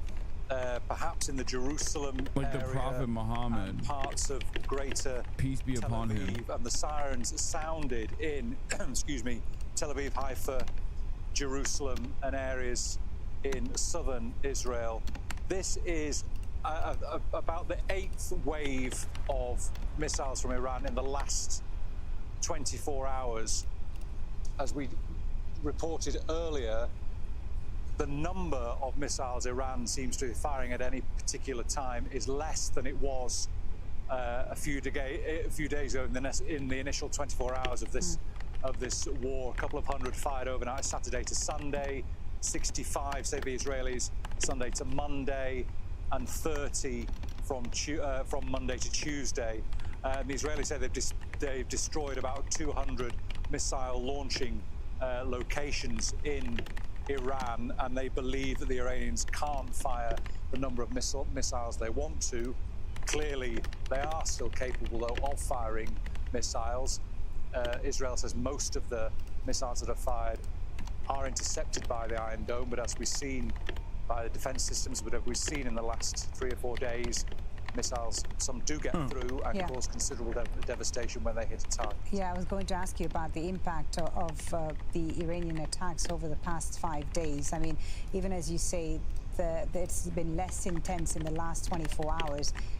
The missiles that have been fired from Friday to Sunday have had quite an impact on the ground in Israel. They have. But that's why you're not getting why Israel attacks Muslims. It goes back to Abraham. They consider Muslims as illegitimate lineage of Abraham. Dude, you are out of your fucking mind if you think that there is any this is the what Islamic version of what dumbass Americans say. This is a religious battle that's been going on for thousands of years. Shut the fuck up. Okay, please stop. It has nothing to do with that and everything to do with America and Israel's own fucking foreign policy agendas. The idea that this is like a 1,000-year battle is so fucking stupid. Please, are you out of your goddamn mind?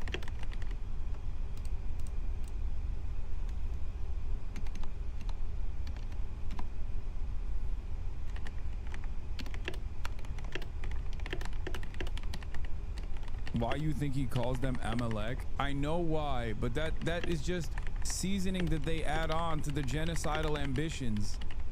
The real reason why they want to fucking ethnically cleanse that area is not because they think like this is a religious fucking war. That's just branding. Why are you guys believing in this dumbass branding? Did George W. Bush invade Iraq because God told him, because this is a religious conquest as well?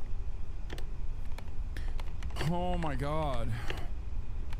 If that's the case, why the fuck did Jews and Muslims live side by side? No, they don't. They don't believe it either. It's like Theodore Herzl was not a religious Jew. Okay? Theodore Herzl was not a religious Jew. The father of Zionism is not a religious Jew at all. He just thought that if there was some sort of religious justification, he could bring more people on board with the cause. That's it. Without one of the leaders, US President Donald Trump left the conference in Alberta a day early as the crisis between Israel and the Iran grows. Our diplomatic editor James Space has more from the summit in Banff, Canada. Well, all of the leaders here, even though it's not... Religion is certainly a part of it. Not the main reason. No, it's just seasoning. Religion is simply the way that these governments, which are all secular, these governments can justify some of these actions to the dumbest subsects of society. it was also a much more effective tool, an effective means of propaganda back in the day when there was a larger number of dumb fucks who were ready to believe it. Nowadays, there aren't that many dumb fucks, I thought, but there are still some who come in and go, nah, you don't understand. This is like real. This is a religious thing. This is actually a religious war. Tel Aviv on fire? No, it's not. Shut up.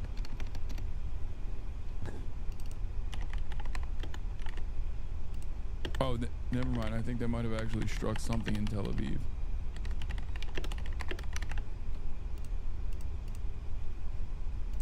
For now, was just talking tough to put pressure on the Iranians to make concessions. I have to say, a very different tone. Like, Iran is not a secular government, and Iran's fucking reason for waging war against Israel is not a religious one. Regardless of what the Ayatollah just posted on fucking Twitter, the reason why Iran is bombing Israel is not because they're like, oh yeah, we want to kill all the Jews and purge them from the land.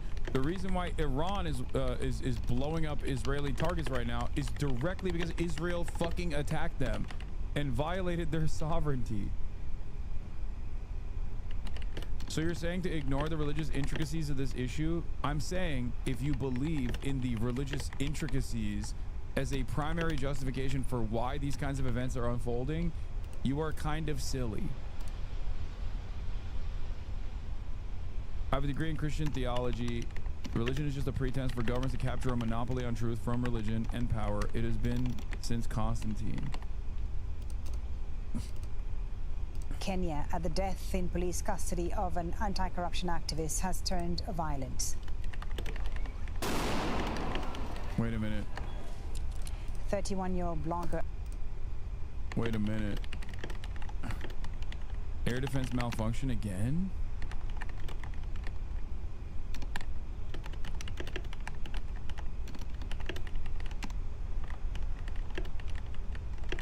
There was a malfunction yesterday.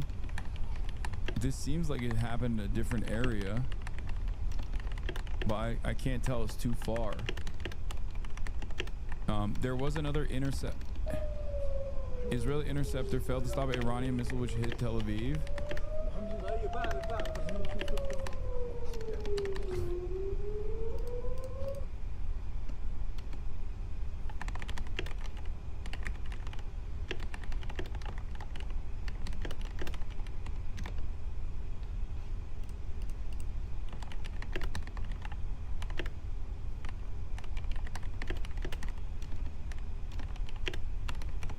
Israel has a right to intercept itself. Okay, this is what, the third day of a fucking interceptor malfunction? Every day there's at least one interceptor malfunction. I think it was a THAAD one too. That's crazy.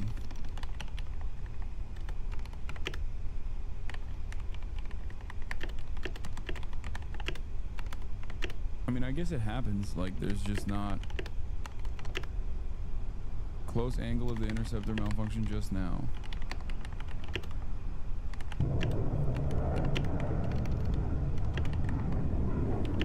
What is that? What is like, what just comes off of it?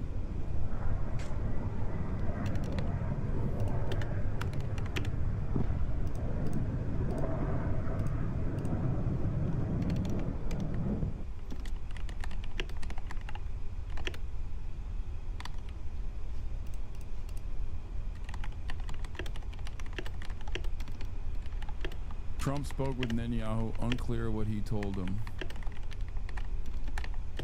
Israel Prime Minister Netanyahu had a phone call with U.S. President Donald Trump.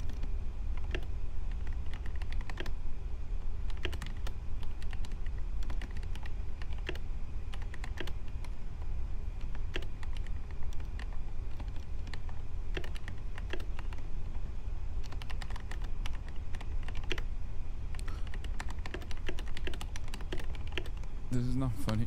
Interceptors only do that when they're stressed. It's true. Hero heartthrob of the Holy Land. proves he's more than kosher beefcake during Tel Aviv attacks. What the fuck is this New York Post article, bro? Like, what? What does this have to do with New York? Zesty, but also genuinely confused as to what that has to do with New York at all.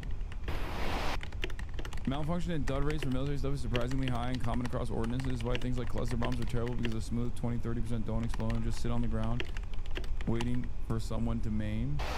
Well, let's go straight to our Mark Stone, who joins me from the White House. And Mark, we know that Donald Trump has been meeting with his top advisors in the Situation Room, and we're hearing that all options are now on the table. This is something you would read in the Tel Aviv Gay Club Weekly. Yes, we haven't seen Donald Trump at all today since he made that early exit from the G7 overnight. He has been very active on social media, but no, we haven't seen him visually. We know that he has had a meeting of his National Security Council. It lasted around about an hour. You know, Lindsey Graham's a warmonger. I don't get why you should share support for Ukraine with him. If you think me and Lindsey Graham are on the same page on Ukraine, I don't know what to tell you. You are living on a totally separate planet. I want a fucking ceasefire in Ukraine. Lindsey Graham does not. What are you talking about? Lindsey Graham was in line with the Biden administration in the way that they continued Ukraine's defenses, or under the auspices of providing Ukraine defense, continuing the fucking bloodshed without trying to find a peaceful solution at a time of maximum leverage that Ukraine had. Okay? Do you support Ukraine? Do I support Ukraine having a right to defend itself from Russian invasion? Yes. Okay, I do. And also saying that right now, especially when there was an insane deal for Russia in terms of a ceasefire negotiation, and Vladimir Putin very quickly switched up on his "we want peace in Ukraine" attitude to simply using the negotiations process to continue pummeling Ukraine a day after Russia fucking struck Kyiv and killed like what 41 people is so stupid. No, they don't. They can't defend. See how quickly you switched up and started talking about might is right. Kyiv attack first? What? Oh. And following that, we were told that he is keeping a range of options, including a possible US strike on Iran, on the table. We have seen his officials leaving from the side door of the West Wing here after the meeting. A lot of people in that Security Council meeting. There is still a Marine on the door, so the president is still in the West Wing. It is very, very hard to gauge where he might land on this, because systems are currently active over Tel Aviv, with hundreds of thousands of people into bomb shelters at this moment. Unhook. Get off. All right, we got it. We're gonna move. Okay, stay with us. Stay with us. Stay with us. Keep moving. Keep moving. Keep moving. Keep moving. No. Bro, that helmet ain't gonna save you, Trey.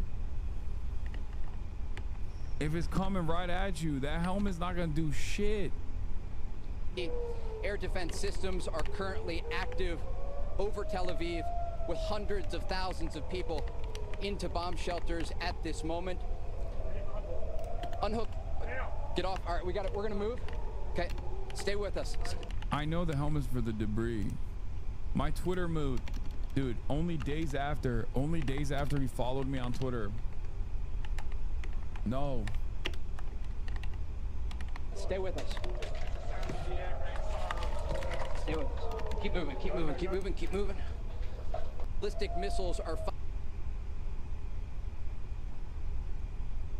That's probably so they stopped filming the missiles coming down. Stay with us. Stay with us. Damn. Fox News are such fucking clip farmers. Fox News instantly uploaded this. This is an insta upload. Take cover. Sirens sound off as Trey Ying's reports from Tel Aviv. Fox News' editorial team is faster than mine. When I get shot at, my editors don't immediately fucking upload the footage. They got the clip. They got the clip. Keep moving. Give me 1 second, Jesse. I'm with you. I gotta fix my IFB.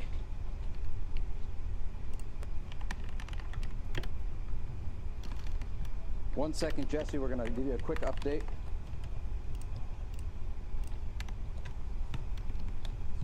I'm with you.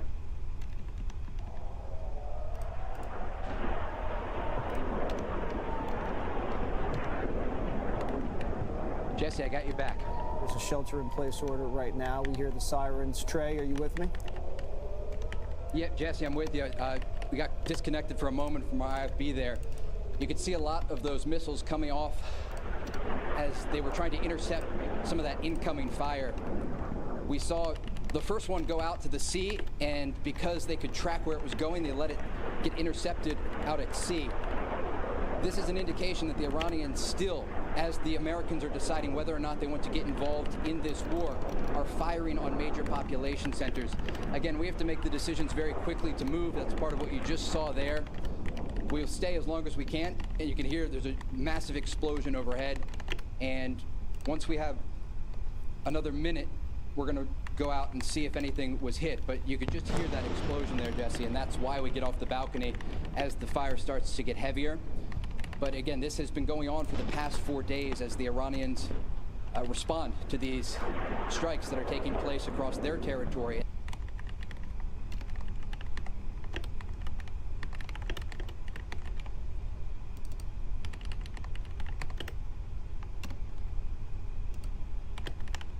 Farm and Aura.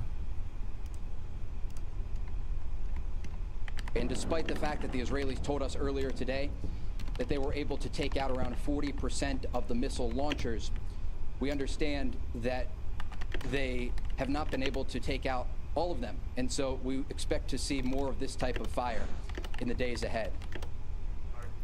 Trey, what is your understanding from the intelligence community? How much missiles have the Iranians stockpiled? Are they able to go tit for tat with Israel, and for how long? Why are you asking him that, bro? Fuck does Trey know about Iranian stockpiles?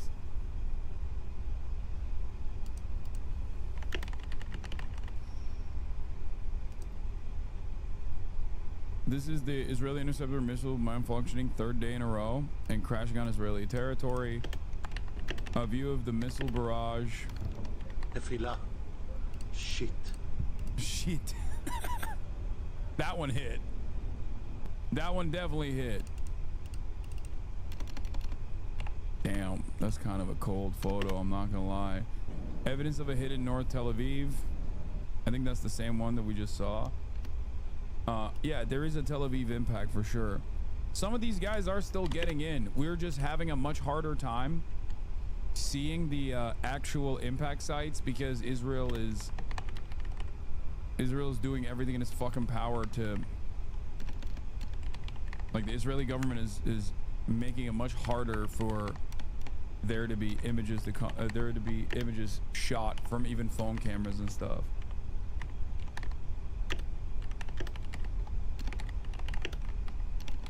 Pray for Vivid, please. Ashutosh, how come you always post about entering shelters after the attack is over? Spotty communication with your paymasters. Iran fire ballistic missiles. Sirens will sound soon. In the shelter now. Why does this account still act like it's not fucking posting from Uttar Pradesh? Like, literally everyone knows. Everyone knows.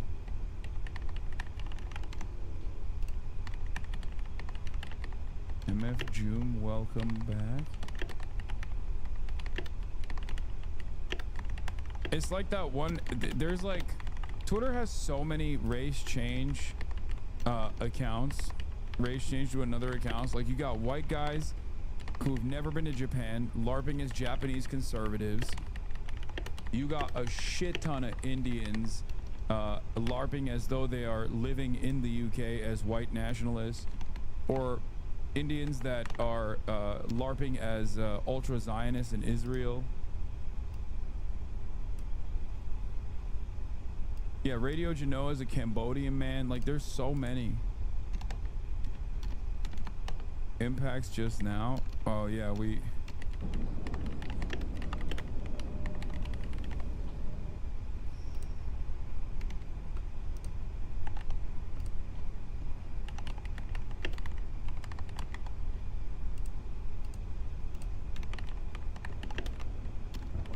Tefillah. Shit. Stop with the anti-Indian hate, homie. It's not. This has nothing to do with anti-Indian hate. I also don't even... I think it's great that these dudes are making money that way. I don't give a fuck. I just wish they weren't, like, pumping out so much white nationalist propaganda. Bro, the $34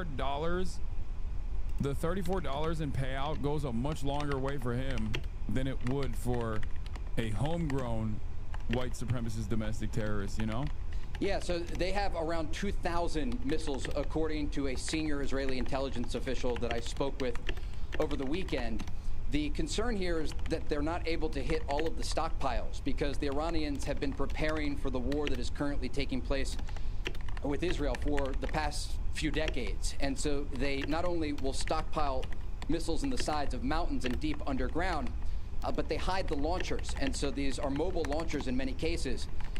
Eventually, they will run out of missiles. And that is part of the reason that Israeli officials are encouraging the United States to get involved at this very moment, because they understand it's a window of opportunity. They have weakened the Iranians enough that they've taken out many of the missile launching platforms. They have struck both the Isfahan and the Natanz nuclear facilities. And they have left just really a large facility called the Fordow facility, where the most advanced part of the Iranian nuclear program is currently developing. And so if we see the Americans get involved, this is one of the likely targets, because America has bunker buster bombs. They have the ability to strike even deeper underground than the Israelis do.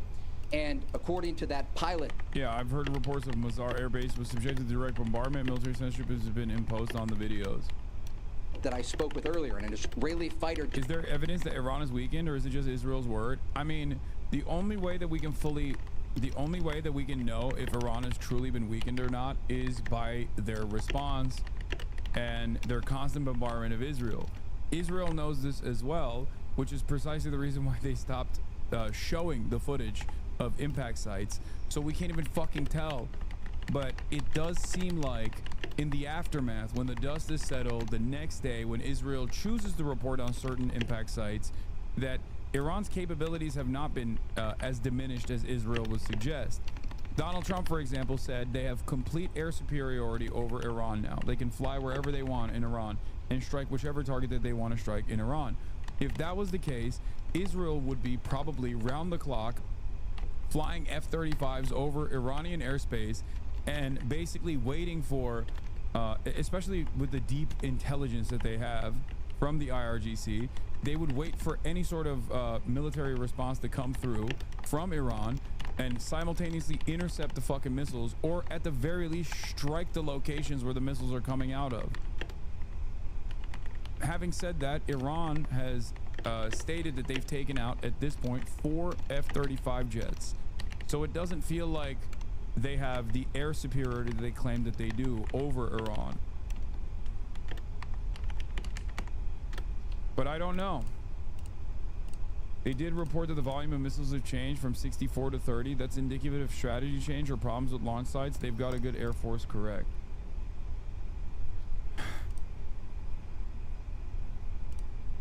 Very few, if any, successful intercepts on the ones headed to the airbase. I don't know. I just have no way of verifying it.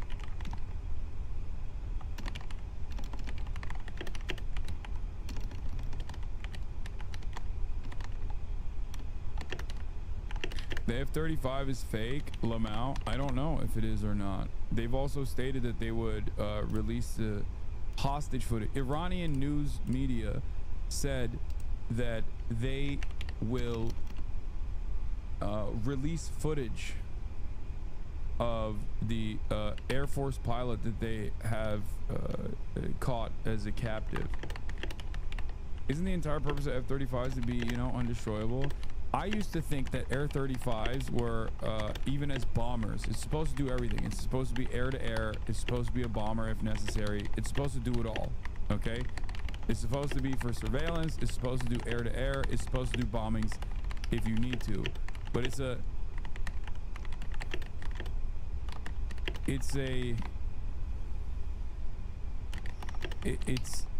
a multi-role fighter, a master of none. What's the term? Jack of all trades, master of none.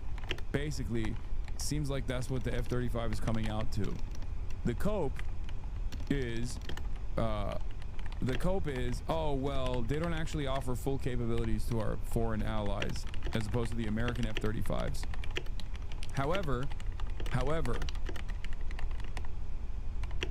even if that was the case, the American F-35, according to New York Times reporting that was not really heavily discussed, the New York Times reporting on why the Trump administration came to a ceasefire with Yemen, revealed from inside anonymous military sources that even the Yemeni air defenses were able to almost hit an F-35.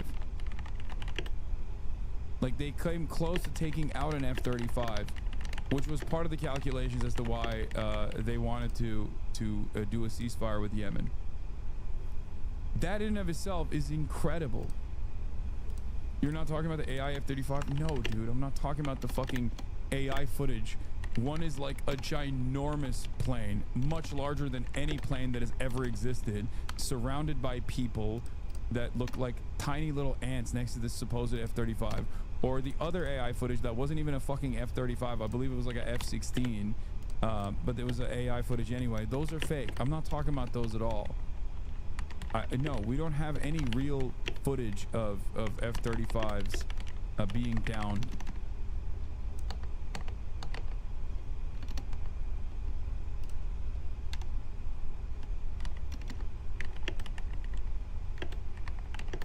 No, that's not what I'm saying at all.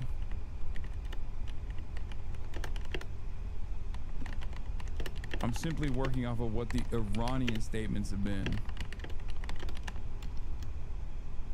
Especially the claim that they literally have captured one F-35 pilot, an Israeli-American woman. The AI footage is pretty funny. Does anyone have it? Like the really big plane? It's like such a stupid photo. It's such a stupid photo because it's just like, it's so obviously ginormous. Like not a real fucking this. Yeah, this dude, look at how tiny the people are, dude. Look at how yeah, the F-35 cockpit famously will allow 30 people in it.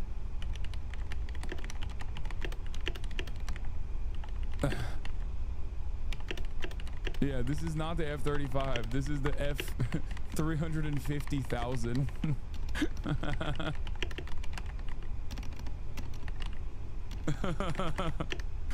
It's a new jumbo jet.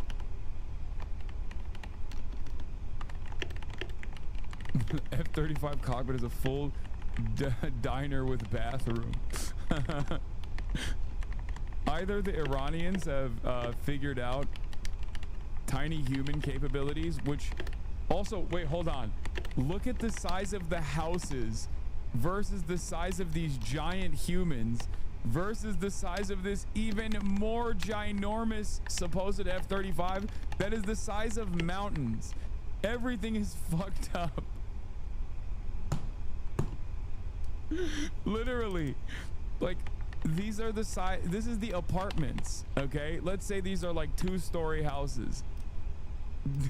Every single Iranian is actually a member of the Nephilim. They're all ginormous. They're all ginormous, but their size pales in comparison to the largest multi-role fighter jet America has ever created. The size of a goddamn spaceship times 3.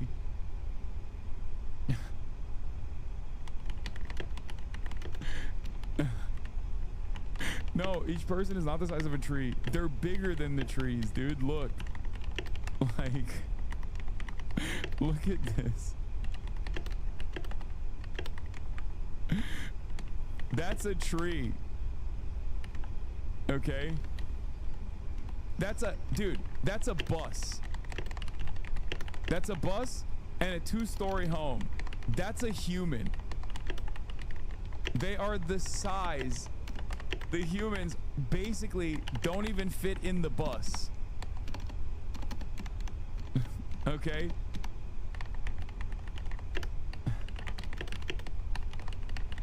But the funniest part is the literal mountain range that is minuscule in comparison to whatever this ginormous monstrosity is supposed to be.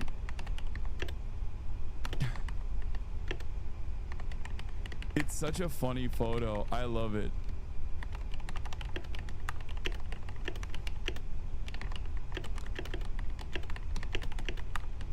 It's funny because, one, the humans don't fit in the buildings, but they also are too small for the F-35.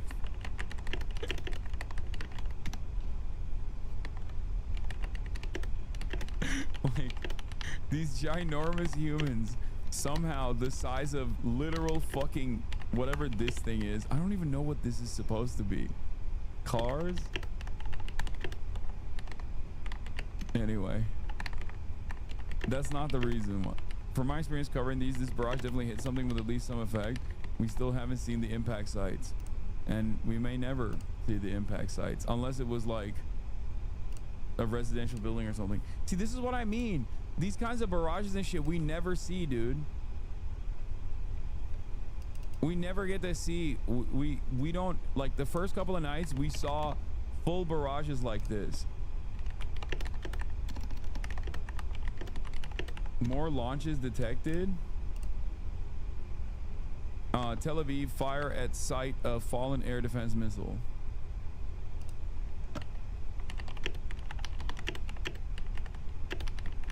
Who was trying to pass this off as real just got out of the shower? I didn't see anyone passing it off as real. I only saw people saying it's fake. But I'm sure some people believed it.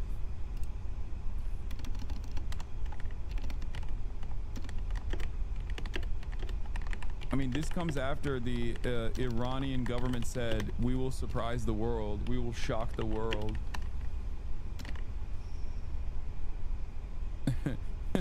Iran released a photo of downed Israeli F-35.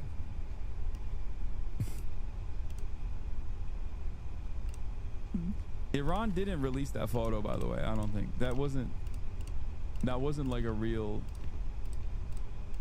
that wasn't like coming from any official government accounts or anything. New imagery from Maxar offers a look at more damage to Tabriz missile base in western Iran from Israeli strikes. I don't think these, like, are these actually the bases? Like, are they actually fucking building the missiles above the ground? I feel like that would be silly, no? Like, these are just like, it's just like shit that they build on top of the area that's supposed to be the, like, a lot of the missile facilities are underground, right?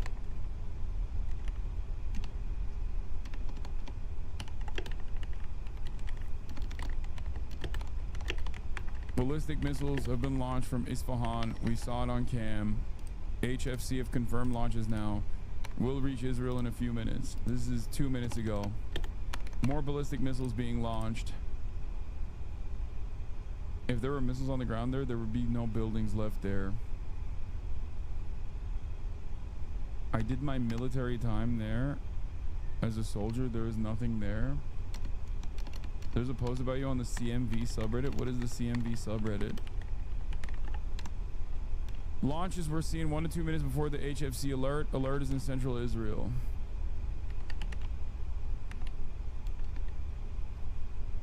Breaking. Homefront command update. Due to detection of missile launches towards Israel, alerts may be activated in Samaria areas in the coming minutes.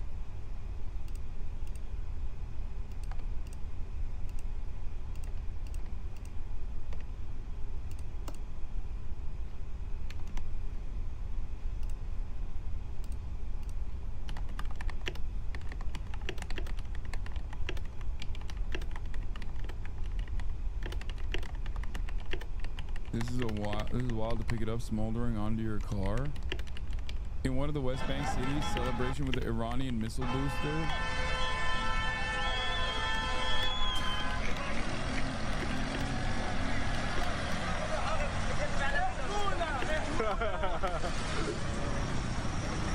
That's crazy because it's still smoking. That's crazy. That is wild, bro. What are your thoughts on Jordan and King Abdullah? King Abdullah is a manlet, not worthy of the title king. He's the king at getting low enough to suck British penis. That's what I think. Be careful, he is a hero. Yeah, okay. Yeah, hero to Israel, maybe.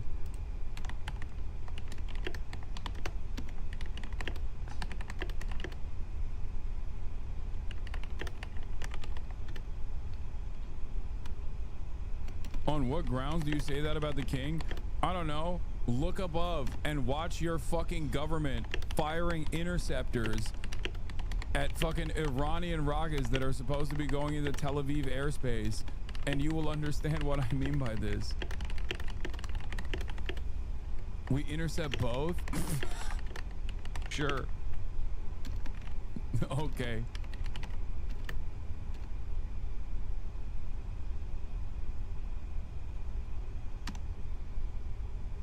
Yeah, King Abdullah, also known as the Iron Dome, for giving Iron Dome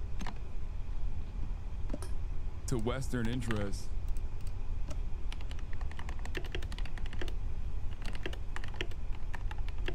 I wish Jordan a very happy democratic people's revolution one day. Hopefully, inshallah, one day.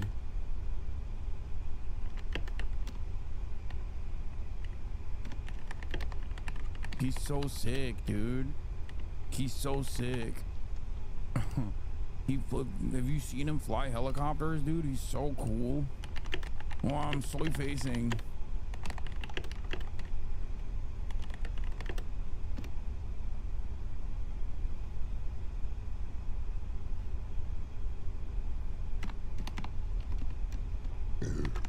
Alarms in Tel Aviv. It don't mean shit. We can't see anything from these camera angles, Chad. Haven't you noticed that you barely see anything from these camera angles? Do you not find it odd?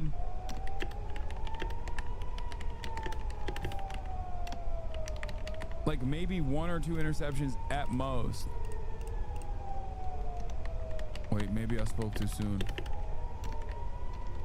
What's going on there?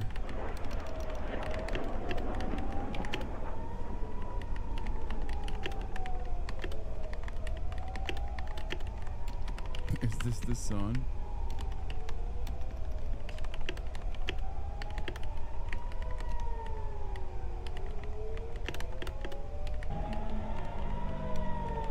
I hate these multi-camera angles because you can't see anything. You end up seeing nothing in the process of wanting to see everything. Okay? The multi-cam streams are so funny because 75% of the screen is taken up by the cameras that have like Vaseline plastered all over it.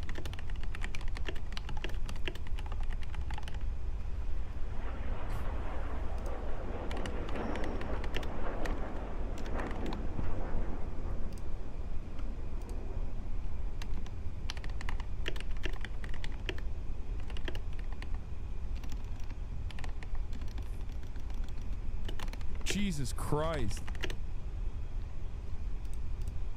That's rocket alert is basically 281 alerts 1 minute ago, pretty much everywhere.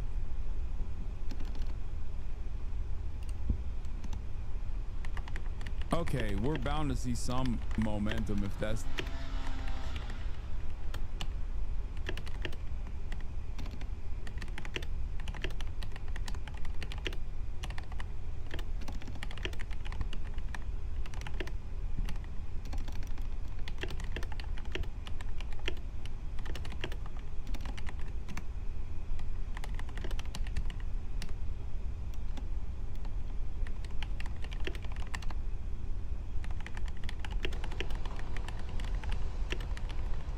Isn't this the exact same one as the AP one, chat?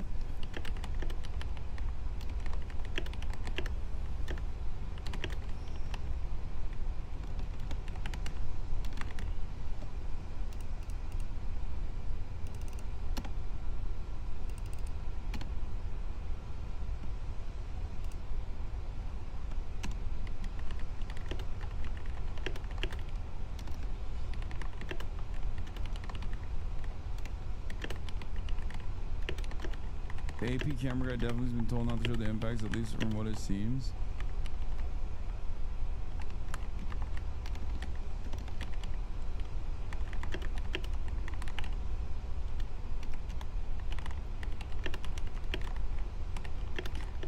I'm not seeing any surprises so far.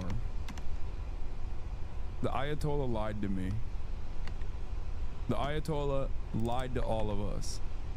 The Ayatollah shamelessly said, trust, big surprises incoming. And it turns out there were no big surprises incoming at all. The Ayatollah, historically a trustworthy person, excuse me, he's a believer. More like Liatola.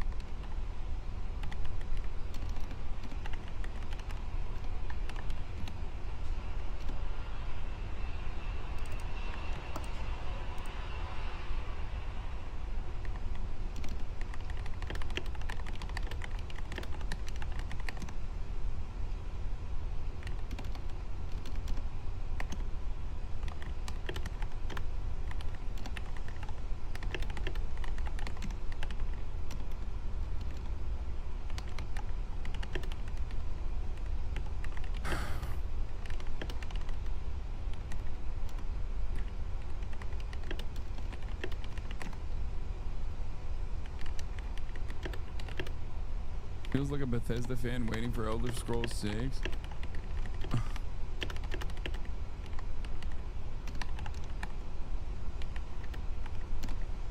Watch Al Jazeera Arabic for better angles. They don't have different angles.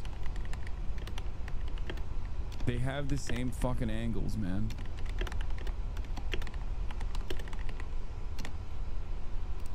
It's literally all the same feed.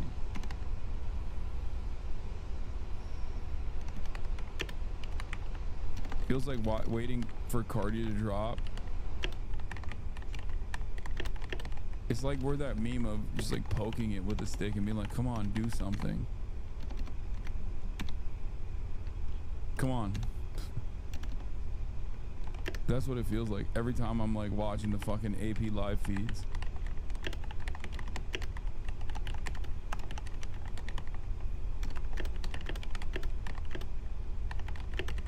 Come on. All right, He is being pulled in multiple different directions, and his instincts are conflicted as well, I think. There's no question about that. This is a man who has been quite clear through the campaign and through his presidency. He wants to stop wars, not start them. And yet he is also someone who enjoys the, as I said in my report, the art of the deal. And he... Isn't this good that people won't die? Yeah, but I want to watch F-35 jets smoldering, okay? I want to see interceptors coming up with a cloud of smoke. I want to see restraint from Israel. That's what I want. I'm not in the business of vengeance. I'm in the business of justice, and I'm in the business of hoping for restraint. Okay? I want to see some fucking I want to see the air force of the Israeli occupying forces diminished. Okay? Hasan, clip farming for alt-right. What? Clip farming for alt-right? What are you talking about?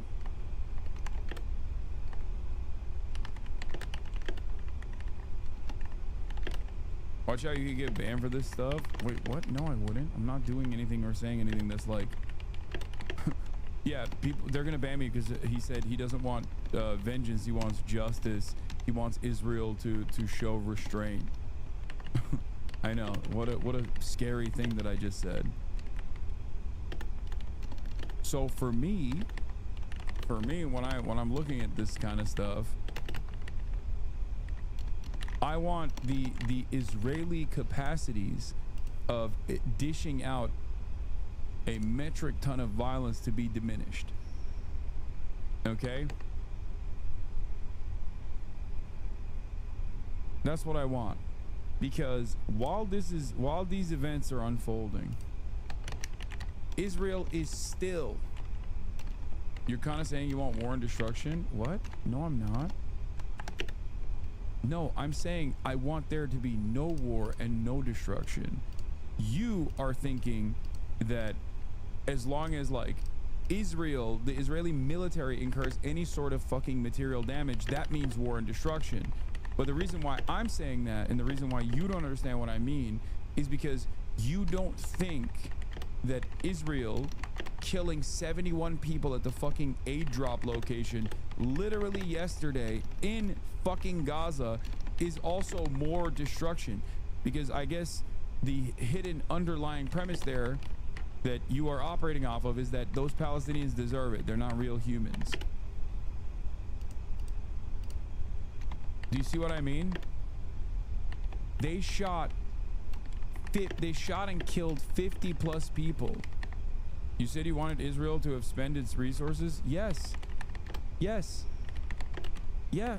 Can I make it even any more clear? Exactly. Because every fucking Israeli tank that blows up, or every Israeli Air Force, every Israeli Air Force fighter jet that gets destroyed literally means they can't use that to kill Palestinian children. When I talked about the Ukrainian drone strikes inside of Russia, inside of deep Russian territory, blowing up Russian fighter jets, and how that was actually a very cool moment and unironically a good thing that took place, everybody understood what I mean. But when I talk about Israeli Air Force jets that are killing children at a higher clip than Russian fucking Air Force bombers are, even, all of a sudden, this is anti-Semitic. How dare you say this?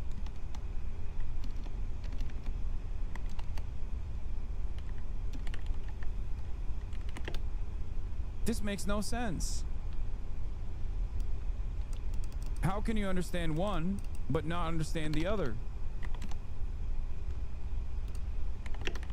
You basically arrive at the conclusion that one must be anti-Semitically saying you shouldn't kill children. That's the point. If you say don't kill children, and any effort that actually cripples the child murder machine is actually bad, because the child murder machine is good from your estimation.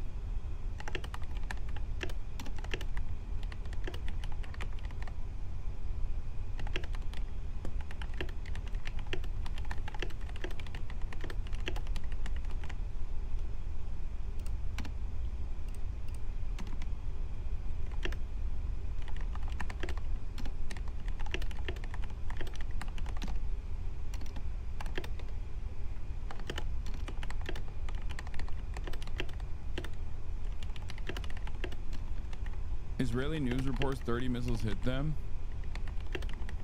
They launched another wave already. We could hear the launches in Tehran. They're still going?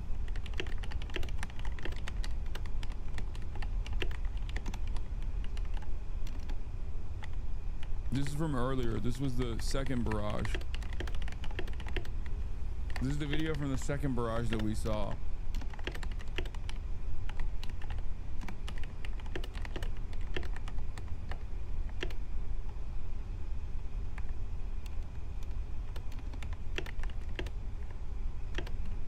War Monitor says so far no impacts or casualties have been reported in the last barrage.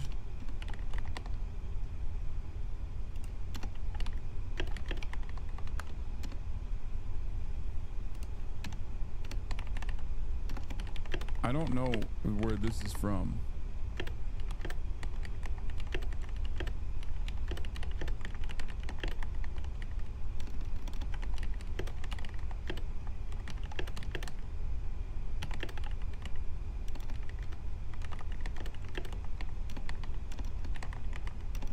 The Tehran cam is probably AA fire.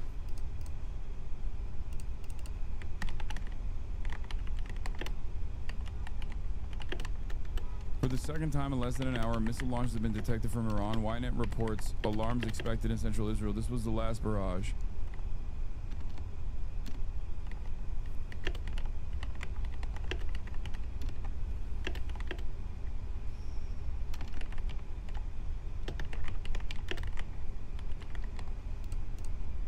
Given the threats to the Ayatollah, isn't Iran likely to go full strength for his own survival at this point? Iran better be saving the good shit for when USA gets involved, because it does not look good. The thing is, we don't know if this is impactful or not, because I feel like a lot of the impact is sheltered. Remember that. That's why there's so much confusion in the reporting, where some people are saying like, oh, it actually hit. There were numerous targets struck, and then after like 10 minutes after Iran reports ballistic missiles launched, you hear the sirens, okay? And then 10 minutes after the sirens, or 20 minutes after the sirens, you start seeing video footage come out from people's phone cameras. Never directly from the live feeds or whatever. Live feeds will show some of these interceptions, but in order to get a full grasp of what's going on, you have to wait.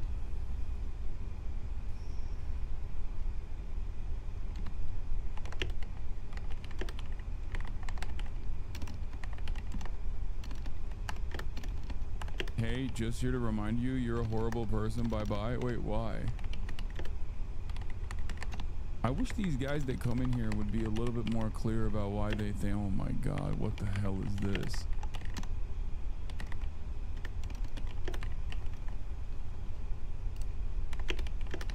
I wish they would tell me what it is, like what their gripe is. They'll just be like, nah, you're just a bad person. Why? Because I don't want fucking children to die? Like, what do you mean?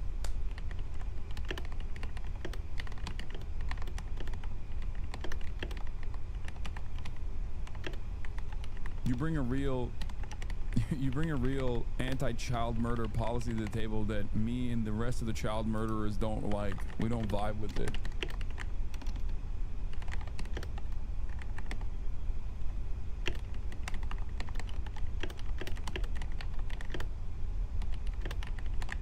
Explosions were visible in the sky over Tel Aviv as air raid sirens sound across the city. The mid-air explosions were likely caused by interceptors fired by Israel's air defense system.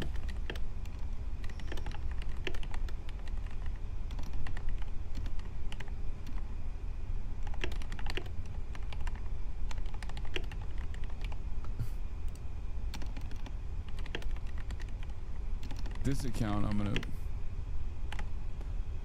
looks like a car lot or some sort of depot after a missile strike. 10 or more so missiles arrived in Tel Aviv, unclear if there are any impacts yet. Iranian media announcing that tonight's attacks will be more violent and extensive than recent days. This is a video footage from the same location.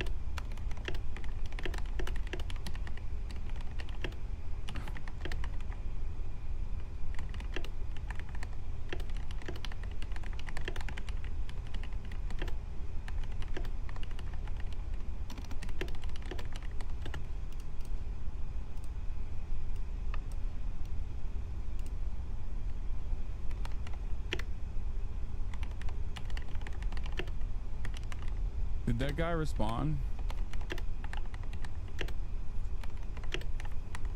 Did that guy respond as to why he said I was a bad person? No, right? I don't think he said nothing. German Chancellor Friedrich Merz, speaking on the sidelines of the G7 summit in Canada, gave his views on the possibility of regime change in Iran. German Chancellor posits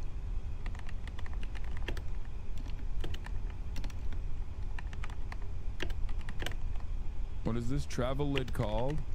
The White House is called a travel/photo lid, which means that President Trump is not expected to appear on camera for the rest of the day, all while the world awaits to see what he will do regarding the conflict between Israel and Iran.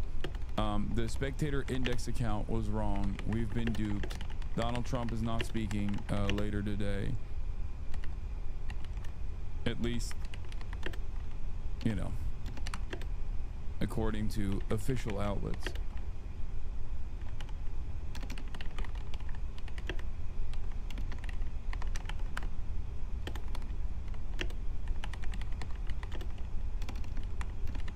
This doesn't mean he won't fucking post truths, though.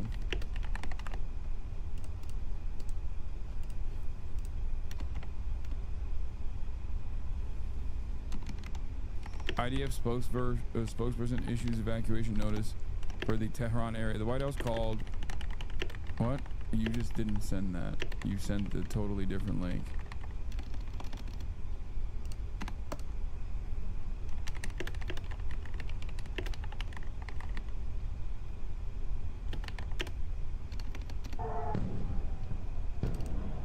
I don't know how valid this footage is, chatter. This doesn't look real.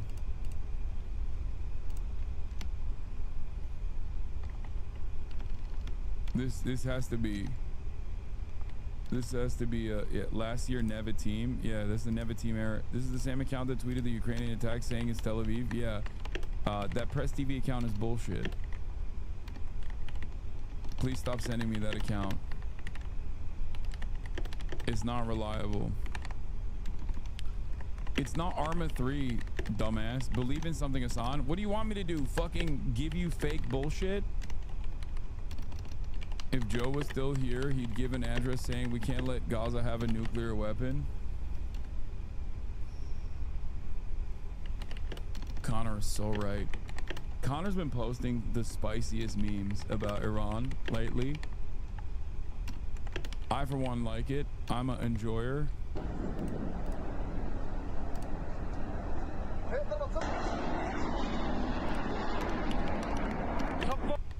Apache helicopter shoots down drones with missiles over Jordan.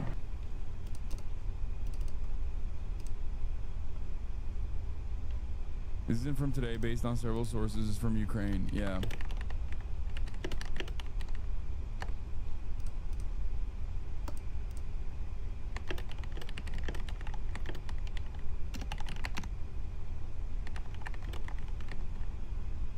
Has Israel been giving evacuation orders for the last few days? Yes, they have.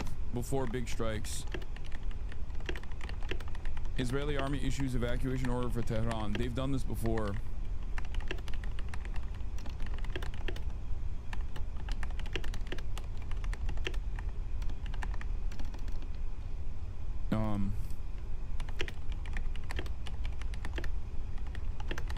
Just here to unfollow. What is happening today? No, he was a gaming watcher. We lost a gaming watcher. That's sad. Literally a gaming watcher. No way you're still fighting the lion, lol. Hasan listens to nothing Felix says, yet Felix keeps yabbing anyway. Wait. He's also a Felix Biederman enjoyer? No shot.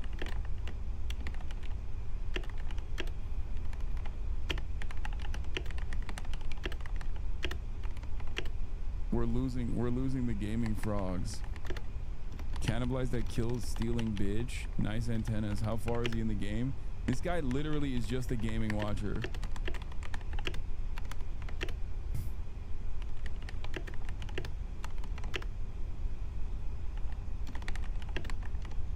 This was round giving Elden Ring DLC advice. Oh, true.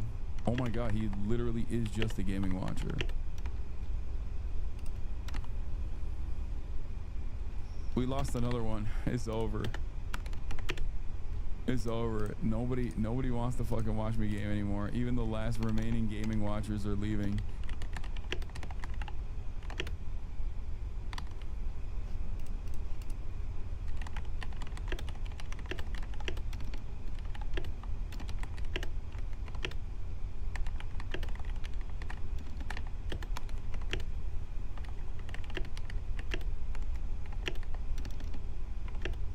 Okay.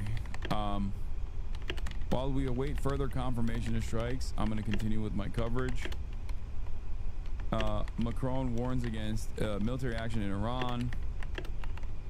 God, so much of the coverage revolves around like Iranian strike priorities, strike targets, just over and over and over again. Okay.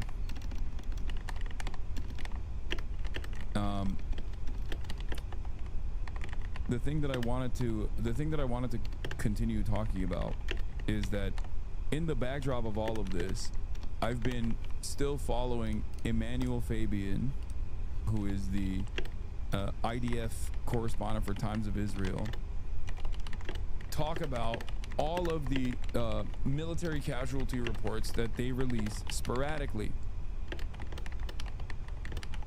Okay. The IDF is still receiving casualties from Hamas in Gaza, which is fucking crazy. Because while all of this is happening, while Israel is like getting rocket struck by Iran with these fairly limited strikes, Israel is still continuing its ethnic cleansing campaign in Gaza. In the backdrop of this, while the world, myself included, is paying attention to what happens with the Iranian strikes on Israel, Israel is still doing ethnic cleansing in Gaza. Okay, there's another Khamenei tweet. The terrorist Zionist entity must be dealt with forcefully. We will never compromise with the Zionists. Don't know what that means.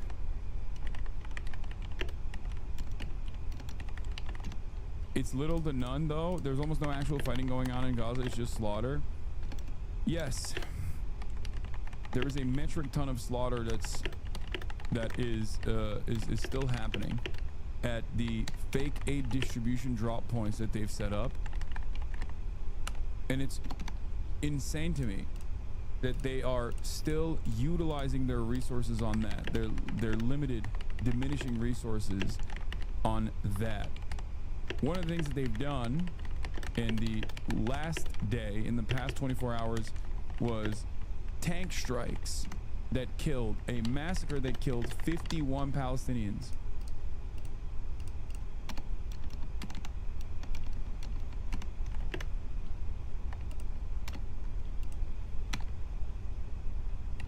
Actually psychotic.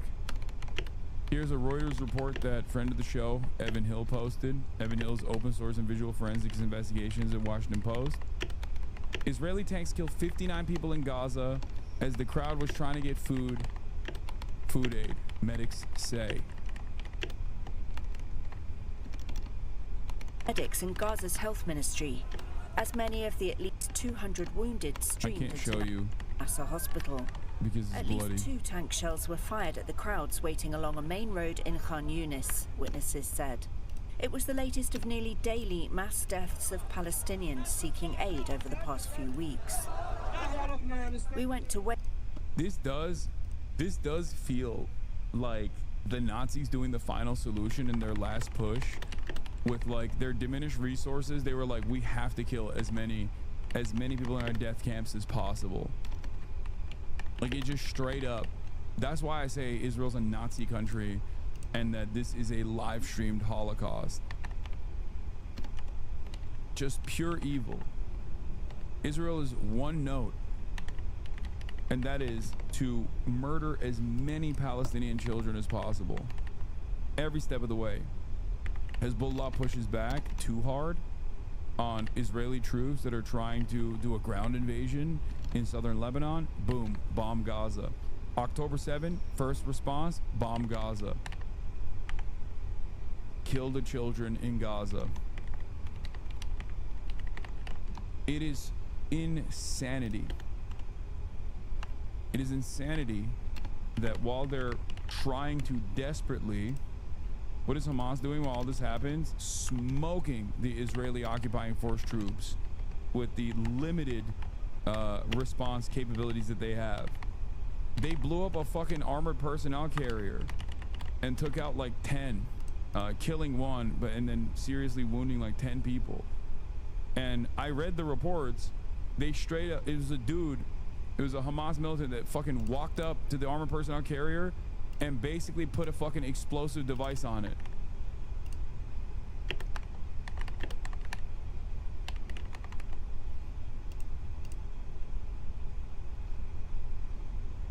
Oh, this is wait, is this it? Oh, this is from, is this from the other day?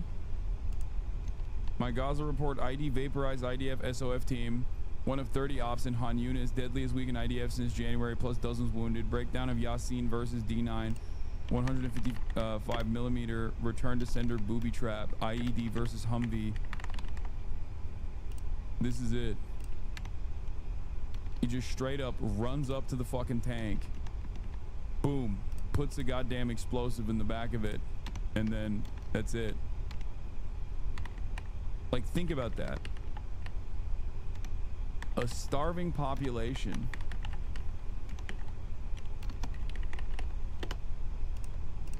Why don't you even mention Asman's chat and how aggrieved him and his chatters are being to dead Iranian citizens that had nothing to do with this? You should address and correct their position on death to Iran. Are you fucking insane? What can I do about Asmongold's fucking cackling hyena brigade that are basically running on maximum penalties to everyone that's not an American, or even Americans at some points, as long as it's Donald Trump punishing the Americans?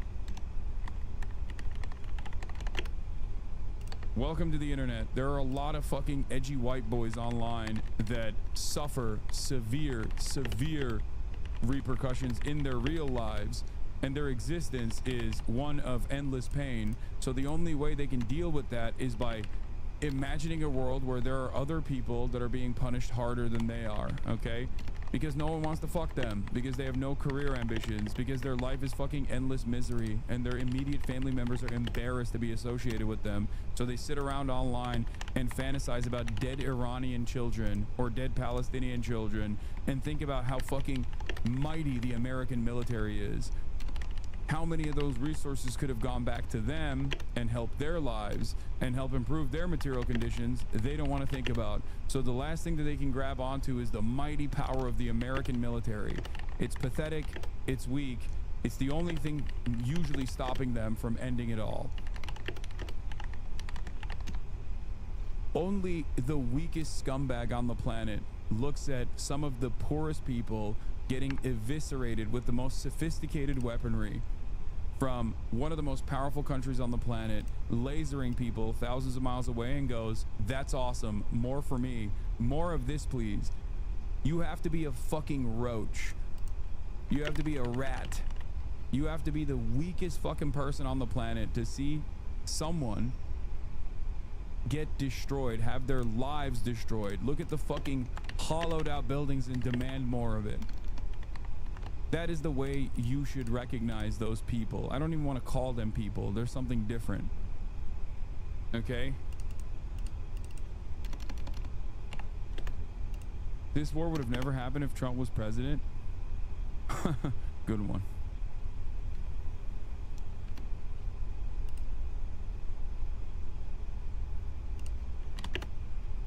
Yeah.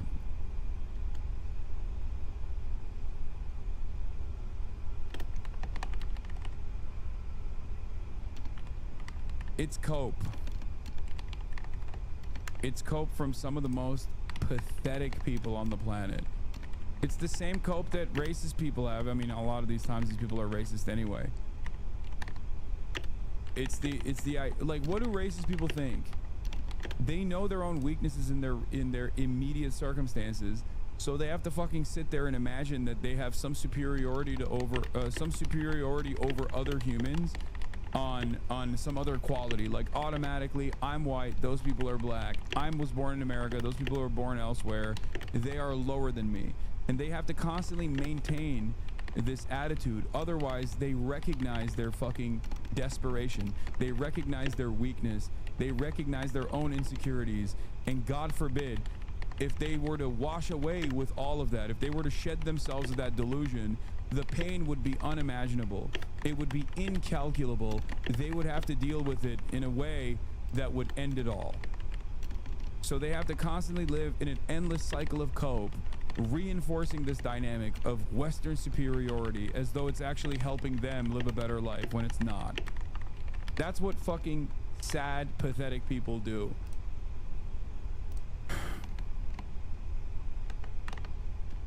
Yeah, those are evil people. They kind of deserve it.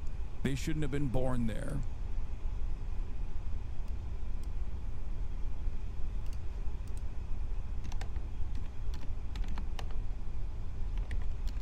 That's also part of the reason why you never encounter these people in the real world. Why are you always taking the other side of the argument? What do you mean?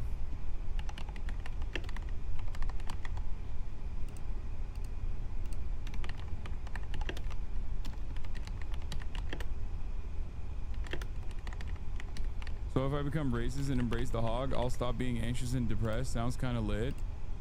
No, dude, you don't understand. It is the fucking it's the anxiety and depression that causes a lot of these people to fucking lean into that hog shit, thinking that it's actually going to help them feel better. It doesn't. It just makes them more angry, more resentful, because the underlying reality still is always there, that they ain't fucking shit, okay? If you are living in a room caked with fucking feces and you spray a little bit of perfume in your immediate vicinity, the feces hasn't gone away and it's gonna smell like shit again. And after a certain point, you'll maybe even be numb to the shit smell, but you're still living in a room full of shit. Sometimes for these people, that's literal. Let's see what Trey's saying now. Currently, missile defense systems are working to shoot down the incoming fire. This is earlier. This is from earlier. We already watched this. Cover here as this unfolds. You can see in the distance interceptor rounds coming off, trying to shoot down. Pull it off the tripod. And let's move inside. Yeah, this is from earlier. We saw this.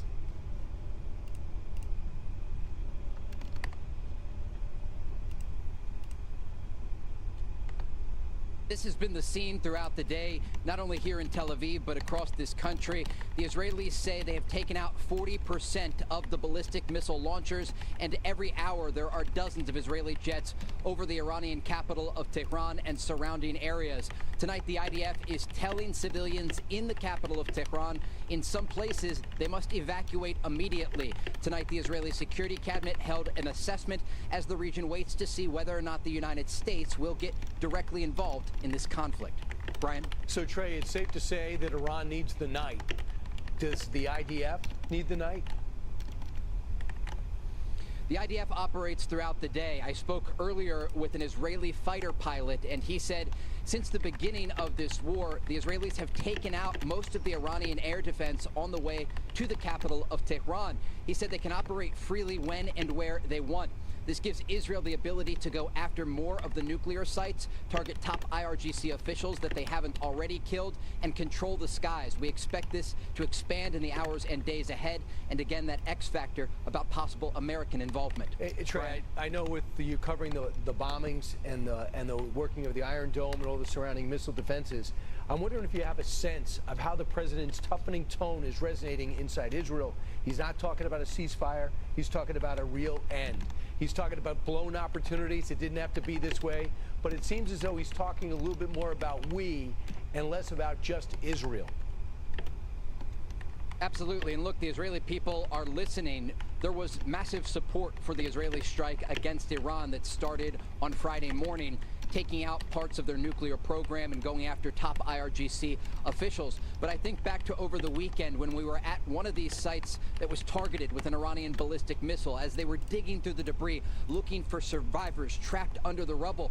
And I spoke with a former IDF spokesman there, and he called on President Trump to get involved in the fight because he said this is not a battle between Israel and Iran. This is a battle between the entire free world and Iran. And it looks like, according to the German Chancellor, sources we have at the White House, that the president is really considering taking part in this campaign when it comes to their nuclear program. I also found out that it looks like the Iranians have reached out about reigniting talks, according to a source close to the White House. I don't know how interested the president is. Thanks so much, Trey. Stay safe, and we'll be checking in. Fox has learned that Trump spoke to Israeli Prime Minister Benjamin Netanyahu a short time ago after his long meeting in this Situation Room this afternoon. We've also learned that Iran officials, as I just mentioned, reached out about re-engaging officials at the White House with the U.S. side in talks. We're also learning the U.S. airstrikes against Iran are currently on the table, and the president even opened up the door for the Ayatollah to be taken out, indicating, if you read between the lines, that he could have been dead already if it wasn't for him. Let's bring in Senator Josh Hawley and find out how he feels about all this. Senator, so many moving parts. Your sense of where this whole conflict is going?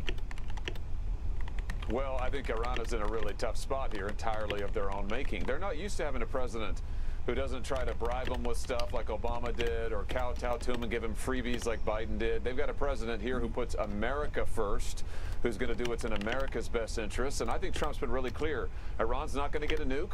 So they can either come to the table and surrender their nuclear program freely, peaceably, as Trump is offering, or they can face Israel on their own. Do you think there's a danger of not allowing Israel to finish the job that's supposed to be all for naught unless they can get rid of the entire nuclear program? That includes Fordo? I think that President Trump... Everyone's saying the same shit. Fox News to CNN. Very, very deftly. And my view is that he's going to continue to put America's security interests first. He's given Israel a lot of space to protect themselves, which is what they're doing, to put their security interests, make sure that Israel sees to its own security interests. I think that's entirely appropriate. And I think the president here is continuing to be consistent, saying Iran's not getting a nuke. And if Iran wants to come to the table and surrender their nuclear program, the United States is here to help that. Otherwise, Iran is not going to get any cover from the United States. We're not going to bail them out of this. We're not going to protect them like previous American presidents, frankly, have done. Here's what the president said a short time ago to a reporter when asked. What specifically is better than a ceasefire? What are you looking for here? And then a real end, not a ceasefire. And then so something that will be permanent. Yeah, or giving up entirely. Is that okay too? Is that possible in the next 24 hours? Certainly possible. Complete give up. That's possible. So that's not the tone the president had a few days ago. I think he's fed up. And if they're going to sit down with this president, it's not going to be talking about the white paper. It's going to be very simple. Disarm, no enrichment, show me exactly what you were doing, because you can no longer do it if you want to stay in power. Yeah, exactly right. I think that's exactly right. This has been the president's consistent position, which is that they've got an opportunity here. If they want to if they're willing peaceably to give up their nuclear program, if they're willing to come to the table, then the United States is ready to make that happen. If they're not going to do that, then, good luck to them. I mean, they're on their own. The United States is not going to bail them out of anything anymore. This is not a president who's going to send pallets of cash to Iran like Obama did. This is an American president who's going to see to America's interests and who's going to stand by our allies. So, Senator, I know people are looking at this right now saying this is not our fight. Here we are in the Middle East again. But there's some stats that might push back against that. For example, at the very minimum, talking to a lot of officials as well as our brain room, Iran has directly killed 603 Americans. When it comes to the post-war, the post-invasion, and our expedition in Iraq, 59 people. Part of the reason we had trouble in Iraq is because Iran was there, where they were responsible for 17% of all American deaths. They also have never been forced to pay for the deaths of the Marines, of 241 Marines in the 1980s, and the Khobar Towers deaths that killed in double figures in 1996. How many more signals do we need to get before we realize They are our enemy, and they are our problem too. Well, they're certainly not our friend. I mean, I think that's pretty clear, Brian, and all the numbers, the stats that the data you've just put out there. And I would say I don't think it's so much about us getting involved in the Mideast. I think this is about the President of the United States saying that we're going to secure this country. We're going to stand by our ally. Iran has an opportunity here to do the right thing, to give up their nuclear program peacefully. That's what the President has pushed for. If they don't do that, I mean, I think what the President said is, listen, you're not getting a nuke. I mean, that's just the end of the story. You're not getting a nuke. We can't allow that. We're not going to have it. So it's Iran's call. Senator, real quick on Medicaid, are you pleased with the way the Senate is handling negotiations on the big, beautiful bill when it comes to Medicaid, which means so much to you and your constituents in Missouri? You know, we've got to protect rural hospitals, Brian, I will say. I'm glad that there are no Medicaid benefit cuts. That's good. That's what the President said. We need to make sure rural hospitals are protected. But the most important thing in this big, beautiful bill that we need to get to the President's desk are the big, beautiful tax cuts for working people. No taxes on tips, no taxes on overtime, a child tax cut. We need to deliver that tax relief to the American people ASAP. All right, Senator, thanks for kicking us off. I appreciate it. 10 minutes now after the hour. While Trump is working all hours to get a handle on this situation. Yes, Congressional Hawley. Democrats, with the help Josh of Hawley is in the closet. Massey on the right, are trying to block the president from striking Iran, taking his power away. Massey posting on X that the conflict between Iran and Israel is not our war, and Congress must decide such matters according to the Constitution. And he introduced the bipartisan War Powers Resolution to, quote, prohibit our involvement. That resolution being co-sponsored by several Democrats. What a collection that is. AOC, Rashida Tlaib, Ilhan Omar, I believe the spine of the squad. And in the Senate, Tim Kaine of Virginia introduced a similar resolution that will require debate and a vote to enter the conflict. This is a congressional power. It's an Article 1 power that too many Congresses have ceded to presidents, the power to start war.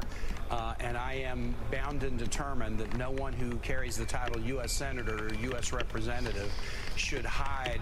No, I don't think Josh Hawley's in the closet as a homosexual man because he's homophobic and racist. I say that because his pecs are immaculate, and also I've seen the way he kisses his wife.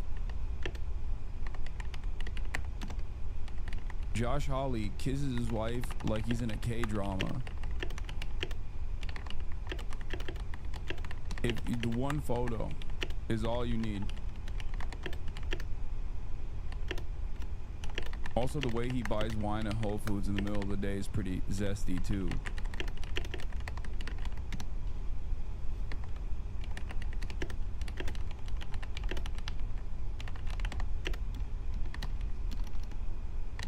Go ahead. Tell me that's not a gay man. Go ahead. He is the most in shape person in Missouri also. Like that alone. I feel like I've seen Austin kiss women more convincingly than this. I've never seen someone experience so much disgust at the mere thought of kissing a woman.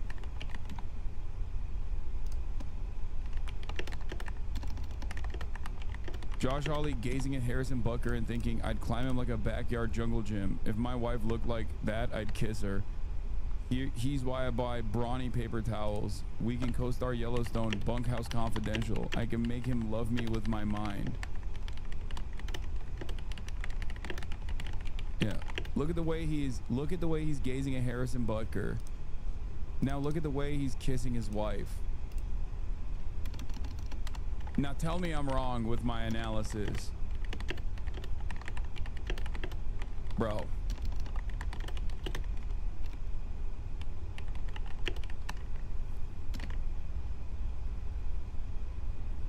Do you understand? Oh, here is our favorite IDF operative, Barak Ravid. You know, the preparations are more or less done. We saw those 28 strategic refueling planes that were made their way since Sunday to the Middle East. 28 refueling planes are means something like, I don't know, 100 jets, fighter jets that they can work with. So I think this is a major mobilization by the U.S. military to the region, in addition to everything else that they have there. And you don't bring to the region so many hardware if you're not planning to use it. Yeah, what about that, General Clark, specifically those refueling jets? What are they there for, and what does their presence tell you? Well, first of all, they're a great piece of diplomatic leverage. So I hope that the Ayatollah underground is thinking about this, because they're going to greatly magnify the impact of Israeli air power, and obviously if the U.S. comes in, U.S. air power. With those refueling assets, you can loiter over Iran for hours with your aircraft. And right now, the Israeli strikes have only gone into western Iran. So we shouldn't be so naive as to believe that the Iranians wouldn't put their most valuable assets further in the east and southeast that would be further from Israel. Of course, they would do this. So these assets... IDF reports another incoming Iran missile barrage. Brock, you heard me speaking to the Israeli 1 minute ago, US, and I was sort of pressing him in a bunch of different ways to try to get him to say whether or not Israel needs the United States to destroy Fordo, this nuclear enrichment, deep underground in the mountains there. Do you think... Dude, if I was Ukrainian, I'd be the most pissed. What they're doing. Like, we're talking about blowback from other shit, but like blowback from Ukraine, I don't know what form it will take, but like there is no other country we have used and abused as hard as Ukraine. Like, we just dropped Ukraine like the fucking Woody Toy Story meme. We're just like, I'm done with you. I don't want to play with you no more. Fuck you. Sorry, we got more important ambitions here. Allowing Israel to nuke the planet. The U.S. military to join in and take it out. And if not, I think the Israelis had several other contingencies for how to do it without having the B-2 bombers and 30,000-pound bombs that the B-2 bombers can carry. But at the moment, it seems that they're not gonna have to use those. I really thought, perhaps I'm crazy, but I really thought we wouldn't discard Ukraine like they're a fucking Kurdish militia force in the region without a nation state. You know what I mean? And here we are.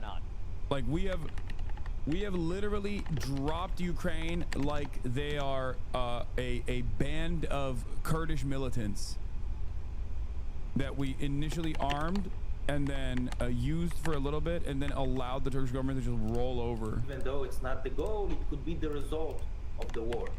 From my, for almost 20 years of covering Netanyahu, he doesn't say anything by accident. So everything is, I think, calculated here. And I think that although the Israeli Security Cabinet never approved such a goal, such an objective for this war, regime change is definitely an unstated and unofficial goal of this war for Netanyahu. General Clark, I want to go back to Fordo, this nuclear enrichment facility, for one moment. That seems to be essential. He's like, shut the fuck up about regime change, Barack. That's not the fucking point. We're not supposed to be saying that, Barack. Shut up, Barack. It's not regime change. We're trying to do something different, Barack. What is the risk in your eyes of using it? What are the upsides? What are the downsides? Well, first of all, as President Trump, I think, said, there's no guarantee if you use one of these bombs, it's going to actually destroy it. So you may need several bombs. You're going to ultimately have to go on the ground in all of these sites to exploit the sites. There's radiation and radioactive material there. There's paperwork. There's machines that have to be destroyed. There's lists of people and suppliers, and there's a lot of intelligence. If you really want to root this out and have something other than a sort of vengeful, angry regime that tries to reconstitute this with some success in a year or two, you got to go in there on the ground with special forces. You don't have to occupy the country, but you do have to go in, and I'm sure Israel has the capacity to do that. There are tunnel entrances, there's ventilation, there's ways to get in there. You'll get the plans, you'll figure out how to destroy it. General Wesley Clark, Barak Ravid, thank you so much for your time tonight. Out front next, breaking news. The U.S. Embassy in Jerusalem, we just learned, closing as the world waits for the U.S. next move. President Trump rapidly building up U.S. military presence in the Middle East. We're going to have the very latest from the Pentagon next. Also breaking, new video of explosions over Tehran tonight. And we have a special report on Iran's weapons. How much firepower does Tehran have left? And the president calls the Ayatollah an easy target, but is the supreme leader losing his grip on power after 35 years? Aaron Burnett out front, brought to you by Nature Made, the #1 pharmacist recommended vitamin and supplement brand.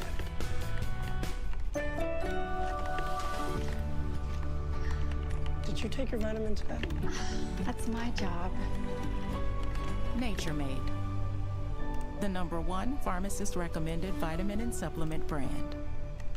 What you want to do is save hundreds when Liberty Mutual customizes your car insurance. That's great, but can you ask your friend to stop digging into the green? I can ask. The Piker Broadcasting Service is ad-free, unlike the news channels that we are watching that serve ads all the time. The Piker Broadcasting Service is sponsored by you, the viewers, in the form of subscriptions. We don't run ads on the Piker Broadcasting Service. The Piker Broadcasting Service, PBS, is sponsored by you, the viewers, in the form of $6 a month subscriptions or free ones in the form of a Twitch Prime, or by gifted subs. Thank you very much. It is for you, by you. Bernie Sanders has released a statement about urging the administration not to wage war with Iran. Your subscriptions maintain my editorial independence. Thank you for joining me. In the year 2025, one might have hoped that the global community would be working together to address the existential threat of climate change, working to prevent future pandemics, working to address the massive levels of income and wealth inequality that exist, working to improve the standard of living of struggling people all over the world. But tragically, that is not where we are today, quite the contrary. Instead of addressing the major crises that we face, the world is now looking at the terrible war in Ukraine, started by Putin, which has taken hundreds of thousands of lives over the last 3 years. We are looking at the horrific war in Gaza, where, as we speak, thousands of Palestinian children are facing starvation due to Israel's inhumane and illegal war policies.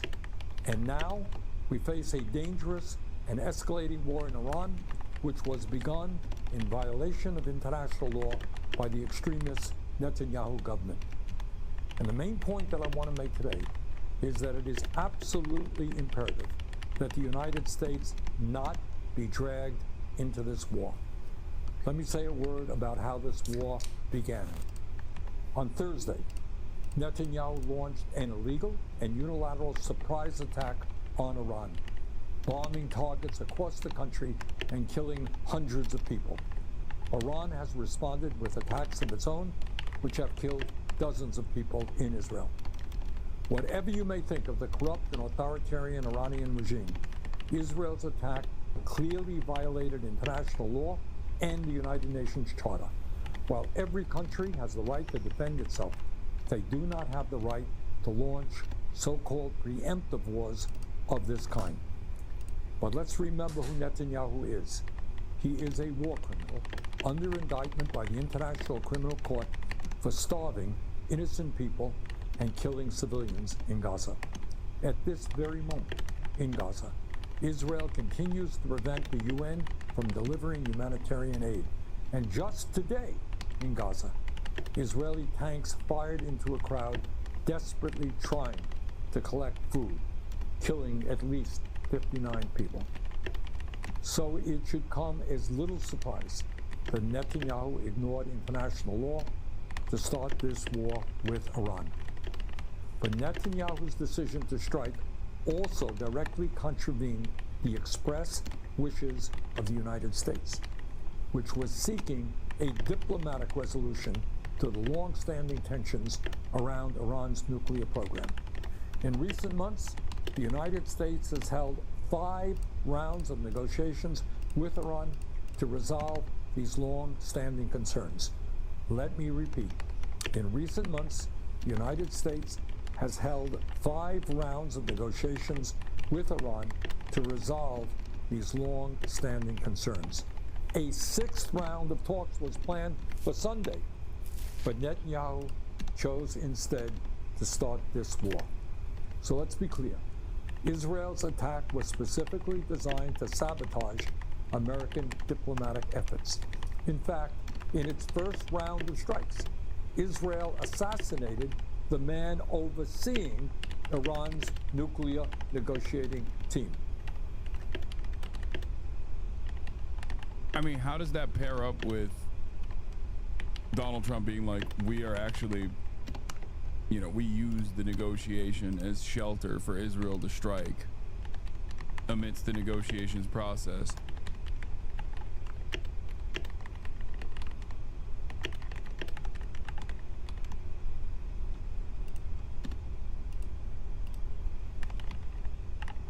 And let's also remember that U.S. intelligence has never indicated that Iran has made the decision to build a nuclear weapon. Just a few months ago, Trump's own Director of National Intelligence, Tulsi Gabbard, testified to Congress that, quote, the intelligence community continues to assess that Iran is not building a nuclear weapon, end of quote. But Netanyahu chose to attack, crippling diplomatic efforts and risking a full-blown regional war. He is now openly talking about regime change in Iran and threatening to kill the political leadership of that country without any thought to the chaos that might ensue. Let's also not forget that the current Islamic regime in Iran is itself the product of a Western-backed coup in 1953 that overthrew the democratically elected government of Iran and replaced it with a corrupt autocrat. The critical question now is whether the United States will get dragged into Netanyahu's war. In my view, that would be a disaster. The United States must not be involved with another Netanyahu war, not militarily or financially. The United States Constitution is crystal clear. There can be no offensive use of military force against Iran or any other country without an explicit authorization from Congress. No such authorization exists, and any U.S. involvement would therefore be illegal. The United States has already provided hundreds of billions of dollars to Israel over the last many decades. Last year alone, U.S. taxpayers provided more than $22 billion in military aid to Israel. Meanwhile, while providing massive aid to Israel, we have Americans sleeping out on the street, unable to afford health care or other basic necessities. Enough is enough. President Trump ran as a supposed peace candidate. In his inaugural address, he said, and I quote, "My proudest legacy will be that of a peacemaker and unifier. That's what I want to be, a peacemaker and a unifier," end quote. Very fine words. Trump should remember them today. Supporting Netanyahu's war against Iran would be a catastrophic mistake. Instead of going to war, Trump must work with the international community to rein. I mean, dude, what's actually crazy about all of this is that this message right here from Bernie Sanders, I don't think is like aggressive enough, but it's pretty solid for American consumption. I'm not going to shit on it too hard. I'm not going to focus on the whole like, oh, he didn't say, he says it's Netanyahu's war or whatever. That's his seasoning, that's his framing, whatever. Okay? Ultimately, it's a great message for American consumption, hits all the fucking points. It's not like he's saying Israel has a right to defend itself. He's not saying that. You know what I mean? He's not saying history started on October 7th. So all that stuff is as long as that doesn't even, you know, as long as that stuff is not featured in his message, it's not like ahistorical or anything. Oh, he did? Oh, I missed that part. Okay, well it's still unacceptable. Having said that, it's still a solid message. Did he say it in this? Did I miss it? I don't think this is the only parts that I didn't see. Yeah, no, it says while every country has a right to defend itself, they do not have the right to launch preemptive wars of this kind. You guys are such fucking assholes. Shut up. Shut up. Shut the fuck up. He literally said every country has a right to defend itself. They don't have a right to fucking launch preemptive attacks. That literally means he's saying Iran has a fucking right to defend itself, dumbass. He's trying to say Iran has a right to defend itself without openly saying Iran has a right to defend itself. You're a fucking asshole. Shut the fuck up.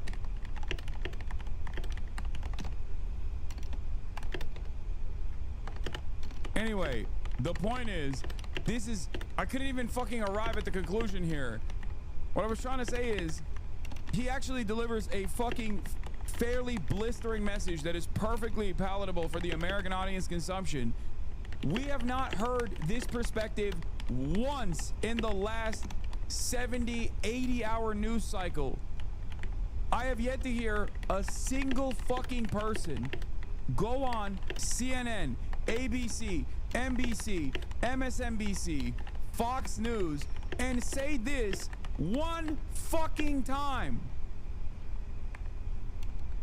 That's my point.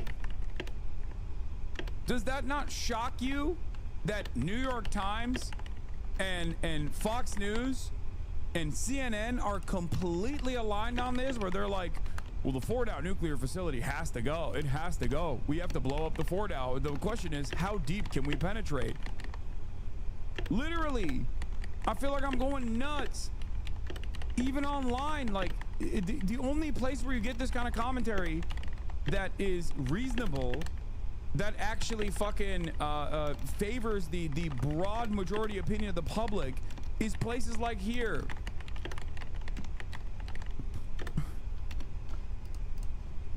What the fuck?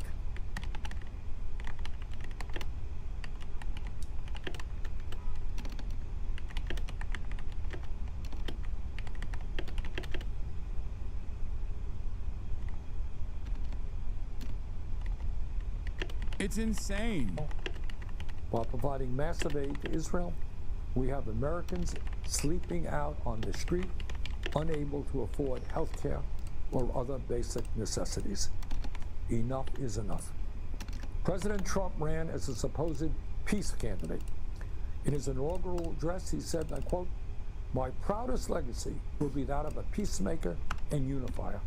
That's what I want to be, a peacemaker." Bro says, bro is shocked. The U.S. is owned by Jews. It's no surprise. I think the mods already fucking clapped it. Oh no.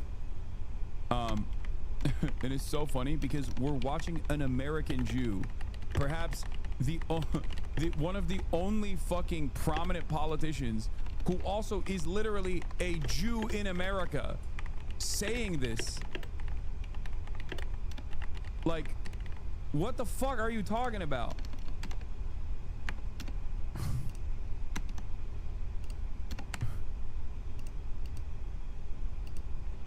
Full tilt support from every fucking Gentile in the goddamn country, and these dumb fucks still have to fantasize about like some kind of Jewish Mossad-backed blackmail operation that's making these wholesome Christians offer unconditional support to Israel, when the fucking 90-year-old Jew is over here being like, this is unacceptable. Keep coping, anti-Semites. Okay? So fucking stupid. It doesn't matter. There are Jewish people who love what Israel's doing, and there's a fuck ton of Christians who love what fucking Israel's doing, okay? Jesus Christ. Maker and a unifier, end quote. Very fine words. Trump should remember them today. Stop with the hard J. The fuck is the hard J? Supporting Netanyahu's war against Iran would be a catastrophic mistake. Instead of going to war, Trump must work with the international community to rein in Netanyahu and urgently push for a diplomatic solution.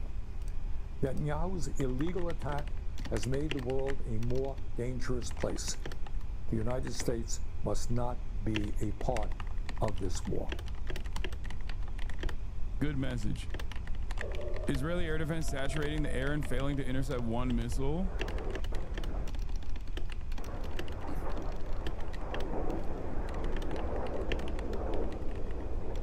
Where are they going?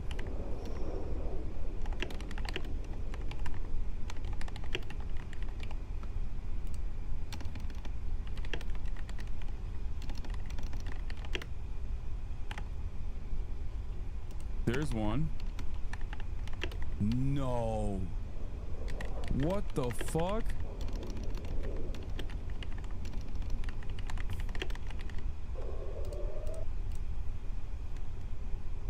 Even the missiles don't want to be Israeli anymore. Well, they're American anyway. They're Tamir interceptors. They're ours.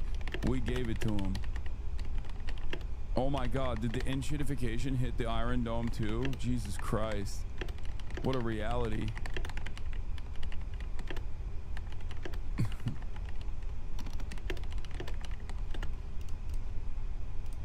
Dude, what the fuck is this? God, dude, guy sends me, okay, from Iran, breaking news. Iran to test nuclear weapons inside of Israel. Going, dude, yeah, dude, definitely. Iran actually has a fully fucking Iran now has nuclear capabilities. They enriched it. They did it, and they're about to deploy it. Why do I know this? Because this account A_M_R_M1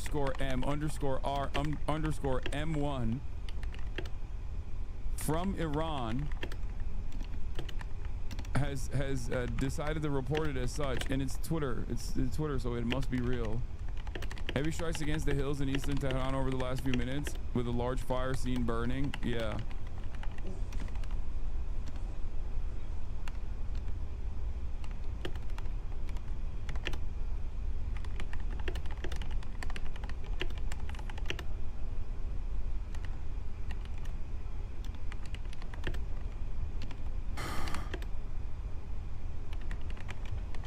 That's a fucking massive cloud, dude.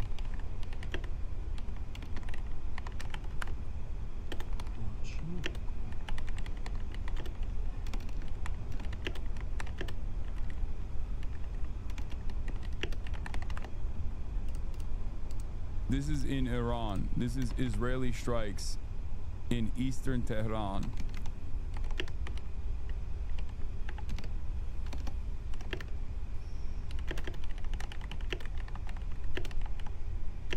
Haaretz reports Israeli army sources say they need 1 more week to complete their target bank in Iran. Military believes it can achieve war objectives in that time frame. Officials say they have no intention of being drawn into a long war. Targets include Fordow nuclear facility.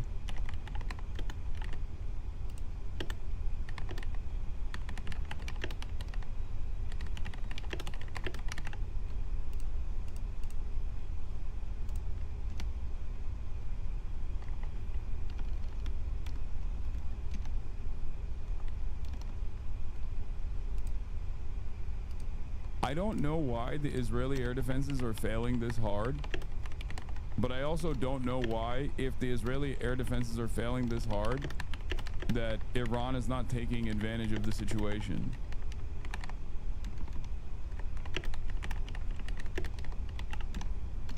They couldn't get the iOS soldier to face the camera due to military censorship. Were there any efforts to shoot down Israeli jets? What does Iranian air defense look like? So when you ask about attempts, I will say that it's pretty obvious that the Oh, that's funny. Wait, why won't he show his face? I thought that what they were doing was fully legal. I don't get it.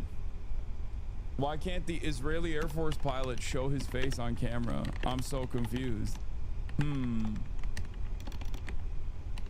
What's that about? I thought what they were doing was perfectly legal, perfectly valid, you know, facilitating a first strike against Iran, a totally separate sovereign nation out of nowhere. Why wouldn't that be Can you talk about those dangers? Were there any efforts to shoot down Israeli jets? What does Iran? He's just shy. He's just shy, Chad. That's what it is. And air defense look like? So when you ask about attempts, I will say that it's pretty obvious that the Iranian regime doesn't like the Israeli fighter jets flying over their skies, and they do have they have advanced their technologies on their side in the past years as well as we have, and we've been practicing and training for this type of scenario. So what we have done in the first 24 hours is create that environment so that whichever surface-to-air threat we would face, we'd be able to make sure that our side wins. Can you talk about those?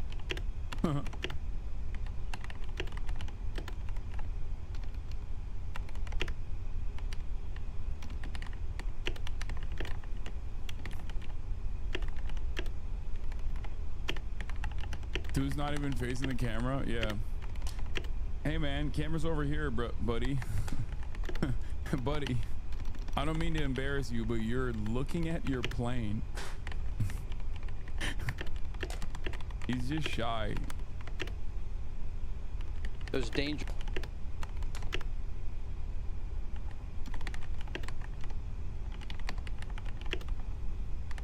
Yeah, maybe he's blind. And he didn't realize the camera was on the opposite.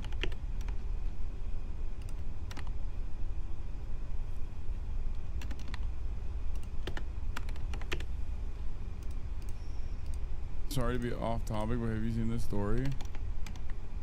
What? No. Evidence now suggests Gamboa is an anti-racist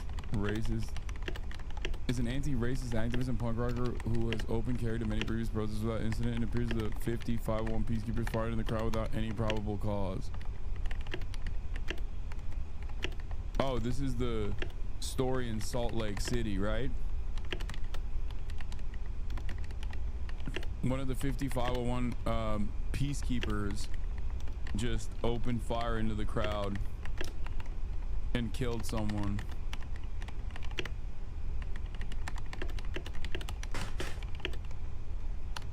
No, not an anti-racist. No, an anti-racist activist. I read racist twice. I don't know if this is accurate, but it's explaining some of the Iron Dome. What? What? This is Sputnik, dude.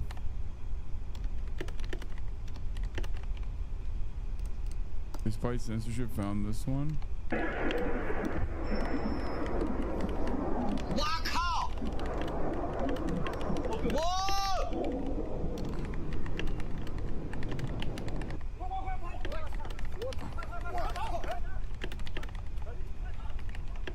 I haven't seen this one before. I don't know where it's from. I don't know if this is new or not. Was the dude Chinese?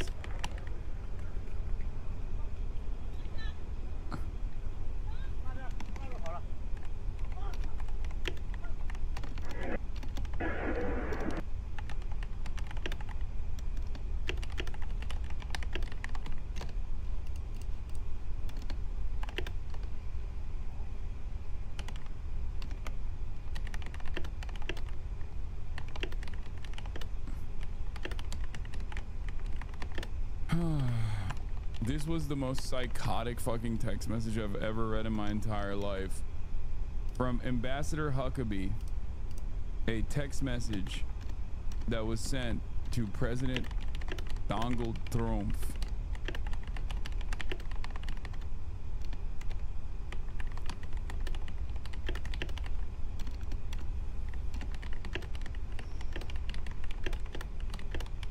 Mr. President, God spared you in Butler, Pennsylvania to be the most consequential president in a century, maybe ever. The decisions on your shoulders I would not want to be made by anyone else. You have many voices speaking to you, sir, but there is only one voice that matters. His voice. You know Trump's ass hates this shit. This isn't even glazed because he's talking about God. And Trump does not give a fuck about God, bro. He is the Antichrist. Okay? I'm willing to bet he probably read this text message and was like, ugh, this fucking freak is texting me again.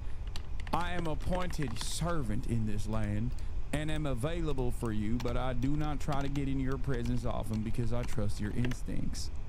No president in my lifetime has been in a position like yours, not since Truman in 1945. I don't reach out to persuade you, only to encourage you. I believe you will hear from heaven, and that voice is far more important than mine or anyone else's. You sent me to Israel to be your eyes, ears, and voice, and to make sure our flag flies above our embassy. My job is to be the last one to leave. I will not abandon this post. Our flag will not come down. You did not seek this moment. This moment sought you. It is my honor to serve you, Micah Huckabee. Literally, not even 10 hours after this, security alert, U.S. Embassy, Jerusalem. As a result of the direct current security situation and ongoing conflict between Israel and Iran, the U.S. Embassy has directed that all U.S. government employees and their family members continue to shelter in place and near their residence until further notice. Given the security situation in compliance with Israel Homefront Command guidance, the embassy in Jerusalem will be closed tomorrow.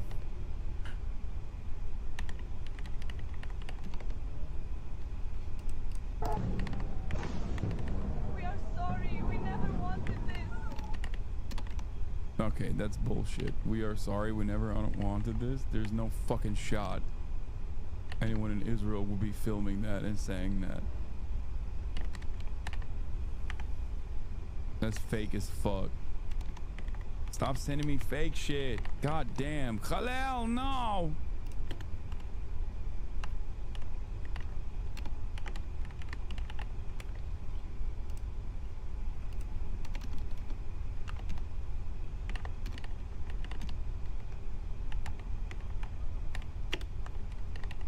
Let's see if there's anything new from this.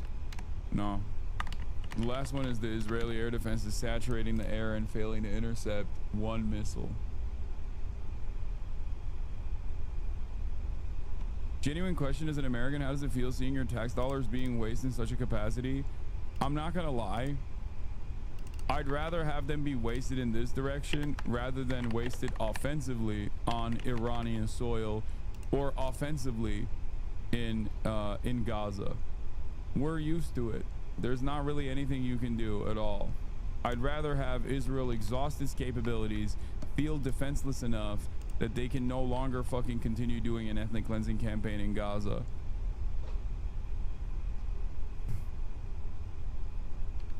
Widespread internet disruptions hit Iran as state urges Meta app deletions amid war. Iran experienced major internet disruptions on Tuesday, which NBC reported were the result of a government decision rather than damage from Israeli airstrikes. A government spokesperson said access was restricted in response to Israeli cyber attacks as independent monitors documented a sharp drop in connectivity nationwide.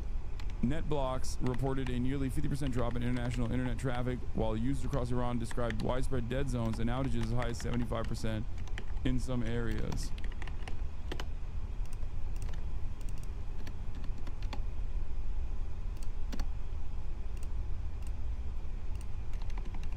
According to Fars News Agency, Iran's Cybersecurity Command issued new restrictions banning officials and their security teams from using any devices connected to public communications networks, including phones, laptops, and smartwatches.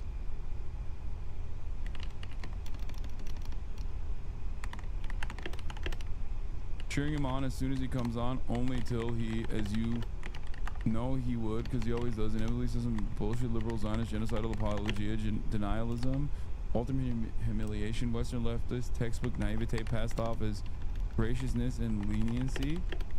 Are you spamming this about my commentary over Bernie Sanders' somewhat reasonable assessment over the fucking Iran situation from literally an hour ago? Are you okay?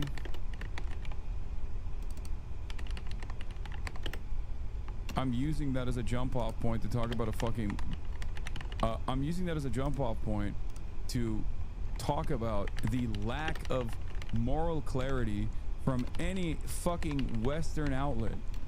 Like, not even offering a moment. Okay, it was 15 minutes ago. I don't know. Time is passing by at an insane level. Sure, 15 minutes ago. That's still fucking 15 minutes ago.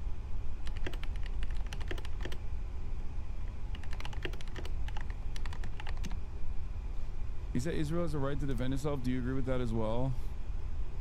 I'd rather if none of my money went to Israel. I mean, I agree. But seemingly, that's not happening. So,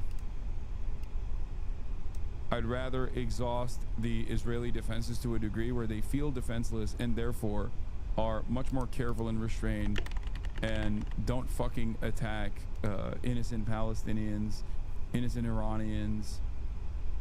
Anyway, the point that I was making with Bernie's commentary wasn't necessarily just about Bernie's commentary, but was instead about the lack of moral clarity, like even a fraction of moment afforded to someone saying a thing that like the overwhelming majority of Americans believe. That's it. That's it.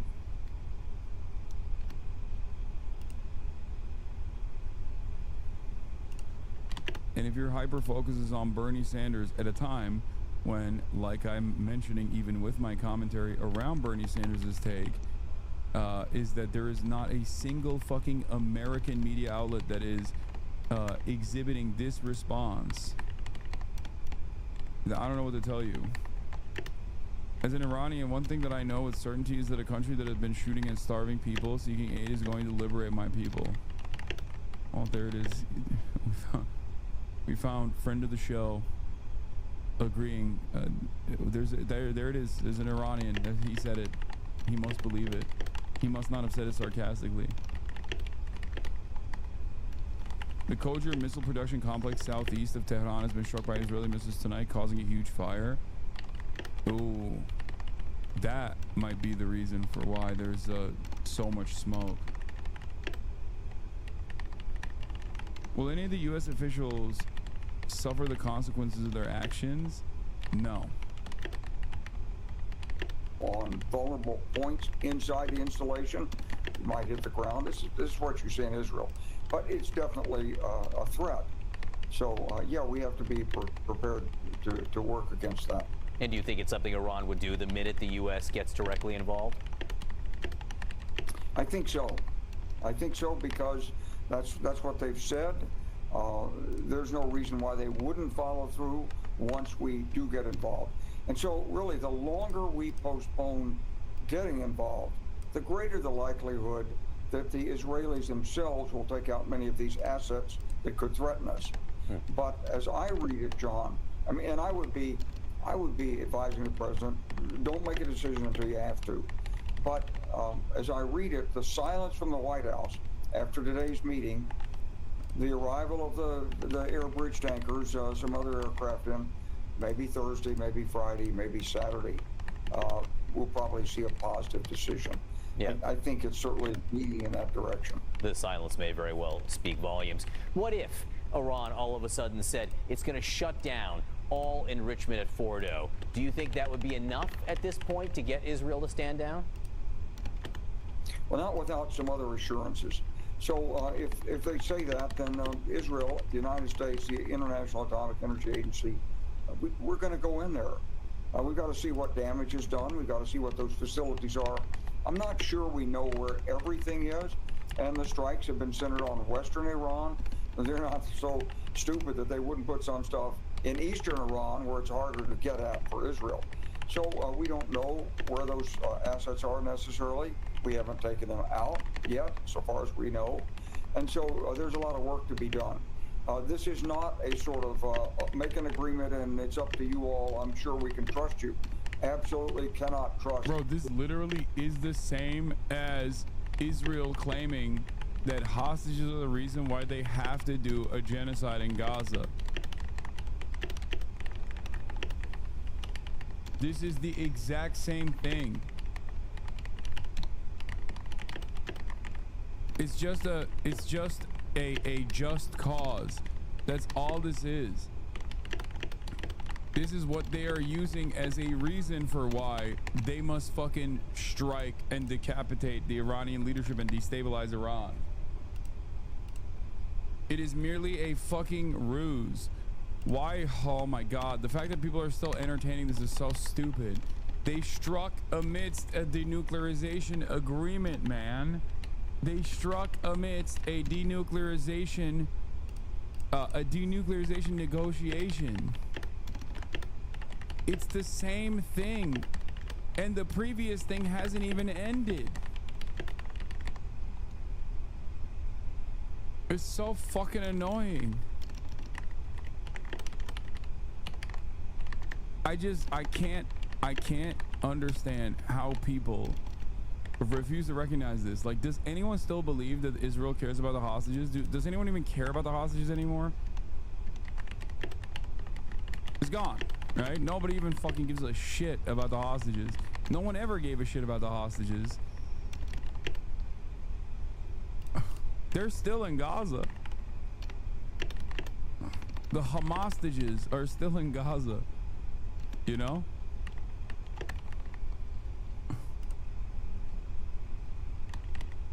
Israel completely just dropped that.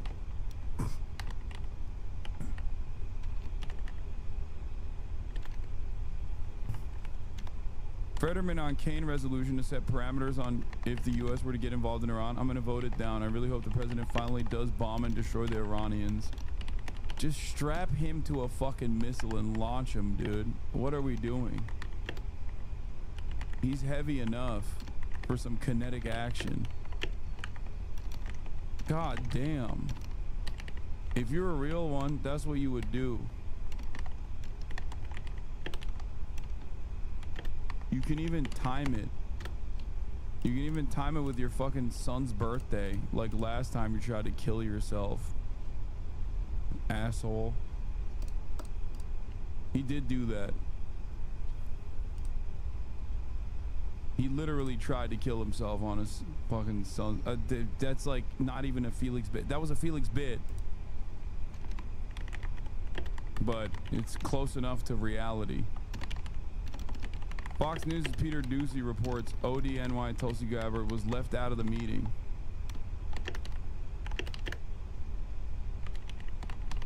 We covered this. B-52 bombers. They're only doing a fucking... they're only doing a training is what they said. Trump truce. We already covered that. Oh, here's Brett McGurk. Region is just enormous. It is so enormous. I thought the president's trip was the right thing to do, very successful. What's happening in UAE is extraordinary. Saudi Arabia, throughout the Gulf, everything was just talked about in this panel. And Iran has been a huge problem in this region for decades. And what has happened to Hezbollah and Iranian networks and Iran since October 7th sets conditions for a much more peaceful, integrated Middle East that we all want. And Iran is a spoiler to that. There's just no question about it. Yeah, the Atlantic Council. Here is war criminal Brett McGurk talking at the Atlantic Council. The Atlantic Council, as you know, is a famous pro-Palestinian charity and not a right-wing war hawk think tank for the American State Department.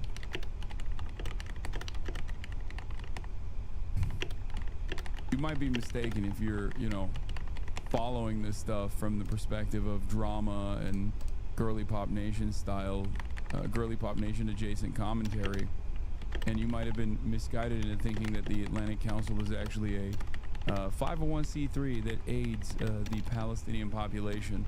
You might have even fundraised for the Atlantic Council without realizing what you were fundraising for. It is not. It is a right-wing war hawk think tank that works alongside the American foreign policy establishment.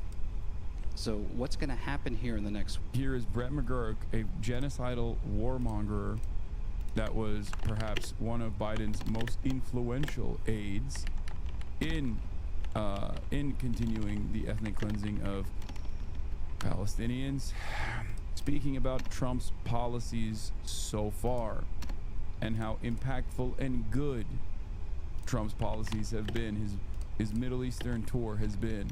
Week, I think, or so, is potentially quite decisive. And if we were here 2 years ago, and the question was hypothetically, what if Israel launches a massive air attack on Iran, like tomorrow? What would happen? I think Halima would have said it's going to be all-out Middle East war and energy markets and everything else you can imagine. And actually, it's happening right now. Israel controls the skies of Iran. I mean, this is like, you know, and I just have to say, I am proud of what the United States of America has done since October 7th, not without controversy. And these are hard calls. And they yeah, all the child murder, such a hard call for me. Brett McGurk. So unhappy about all the child murder that I sanctioned, that I aided in. Oh man, I hate it. I hate it. Except I fucking love it. Should be scrutinized. But I'm proud of what we have done to reduce the risks of an all-out Middle East conflict, to significantly weaken Iran and all of these networks that threaten so many people, and to set the conditions for a far more peaceful, prosperous, integrated Middle East region. With that said, there are going to be spoilers around and terrorist groups around and extremists around, many of them funded and supported by Iran. But an Iran without the sword of Damocles of a nuclear threshold state is a much different... Yeah, it was really hard. I wanted to kill more children, and, you know, there wasn't that much appetite from our Western allies. From problem. And here we are with potential to actually resolve that, at least for a significant period of time. And I will just finish. I hope Iran finds a way to take a deal. The deal that the U.S. has put on the table. But if not, I think there's another way. Yeah, the other ways are violent.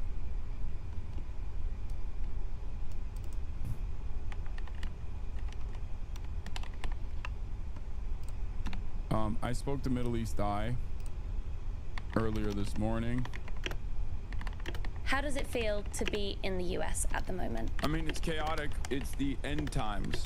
It feels like we are living through a dying empire, and a dying empire is always going to do a lot of violent things in its last breath.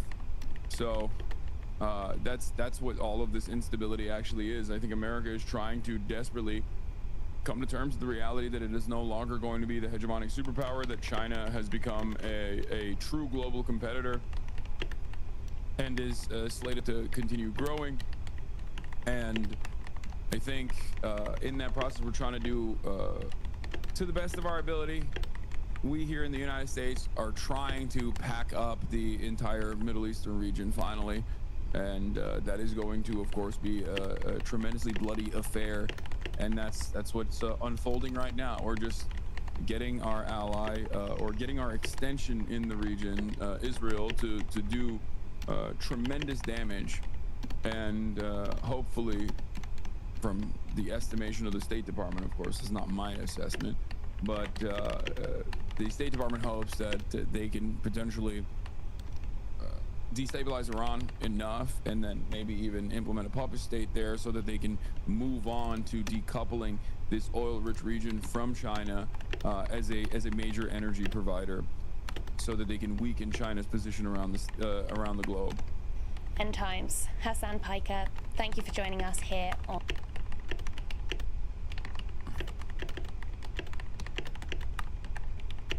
This is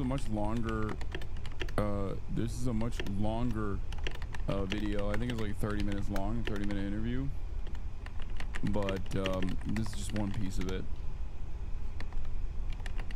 Who was that? He was cooking.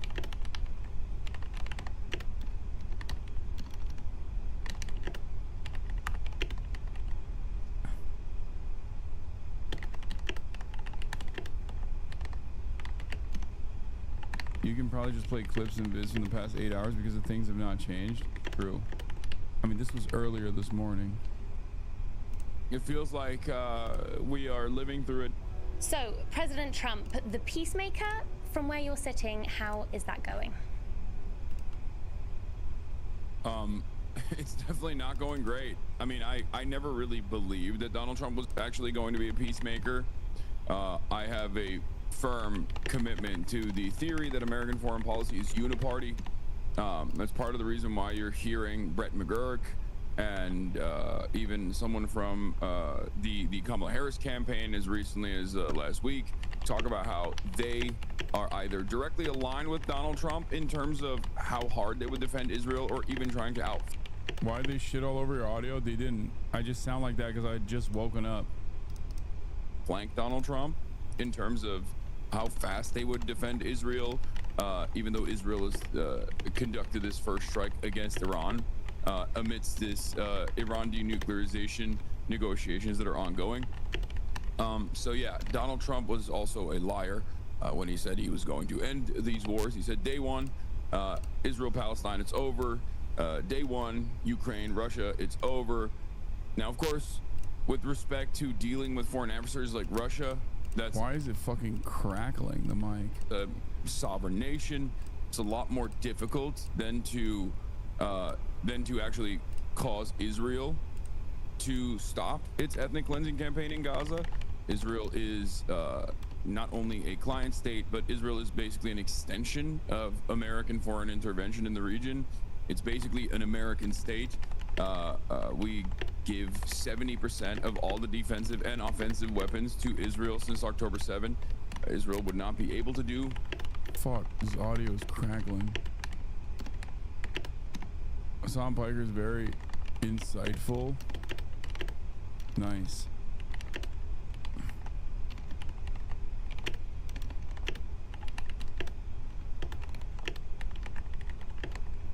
Try compressing your already gated and compressed. They're compressing your already gated and compressed signal.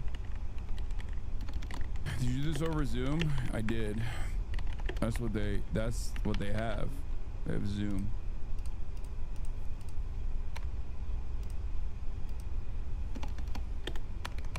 Yo, I saw a commenter say, finally an apolitical commentator. Over Tel Aviv, at least one making impact and some fires that we saw, but no casualties reported by Israel's emergency services. And we're hearing from... Wait, so the Iranian Revolutionary Guard says Fatah 1 missiles sent a message of strength to Tel Aviv's delusional and warmongering ally? And then compare that to 200 on Friday evening, and you have so they use some of their good stuff. We didn't get to see the impacts in the amount of activity that we're seeing coming from Iran into Israel. Now, what that is a result of, we don't know. The Israelis are saying that they have decimated about a third of Iran's missile launch pads, so that may certainly be a factor in this. It may also be that Iran is trying to conserve some of its firepower while it waits and watches to see what the U.S.'s decision will be in terms of taking a more direct intervention. And that's certainly a question here as well, Anderson, that people are asking themselves publicly, Israeli officials seeking not to appear to strong arm or weigh in too heavily on this issue, with the defense minister Israel Katz today saying basically we're grateful that the U.S. is helping us in a defensive posture and not really pushing any further than that. But privately, clearly, Israel very much hoping that President Trump will make the decision to join in this operation against Iran. And to that end as well, we have been hearing reports from the Israeli Air Force and also from people on the ground inside Tehran of heavy explosions throughout the night as everybody waits and watches to see what the next few days will bring. And certainly, just to add last thing, significant that the U.S. Embassy is announcing it will be closed Wednesday to Friday. They haven't really given an official reason for that beyond saying in compliance with what the Israel Home Front Command is essentially suggesting, and some Americans have been reaching out to me as well, saying that they're stranded, trying to get home, and at this stage, the U.S. State Department not really in a position to help them, Anderson. Yeah, Clarissa Ward, thanks very much. We'll check in with you throughout the hour as warranted. I want to check in with CNN's chief White House correspondent and anchor at The Source, Caitlin Collins. Caitlin, is it clear what happened at the meeting in the Situation Room, what the president's thinking is right now?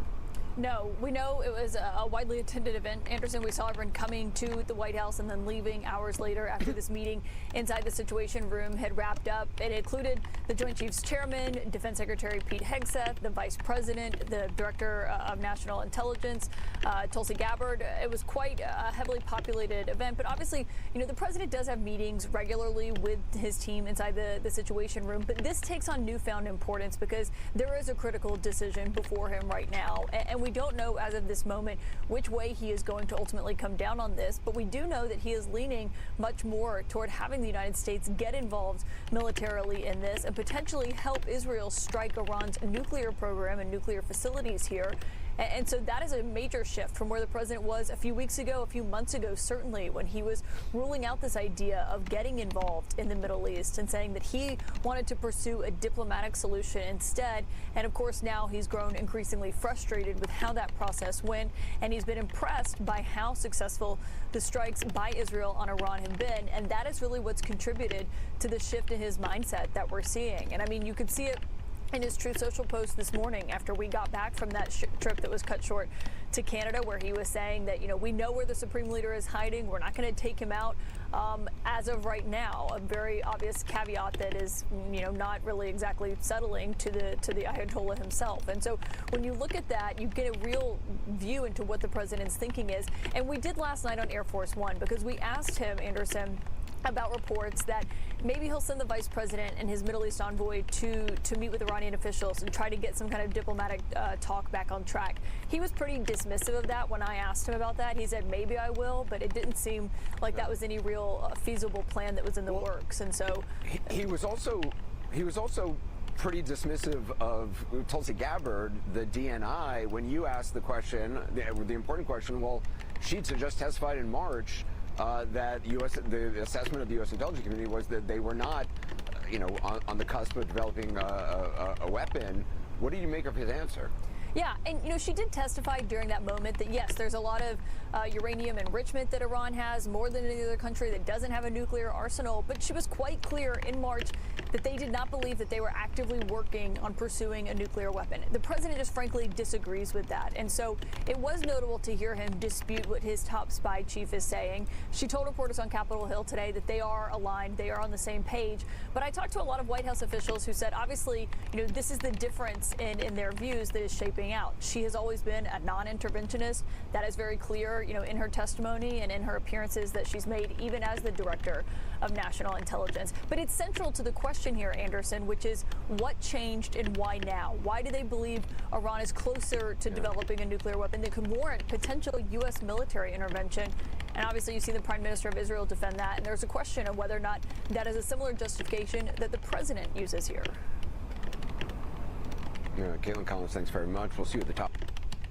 Interesting side note, tomorrow the president is scheduled to have lunch with the chief of army staff of one of Iran's neighbors, Pakistan, which is itself, of course, a nuclear weapons state. And joining me now, the New York Times Washington correspondent Mark Mazzetti and Politico White House bureau chief Dasha Burns. Mark, based on your reporting, how aligned or not had President Trump and Prime Minister Netanyahu been on Iran in the weeks leading up to Israel's airstrike? What do you mean? They're fucking, like, they're circle jerking. 4 hours. Well, they weren't really aligned for weeks and months. You know, back in April, Netanyahu was pushing similarly for a strike. Again, as you know, Anderson, Netanyahu's been pushing for years for the United States to join Israel in a strike against Iran. Trump kind of beat this back.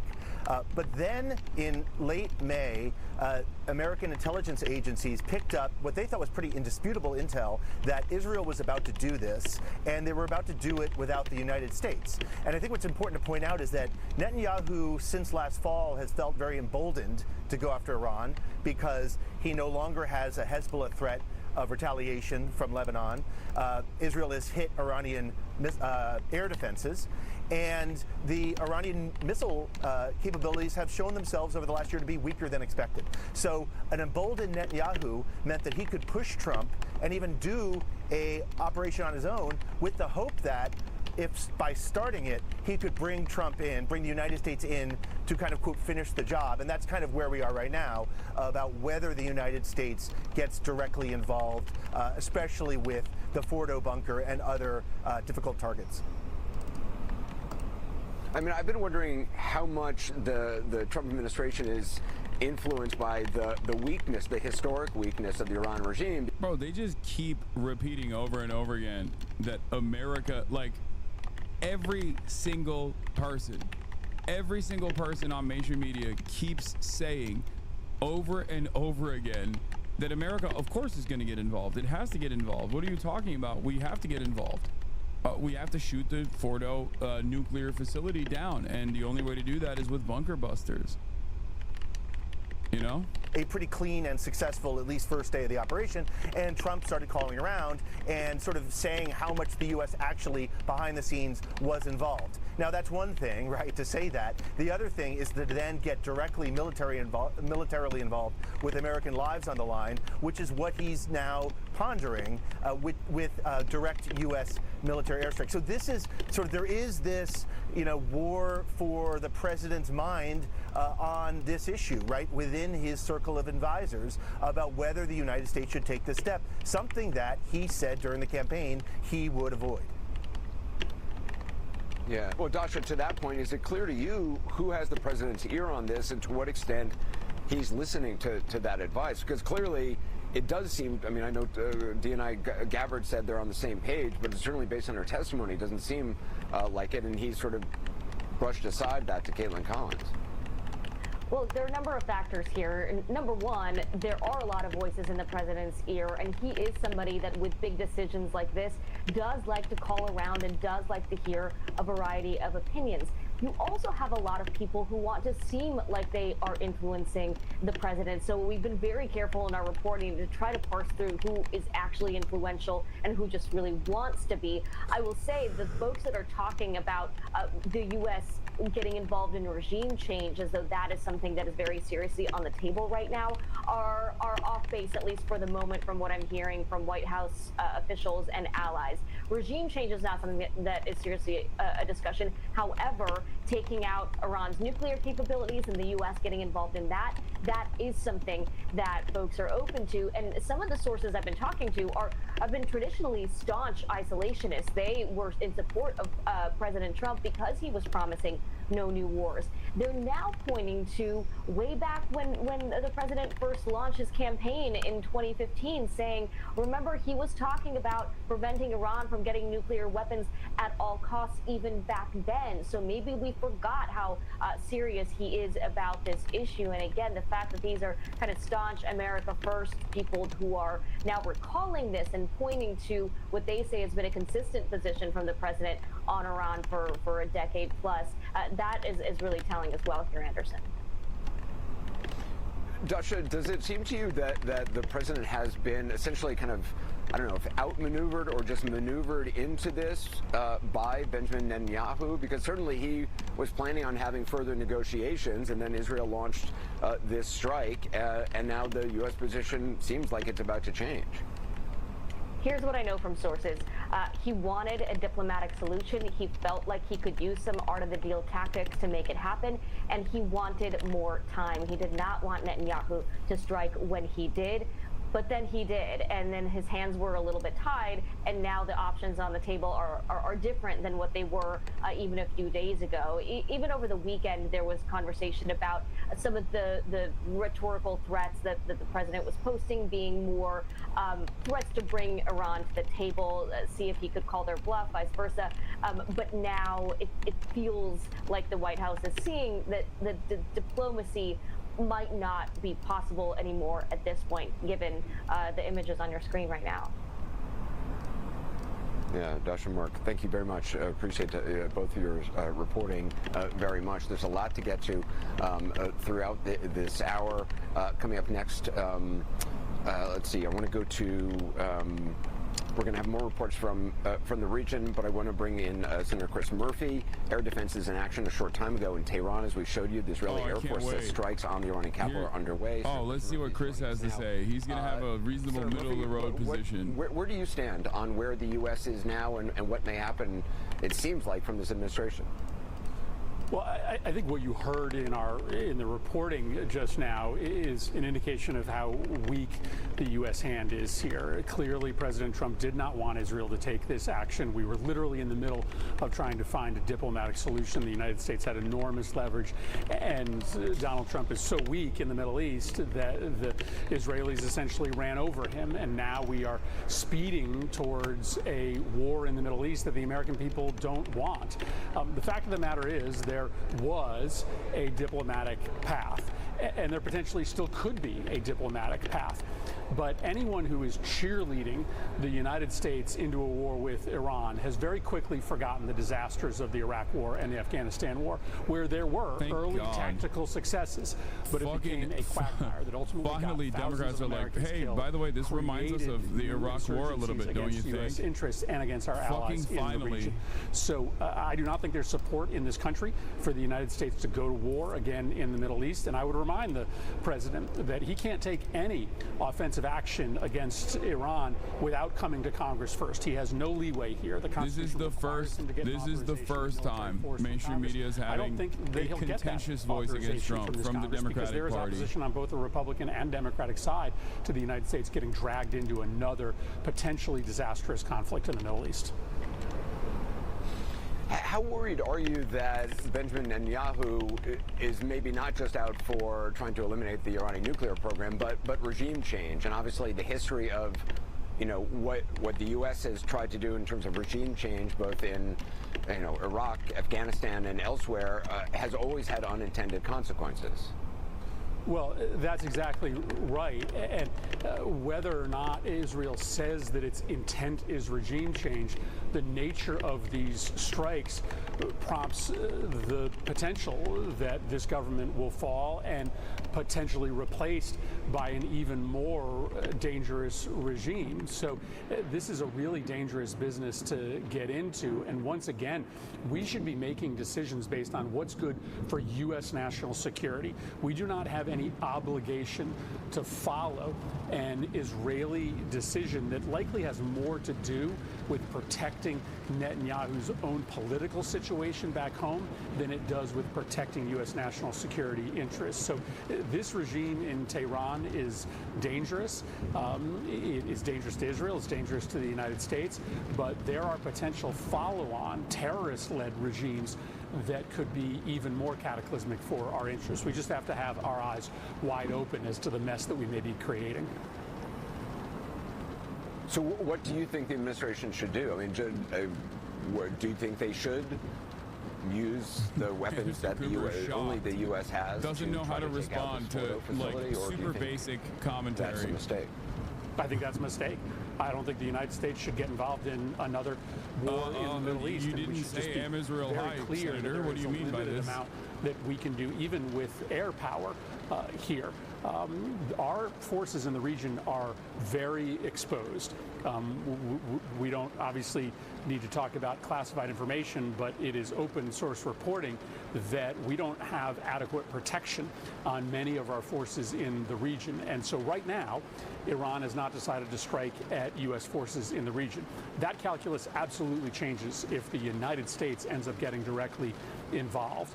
You are talking about putting some significant U.S. assets at risk and drawing the United States much more deeply into a war that may not simply be about air assets. We might ultimately have to commit land forces if a dozen or 2 dozen American soldiers get killed in the region. And again, that is not anything that the American people are asking for. Donald Trump made a promise when he ran for office that he was going to get the United States out of wars, not get the United States into a new war in the Middle East, which the United States participation in the Israeli air campaign may end up doing.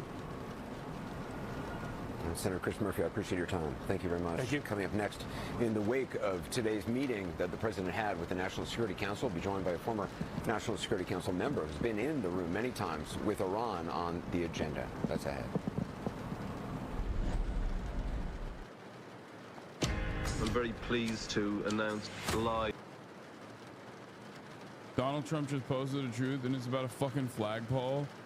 It's my great honor to announce that I'll be putting... Oh, he's trolling. It's my great honor to announce that I'll be putting up 2 beautiful flagpoles on both sides of the White House, north and south lawns. It is a gift from me of something which was always missing from this magnificent place. The digging and placement of the poles will begin at 7:30 a.m. tomorrow morning. Flags will be raised approximately at 11 a.m. These are the most magnificent poles made. They are tall, tapered, rust-proof, rope inside the pole, and of the highest quality. Hopefully, they will probably stand at both sides of the White House for many years to come.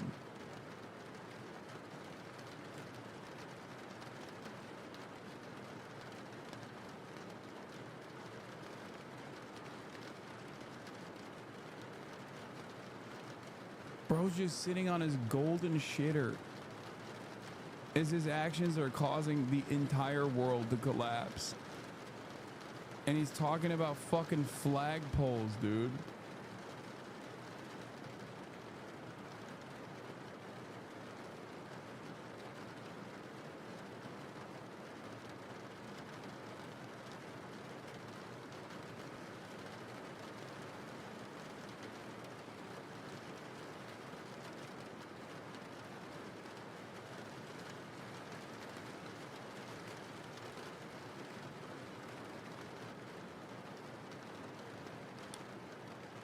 This sounds like bad spy code. No, this just sounds like perfectly Donald Trump. Yeah, he's signaling that he's going to drop Hiroshima and Nagasaki on Tehran. Okay, one at 7:30 a.m. and one at 11 a.m. Eastern. That's what he's time stamping. That's what the flagpoles represent.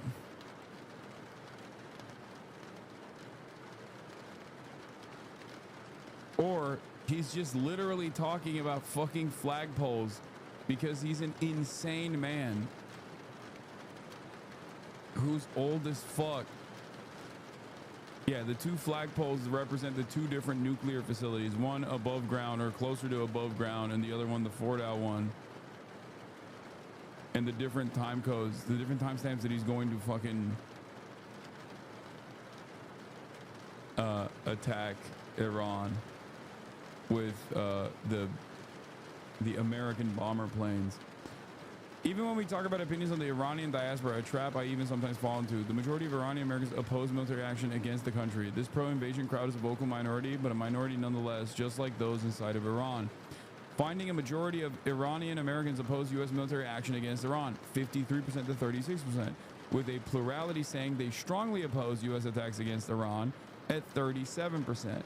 So even the most reactionary element of Iranian society, Iranians in diaspora, my fucking neighbors, okay, even amongst them, this kind of attitude is still the minority attitude, but a very loud minority attitude. So when you remember, when you like see in the news someone going, I am Persian and I believe Tehran needs to go bye-bye so I can eat kubide and wear bikini to the beach. Like, that is not the common perspective of the rest of the fucking the Iranian diaspora, okay? I want to go to my grandfather's home and eat kubide. That's just like, again, not the majority position.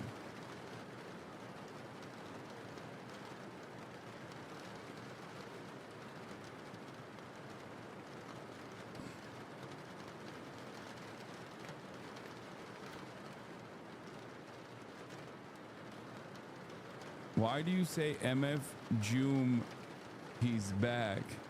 Are offliners just signaling to one another that they recognize each other in the chat? Is that what's going on?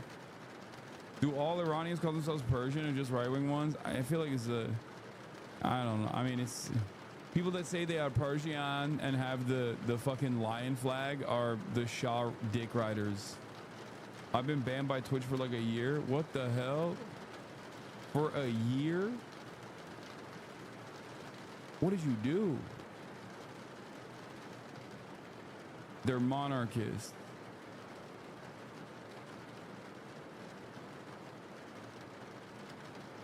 PVD has a massive Pahlavi portrait in his living room. I know, we've seen it. It's dumber than just Pahlavi as well. There are, dude, it's so funny. It's not just him. It's literally him, I think, playing poker with like Elon Musk and Patrick Bet-David and Donald Trump and like Napoleon or something. It's even fucking dumber than you think. Like that in and of itself is really fucking stupid. And I think Tupac as well. Einstein, Tupac.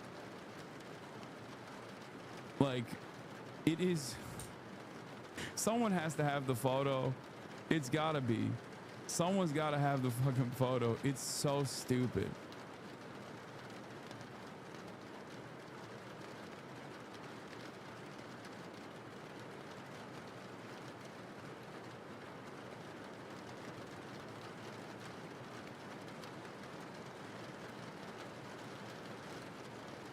Early voters in New York City's Democratic primary question why Zohran Mamdani listed first on mayoral ballot.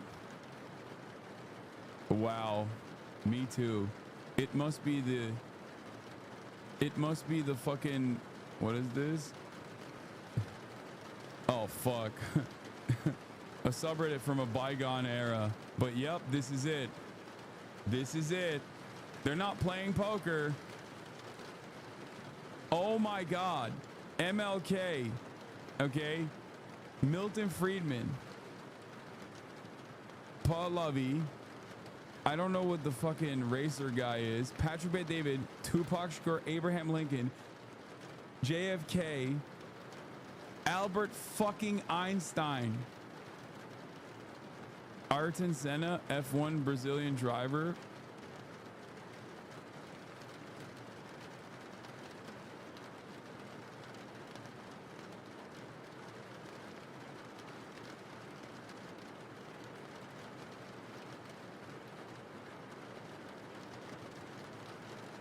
The irony is there are two socialists in this image and one guy that at least Karl Marx was very fond of, Abraham Lincoln.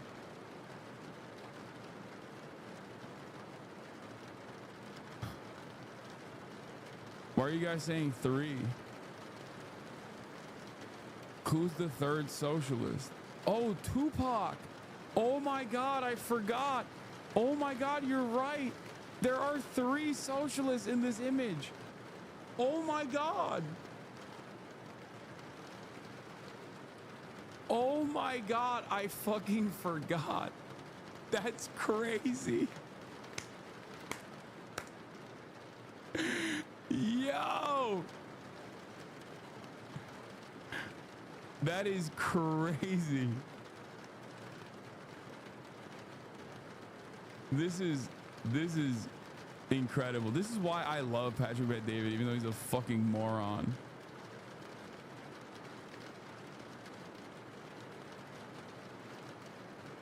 Inside the confused mind of Patrick Bet-David. Yeah. Trump on internal MAGA criticism. Let's see if the MAGA, let's see what kind of internal turmoil is happening in the MAGA circles. Atlantic, Trump hit back at some of these critics saying he is the one who came up with America First in the first place, so he gets to decide what it means. This is, I mean, we were just talking about peace, right? Like Trump, it feels like he's a little bit at war with himself. Because he said all the time, I mean, he wants to be known as the peacemaker, the deal maker, the guy who ends wars. And yet here he finds himself defending another war.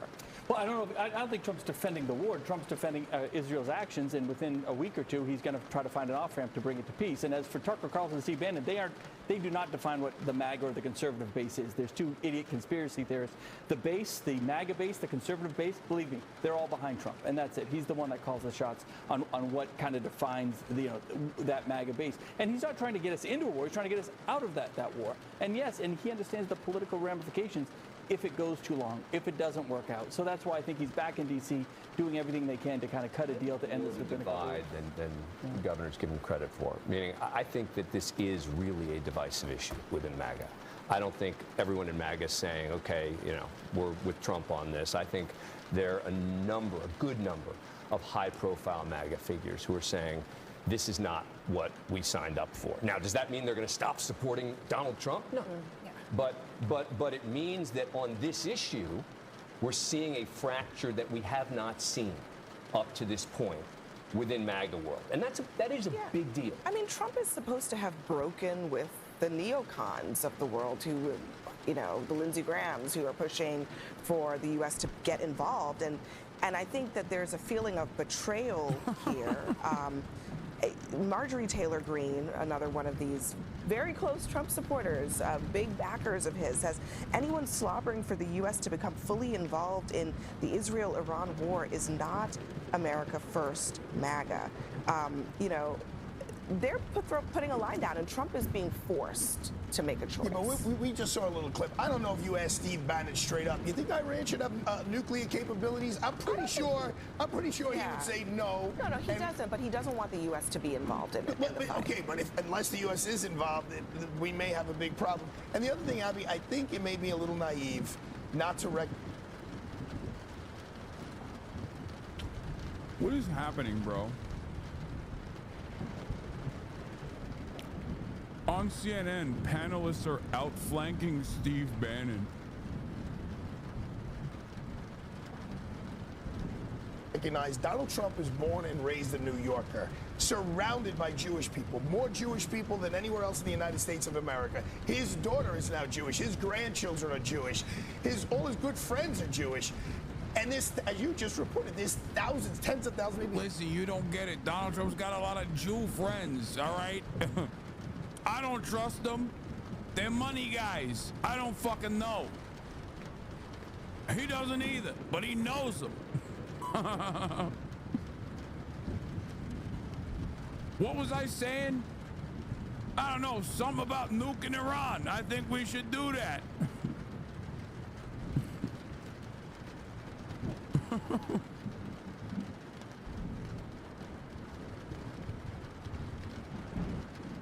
What does this have to do with anything? Hundreds of thousands of Americans in Israel. So it would just be a dereliction of duty if he didn't step in and protect. What the fuck? What is, yo? What is Cornell was doing there, bro? American interest, we have military interest there, we have human being interest there, and cultural interest there. They're the only democracy in that area. We need them to stay a democracy. Look, though, he was just in the Arab world. He's got a lot of friends there, too. They just gave him a $400 million jet from Qatar. So I think a lot of people voted for Donald Trump because he told America that Joe Biden and the Democrats were going to lead to World War III. He said that he was going to end wars on day one. Certainly, he said that about the Ukraine war. I think that, and Ukraine-Russia war. I think that once he got in there, he's realized it's not as easy as he thought. That just by the fact that he swore in, things are not going to end and things are not going to change. I think it's difficult for the MAGA world. That can be, there's a faction of it that is very isolationist and doesn't want us to be involved in anything, to accept that this is the reality of being the leaders of the free world if we are still that. Yeah, I mean, see, when you're transactional all the way down, my dear brother, it means that you have only permanent interests, no permanent friends, no permanent enemies even. It's like Thrasymachus in Plato's Republic. You just go through the world believing you can have transactional relations with everybody. It's a very sad way of being in the world. That's not what we're talking about right now. Which means that any minute he can betray any group. But when you're president of the United group, States, my don't brother. you have those types of relationships all over the globe, from North Korea Yes, that's to true. Iran That's true. But he, as governor, you had to have some integrity that's not reducible to transactional. I only got.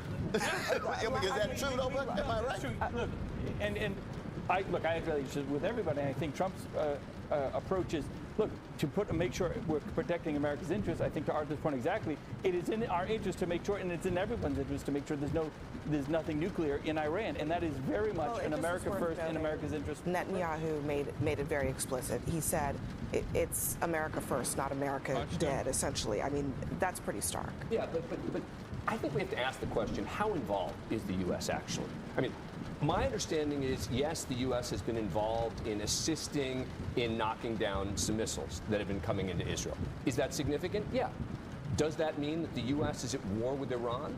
No. Does it mean that the U.S. is providing bunker busters to get rid of Iran? That's exactly what that means. What are you saying? We can just bomb a different country and it's still not considered being involved.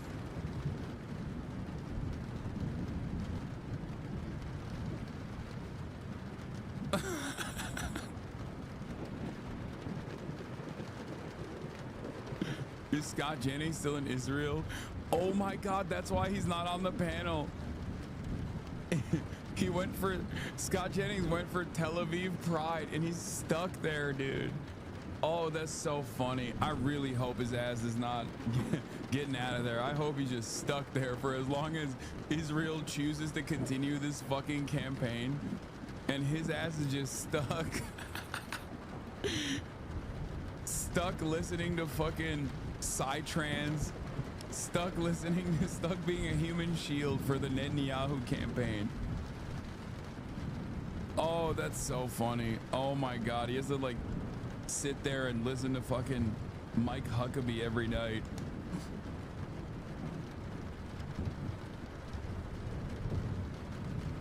Oh, he's back? Oh, fuck.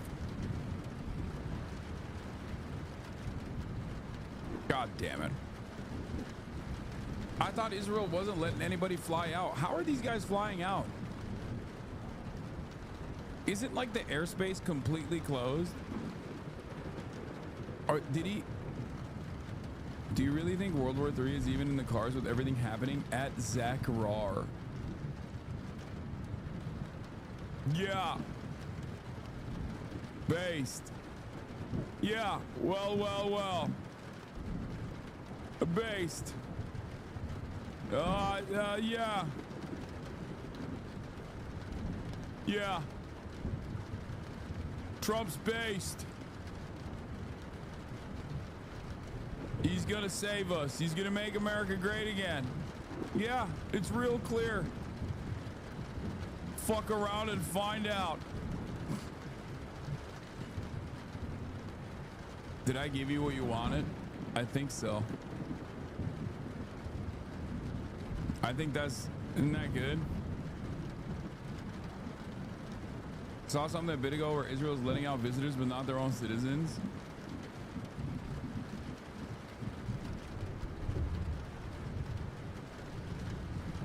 Fateh's powerful and maneuverable missiles tonight passed through the missile defense shield, shook the Zionist cower shelter many times. Tonight's missile attack showed that we have gained complete control over the skies of the occupied territories and that its residents have become completely defenseless against Iranian missile attacks. What are you fucking memeing?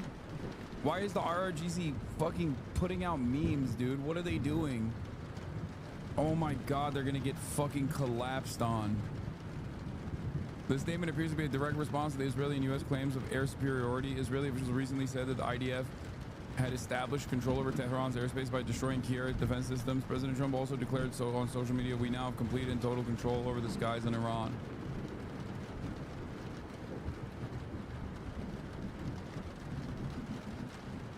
By the way, daily gift limits preventing gifted subs. Wait, what? There's a daily limit to how much you can give? What's the Delilah? Thank you for the... Holy moly. Like 100 gifted subs.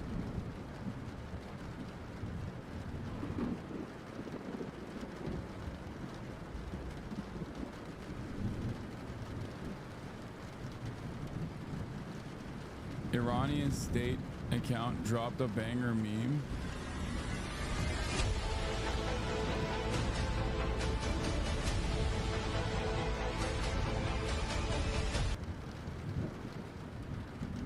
I don't want to believe that this is real. I hope that it's...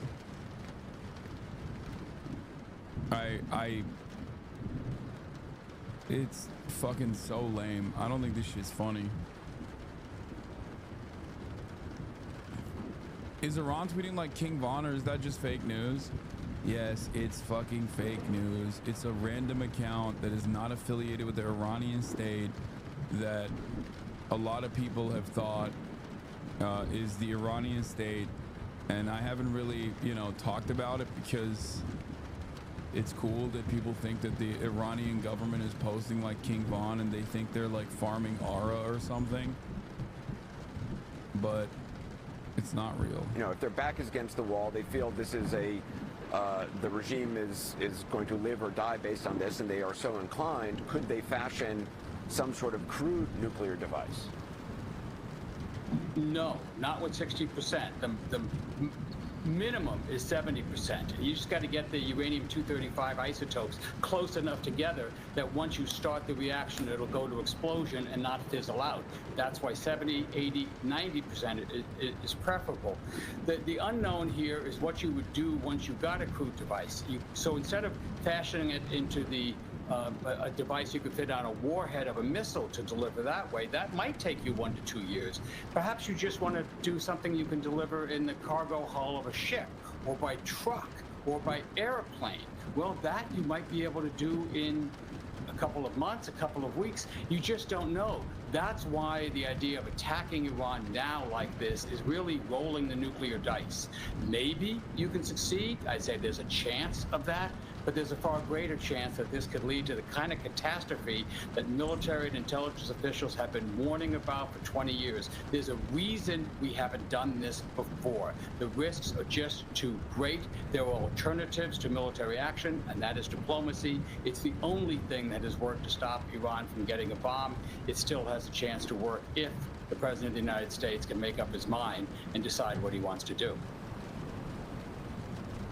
And just briefly, the risks you're talking about are not just of, you know, what kind of regime takes over. Are you talking about a nuclear risk in an attack, that a bombing right. of a facility could actually have a radiological event? Right. If we attack Iran, and it looks like we're going to do that, there's a number of things that people have warned about that are likely to happen. Closing the Straits of Hormuz, shutting off, therefore, about a quarter of the world's oil supply. That will sink stock markets around the world, could throw us into a global recession. U.S. bases in the area are going to be attacked. U.S. missiles are going to start attacking sites perhaps throughout the Middle East where U.S. forces are involved. The Quds force could start attacking U.S. and Israeli interests outside the region. These people know what they're doing. They can blow up restaurants, blow up symbols of U.S. Finally, power. Someone with like a little bit of fucking sense to break out at this point. And then at the top of that list of unknowns is that Iran could announce that it has a nuclear weapon and that it has smuggled it into a port of a European ally of the United States. This is pure fantasy, but like the other stuff is not wrong. There is like supposed to be an active military deterrent. A nuclear test to just show us that it has a nuclear weapon. What do we do then? That's why this is such an unnecessary gamble. Joseph Cirincione, I appreciate your time tonight. Thank you. Coming up next, the Republican divide over the Israel-Iran conflict, how the president... I don't even think there is that much of a divide amongst Republicans, man. I think that they will be whipped back into submission. Like this whole like Marjorie Taylor Greene / Tucker Carlson meta. All of that I think is just pure show. MAGA is a cult. And as much as there are, you know, some naysayers in the podcast sphere, this, by the way, I saw this as an ad on my Twitter timeline. I fought in enough fake wars. I think I'll sit this one out. First of all, Sean Ryan, you're like 60 years old and you're a podcaster. I don't think they're going to be calling you back for one last job. Okay. Yeah, this was an ad on my Twitter timeline. He bought this as an ad. That's why he's got 73,000 likes.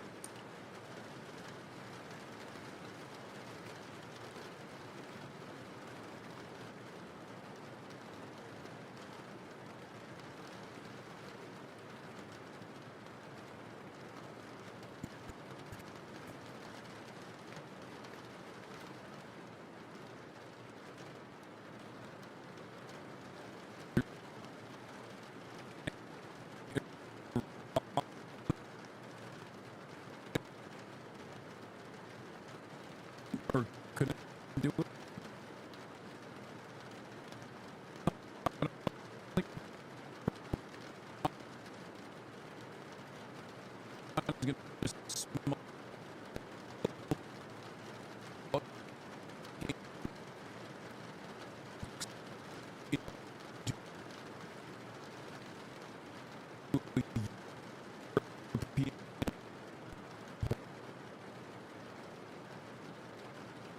Why the fuck? Why wouldn't they just say they have a nuke and say end the hostilities now? We have a nuke.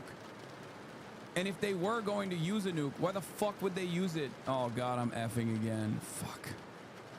Oh my god. Hold on. Hold on. Hold. It's a bigger F than usual.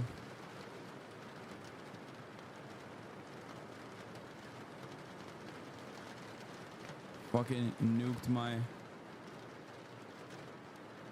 They nuked my ISP Lamau. Lamo. What is going on? What the fuck is this? Jeez, Lord okay, it's back. It's back. It's back. It's back. It's coming back. It's coming back. It's coming back. It's coming back. It's coming back. It's coming back. It's back. We're back. We're back. We're back. We're back. We're back. We're back. We're back. We're back. We're back. We're back. We're back. We're back. We're back. We're back. We're back. We're back. We're back. We're back. We're freaking back, baby. We're freaking back. But probably delayed. Huge delay. I suspect a major delay. Okay, testing out the delay. Hit one. Press one. Press one to test out the delay right now. 2, 4, 5, 6, 7, 8, 9, 10, 11, 12, 13, 14, 15, 16, 17, 18, 19, 20, 21, 22, 23, 24, 25, 26, 27, 28.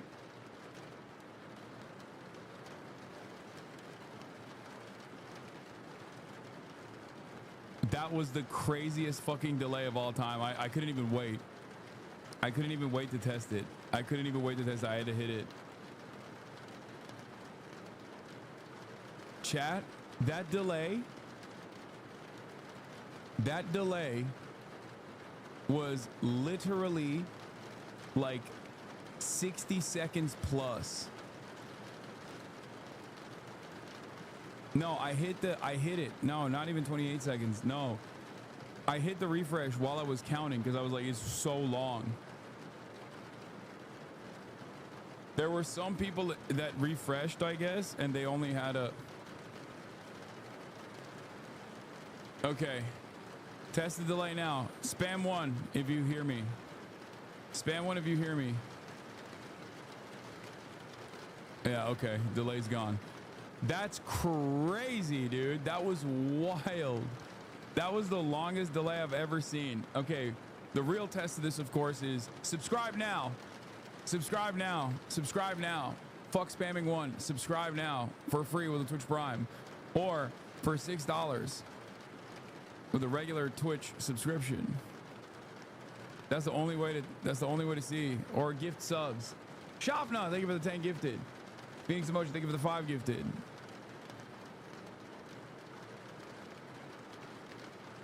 What's the Delia? Thank you for the 10 gifted. Now we know. Okay, the delay's gone. It's fixed.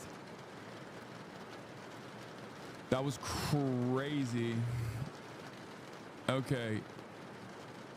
I was making fun of Sean Ryan.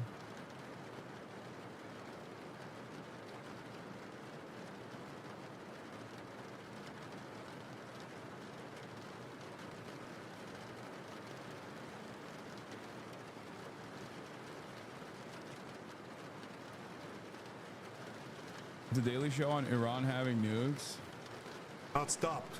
Iran could produce a nuclear weapon in a very short time. Okay, everyone's done this meme at this point. It could be a year. It could be within a few months. Hey, it's on serious question. Couldn't Iran just pretend they got a nuke and tell the world? It's not like we could prove that they own or whatever. Why couldn't they just lie? No, they can't. That's... They can't just fucking be like, we have a nuke now.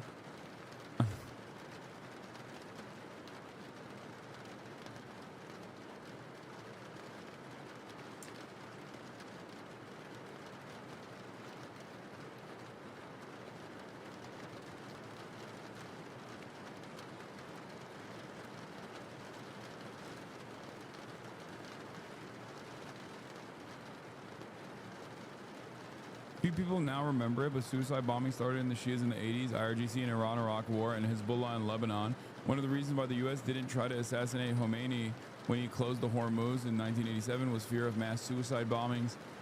Of Western capitals. If Clown Trump kills Khamenei, prepare for mass such bombings in Western retaliation. I don't know if that'll happen. I don't even think that that's a fear that America is entertaining. Also, there is so much more surveillance now and so much like anti-terror capabilities that I doubt that it would even be a successful operation.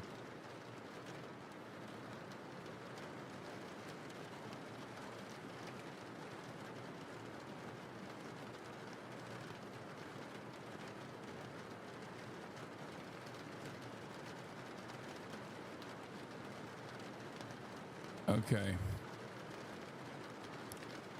Brad Lander, ladies and gentlemen, New York City comptroller / running for New York City mayor, was apprehended by masked agents and detained by ICE at the New York immigration courts. He's whimsical even when getting arrested. That's funny. Oh my God, he's still dork maxing instead of aura farming. That's crazy. How is that possible? I mean, listen. Much respect to Brad. That was cool as fuck. But that's still crazy. That's still crazy. He's still dork maxing at that point. Do you have a judicial warrant? Do you have a judicial warrant? Can I see the judicial warrant? Can I see the warrant? I will let go when you show me the judicial warrant. Where is it? Sir, where is the warrant? I have it in my hand here. I would like to go see the warrant. To see the warrant.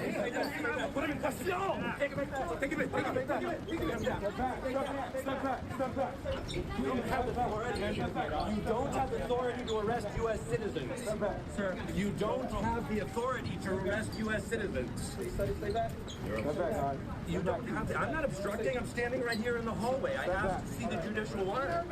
By asking for a judicial warrant? Dude, they are crazy, bro. The Trump admin is going crazy mode with this. This needs to happen. This needs to happen way more frequently. Like, not the arrests, I mean, just lawmakers directly putting themselves in harm's way. They can't arrest everybody. Okay? Yeah. Brad Lander, A-OK in my book, went up multiple notches. Check out this angle. You can see his wife warned him they're approaching, so he instantly locks arms with the man. New York City comptroller Brad Lander was arrested for assaulting law enforcement and impeding a federal officer. Our heroic ICE law enforcement officers face a 413% increase. God, nothing makes me angrier than seeing the fucking Department of Homeland Security post like soy posting. I cannot fucking stand it. It's the same principle behind like Israel supporters literally being like, we are the permanent victims, actually, while in the process of doing a historic, unprecedented violent incident, like an unprecedented in modern history. I guess, well, not in modern history, but like in the since the last Holocaust, doing the new version of it while simultaneously claiming victim. It makes me so angry. It is so fucking disgusting. It makes me so mad. Oh, our heroic ICE law enforcement officers face a 430% increase in assaults against them. It is wrong that politicians seeking higher office undermine law enforcement safety at a viral moment.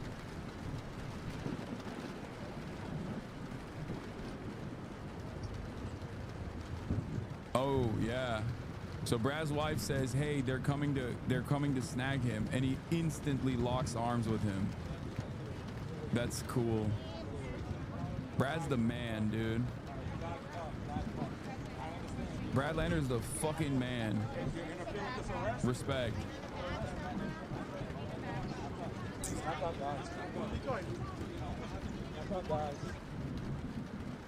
McLaughlin, if you lay hands on an officer or impede their enforcement action, you will be arrested, as we just saw here.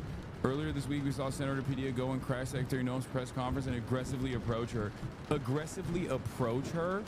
What do you mean? Like, an American senator aggressively approached a press conference to ask a question. I don't want to say what I think, because I will get arrested. Not just banned, but probably arrested, so I'm not going to say anything, but I'm thinking it, and I'm very upset. That's all I'm going to say. I'm so upset. Okay? I am very upset. I'm holding back from what I'm thinking. I will not be saying it. Let's just watch the rest of this video, and I hope I won't say something that will get me in trouble. Enforcement actions, you will be arrested, just as we saw here. But Brian, even more than that, we're seeing an epidemic of Democrat politicians who are seeking higher office, much like the mayor of Newark, who went and crashed Delaney Hall and tried to get into a secure facility. Then earlier this week, we saw Senator Padilla, a sitting U.S. senator, go and crash Secretary Noem's press conference and aggressively approach her. I mean, this is... Aggressively approach her. Just the third one in a row. These guys want their 15 minutes of fame, and they want to do it off the backs of our ICE law enforcement officers, and we won't stand for it in this administration. Our law enforcement officers, their safety comes first, and so does the American citizens as well. You know.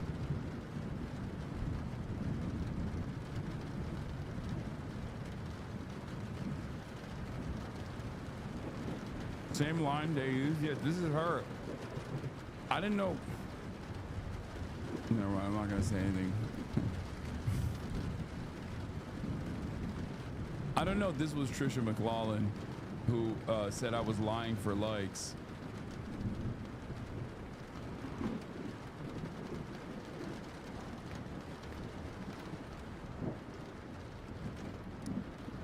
Okay, I'll say it. She's kind of bad. All right, I'm sorry. Fuck. All right, she's still a Nazi. Fuck her. She's a piece of shit. Okay, let's keep going. You don't have the authority to arrest U.S. citizens asking for a judicial warrant. Stay back, please. Stay back. Stay back. Stay back. No, ma'am. For your own safety. For your own safety. I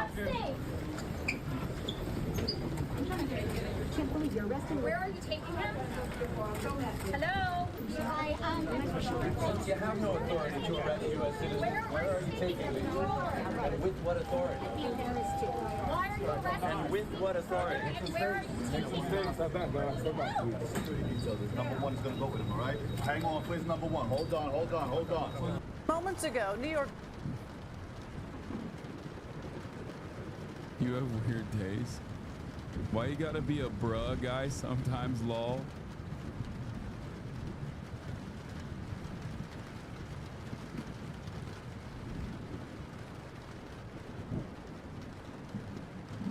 I've gone probably like, what, 200 days without incident? It just slipped out, okay?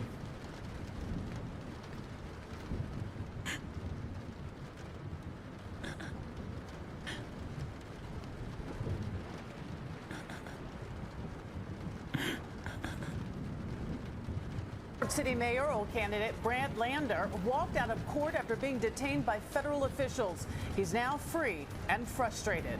The rule of law is not fine, and our constitutional democracy is not fine. This just hours after Lander was handcuffed and taken into custody outside of immigration court in Lower Manhattan. And good evening at 5 o'clock. I'm Sade Bedarin-Wong. And I'm Mike Marza. Brad Lander had been accused of assaulting and impeding a federal officer.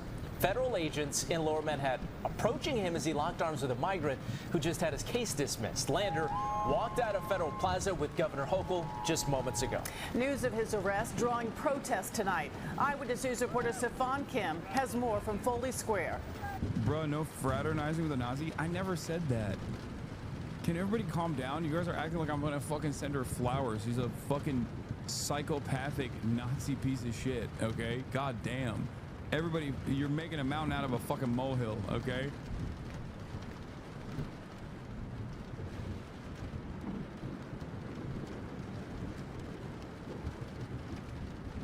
Calm down. Take it back. Take it back. Step back. You don't have the authority to arrest U.S. citizens. Sir, you don't have the authority to arrest U.S. citizens. This is video of ICE agents taking down City Comptroller Brad Lander and then placing him in handcuffs. The mayoral candidate arrested at Federal Plaza. Burgles, thank you for the 100 give the subs. This morning, after observing an immigration hearing, the Democratic mayoral candidate linking arms. Yeah, they calling you a lot of names, but not a liar.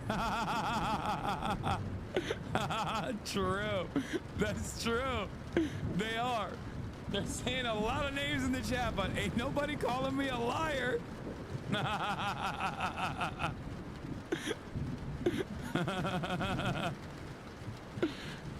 Oh.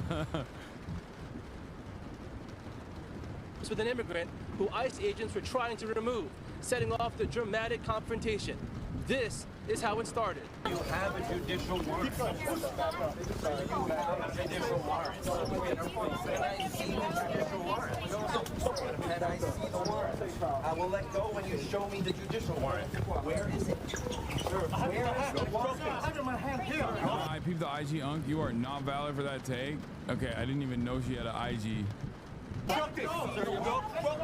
DHS spokesperson says Lander was arrested for assaulting law enforcement and impeding a federal officer. And then a statement goes on to say, it is wrong that politicians seeking higher office undermine law enforcement safety to get a viral moment. No one is above the law, and if you lay a hand on a law enforcement officer, you will face Why is this local news anchor yelling? consequences. But moments ago, Lander released and walking out of Federal Plaza with Governor Hochul. And do what I could to intervene. To my knowledge, the charges, there are no charges. Charges have been dropped. But I'm happy to report I am just fine. I lost a button. Assemblymember Zohran Mamdani is surging in the mayor's race. He and Lander have cross-endorsed each other's candidacies. This is not about an election. This is about ensuring that we protect the city and the country that we love. Now this is a live look at Foley Square, which by the way was quiet until Brad Lander was arrested. Now by the way, he just showed up here moments ago and as expected to a hero's welcome. The front runner in this mayor's race, former Governor Andrew Cuomo, he is also coming to Lander's defense. In a statement he says, this is the latest example of the extreme thuggery of Trump's ICE out of control. This is not who we are. It goes on to say, this is the direct result of the mayor handing the keys of our great city over to Andrew Cuomo forgot he's running alongside Trump as opposed to running against him, you know?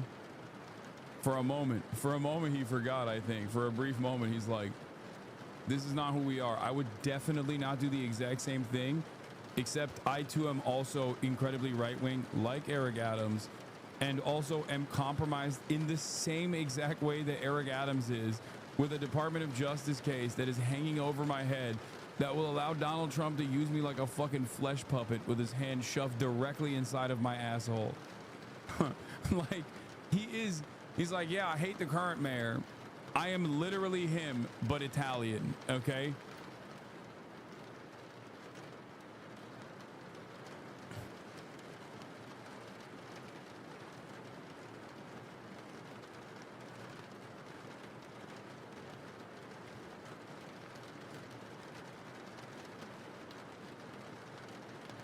Forgot his biggest donors support ICE.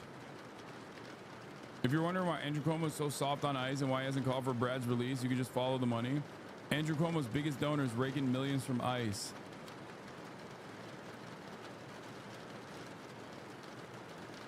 Reporter regarding Cuomo responds, 5 fellow mayoral candidates came here within 90 minutes of you being arrested and called for your release.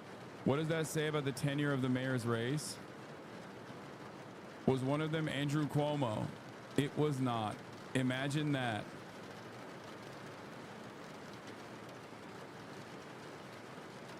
Was one of them Andrew Cuomo? It was not. I wasn't going to say that. Imagine that. Look, I mean,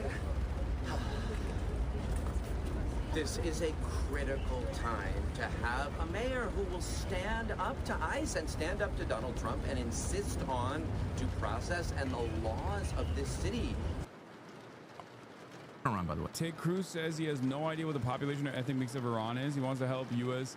He wants the U.S. to help Israel bomb and destroy the country anyway. I don't know the population at all. No, I don't know the population.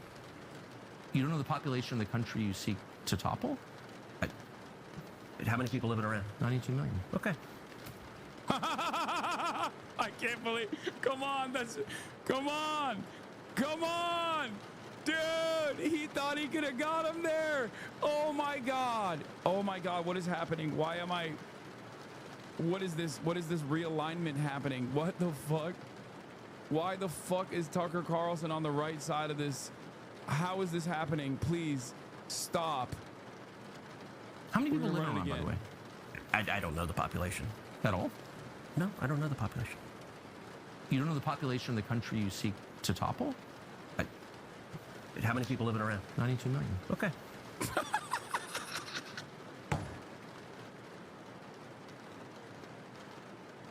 No.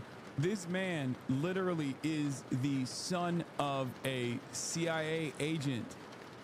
This is the son of a CIA agent. He is a white nationalist through and through. And not only that, but also he quite literally used to say we have to bomb Iran. Iran is a primitive country. I can't believe this man is on the right side of this issue. Yeah, how could you not know that? I don't sit around memorizing population tables. Well, it's kind of relevant because you're calling for the overthrow of the government. Why is it relevant whether it's 90 million or 80 million or 100 million? Why is that relevant? Because if you don't know anything about the country... I didn't say I don't know anything about Okay, what's the ethnic mix of Iran? They are Persians and predominantly Shia. Okay, this is cute. It's not even, you don't know anything about Iran. So okay, I am not the Tucker Carlson expert on Iran. You're a senator who's calling for the overthrow of the government. You're the one who claims anything about the country. No, you don't know anything about the country. You're the one who claims they're not trying to murder Donald Trump. You're the one who can't figure out if it was a good idea to kill General Soleimani, and you said it was bad. You don't believe they're trying to murder Trump? Yes, I do. Because you're not calling for military strikes against them in retaliation. And if you really believe that... We're carrying out military strikes today. You said Israel was. Right, with our help. I said we. Israel is leading them, but we're supporting them. Well, you're breaking news here, because the U.S. government last night denied, the National Security Council spokesman Alex Pfeiffer denied, on behalf of Trump, that we were acting on Israel's behalf in any offensive capacity. No, we're not bombing them. Israel's bombing them. You just said we were. We are supporting Israel. High stakes. You're a senator. If you're saying the United States government is at war with Iran right now, people are listening. Okay.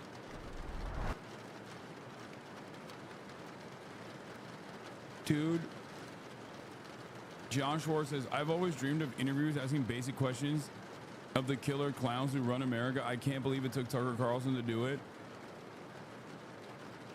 It is remarkable that all it took for this level of access and deep comfort from Republican senators that you can interview without any sort of editorial restrictions would only come at the tail end of a 30-year fucking career being a hatchet man for every Republican administration. Like, Tucker Carlson is doing basic journalism. Okay? This is super basic stuff. I cannot believe that Ted Cruz gave this interview to Tucker Carlson. And I suspect it's because he has a sense of comfort with Tucker. He has a rapport with Tucker because Tucker Carlson has played, I guess, the long days. Tucker saying Iran deserves to be destroyed years ago? Yeah. Tucker, aren't we the only country allowed to make preemptive strikes? Who the hell does Iran think it is? Actually, I know you're sort of kidding, but I agree with that. I think we are the only. No, I'm not kidding at all. Rather, we are. That's absolutely right. The only country with the moral authority sufficient to do that. The only country that doesn't seek hegemony in the world. I do think, I'm sure I'm alone. We're the only country that doesn't seek hegemony in the world, Tucker Carlson said in 2012. I mean, respect to him doing this now. He also said this about Fox News, which I don't even know what the fuck's going on there. Tucker Carlson says Fox is a propaganda network that manipulates their mostly elderly audience. He should know he played a role in it, a formative role in this. Claim that's not like their viewer surveys. Like, we need a lot more Mark Levin. Less Jesse Waters, more Mark Levin. Mark Levin! What they're doing is what they always do, which is just turning up the propaganda hose to full blast and just trying to, knock elderly Fox viewers off their feet and make them submit. So he freaks me out every time he laughs like a fucking monster. His fake laugh is so alarming. What?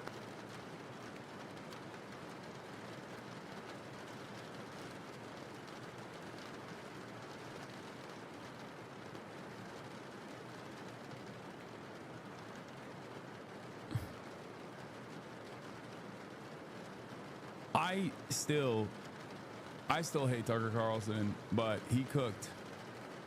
Like, unconditionally cooked here. This is fantastic. This clip is supposed to be an attack on Zoran.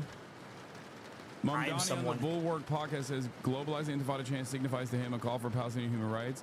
As the word is being used by the Holocaust Museum when translating the Warsaw Ghetto Uprising into Arabic because it's a word that means struggle. Okay, this is correct. So what's the attack? Who I would say am less comfortable with the idea of banning the use of certain words, and that I think it is more evocative of a Trump-style approach to how to lead a country.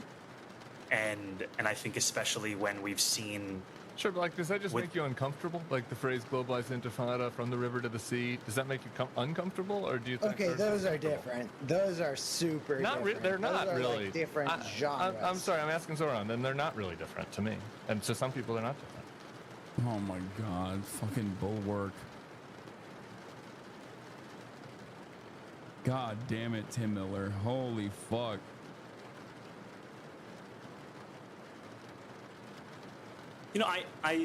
I know people for whom those things mean very different things. And to me... Yeah, Cam is on Bulwark now, and he's the reason why this fucking Zoran thing is happening to begin with. Friend of the show, Cameron Kasky. And Bulwark is like the fucking rhinos, the Never Trump Republicans who are super libbed up now. Ultimately, what I hear in so many is a desperate desire for equality and equal rights in standing up for Palestinian human rights. And Tim also fucking hate. I don't think he likes me too much. Imagining me and Tucker Carlson in a bar fight and suddenly we realize that just for the next 5 seconds we're fighting the same people. I've never seen Ted Cruz this pissed off before, downright outfoxed by a basic reading of Wikipedia. This clip is gonna fucking earn so much for Tucker Carlson. He's gonna get so much cred.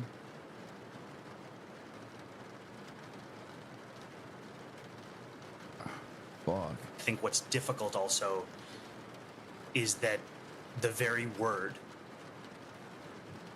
has been used by the Holocaust Museum when translating the Warsaw Ghetto Uprising into Arabic, because it's a word that means struggle. Sure. And as a Muslim man who grew up post 9/11, I'm all too familiar in the way in which Arabic words can be twisted, can be distorted, can be used to justify any kind. Damn, lightest way of checking him. Zoran is pretty good at doing this, where he's like, he's giving Islamophobia, sweetie, without being fucking 2014 Tumblr with it, you know? Because at the end of the day, that is what it is. Being afraid of Arabic fucking words is unironically the most racist nonsense. We don't do that for anything else.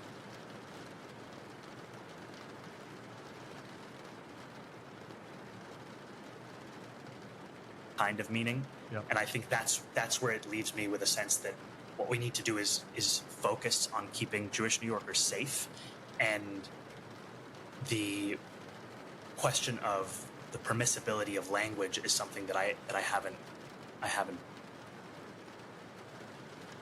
Twitter purity leftist hate Zoran doesn't crash out and explain things calmly. Yeah.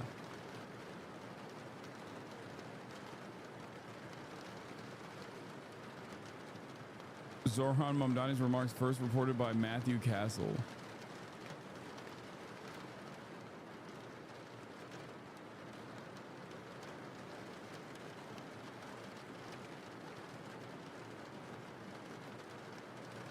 Per credible reports, Zoran Mamdani is days away from developing a nuclear weapon.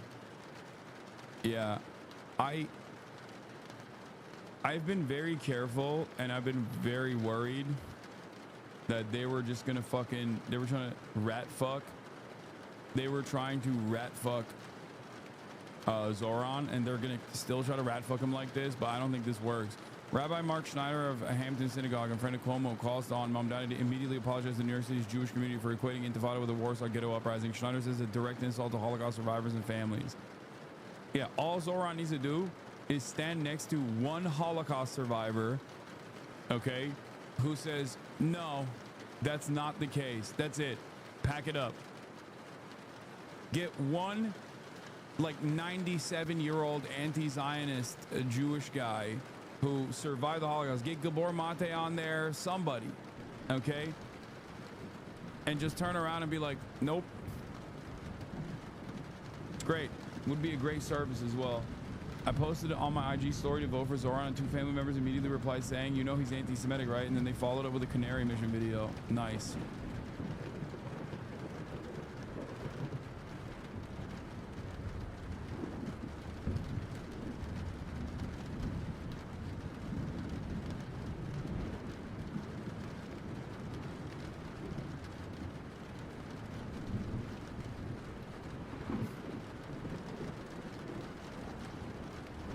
At this point, yeah, I saw the fucking Rabani joke about Zoran Mamdani. Yeah, he got the Bernie endorsement today, which is, I mean, the Bernie endorsement is just like, not, I mean, it's consequential, but it's nowhere near as consequential as the AOC one was. We're so close to Election Day, but believe it or not, the hardest days of this race are yet to come. Because right now, Andrew Cuomo and Isn't it anti-Semitic to use Jewish people as a human shield like Israel's doing right now? No, when Israel does it, it's awesome. And if you call it out, then it's fucked up. But no, I think like this is a performance. That rabbi is doing this to defend Cuomo and to attack Zoran. And it's an election. So he should follow through on that performance and be like, see, that's not true.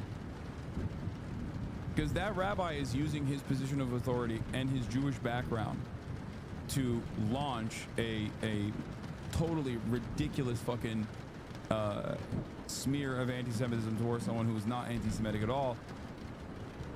And therefore, the best response would be to do the optic play and literally have a Holocaust survivor, or maybe like Norm Finkelstein, come out and be like, my parents were in the Warsaw Ghetto and they would be ashamed.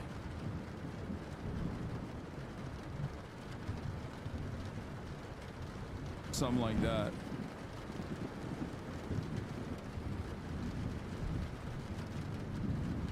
His billionaire allies are spending millions of dollars to try and defeat our movement. Cuomo's super PAC has dumped $5 million in the last week alone, lying about me and my policies. And there's at least another $5 million coming.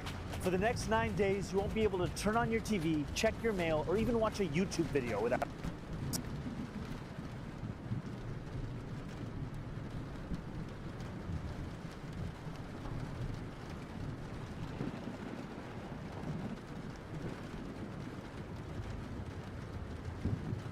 What is going on, bro? What the fuck? Hey, yo, full crash? That's crazy. Full crash, baby. Big Cuomo got my ass. We're back, though. We're back, though. That's annoying. Is there a fucking delay again? Oh, there definitely is a delay. There's like a refresh. There's a delay. Throw up ones. Throw up ones. Stop posting ones before I ask you to fucking throw up ones. All right, good. The delay is not that bad. Never mind. Let's continue. Don't want to pay just a little bit more in taxes to make a better city for all of us. The landlord lobby knows I'm going to freeze your rent. And Trump's donors know I will actually fight this authoritarian regime. How do we fight back? Through our most powerful tool, you. That's why in these final days, I'm asking you to knock on as many doors as you can. And what's that? For our out-of-state friends, we're asking you to make as many phone calls as possible. You have the power to set the record straight. These next few days are going to be a fight, but it's one worth having, and one we can win together. I think I'm going to start asking you guys to throw up different numbers. Sanders endorses Mamdani for New York City Race mayor. for New York City mayor. The primary is 1 week from today, and we just learned Vermont Senator Bernie Sanders will be endorsing Zohran Mamdani. Today, Sanders saying in part, at this pivotal and dangerous moment in American history, status quo politics is not good enough. We need the kind of visionary leadership that Zohran is providing in his campaign. In my view, Zohran Mamdani is the best choice for mayor of New York City. This comes a day after Mamdani and Michael Blake cross-endorsed each other. Ranked choice voting will decide this election. And Michael and I, one of the many things we agree on from the beginning of this race has been the necessity of turning the page on the politics of the past, whether it's Eric Adams or Andrew Cuomo. Meanwhile, mayoral frontrunner Andrew Cuomo had a Get Out the Vote rally joined by union leaders and members. You wonder why the city's not run well, because we haven't had. Dude, New York City unions that have endorsed Andrew Cuomo are fucking pigs. Pig unions. The rank and file will not follow through on this, but it doesn't matter. I cannot fucking stand how many stupid fucking pig unions exist and how aggressively they serve the interests of establishment Democrats that will destroy them for no real reason whatsoever, even for just simply ideological reasons. Stupid fucking pig unions, dude. God damn. Really leaning into the fucking stupid ass meme. Yeah, the New York Times editorial board says don't rank Zohran, a state rep who's won several significant legislative victories because he has less relevant experience than perhaps any mayor in New York City history, and instead recommends Tilson, a hedge fund manager with zero government experience, while also simultaneously presenting Bernie Sanders as an alternative who gets shit done. And then lo and behold, a day later, Bernie Sanders endorses Zohran. But oh, we already covered this, yeah. Oh, Iran definitely shot those jets down. I know.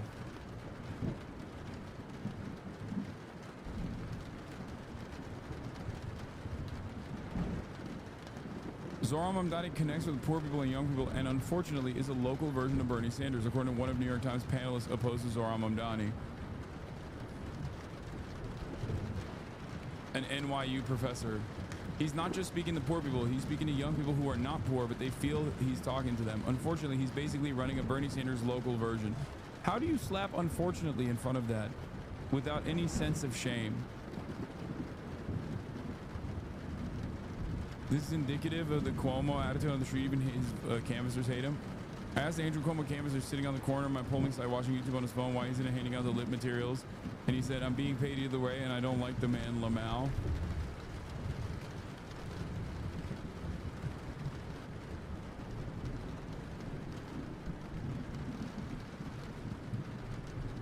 Cuomo and the super PACs backing him are going to spend $20+ million on ads before June 24th.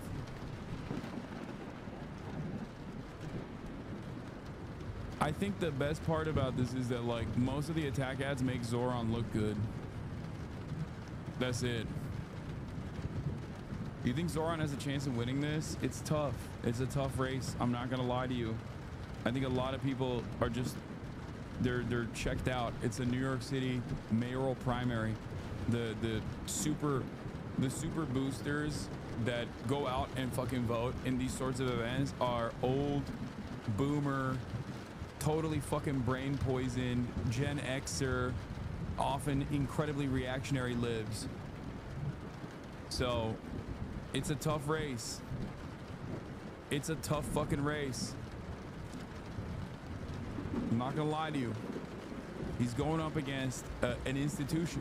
The Cuomo family has brand recognition, tremendous brand recognition.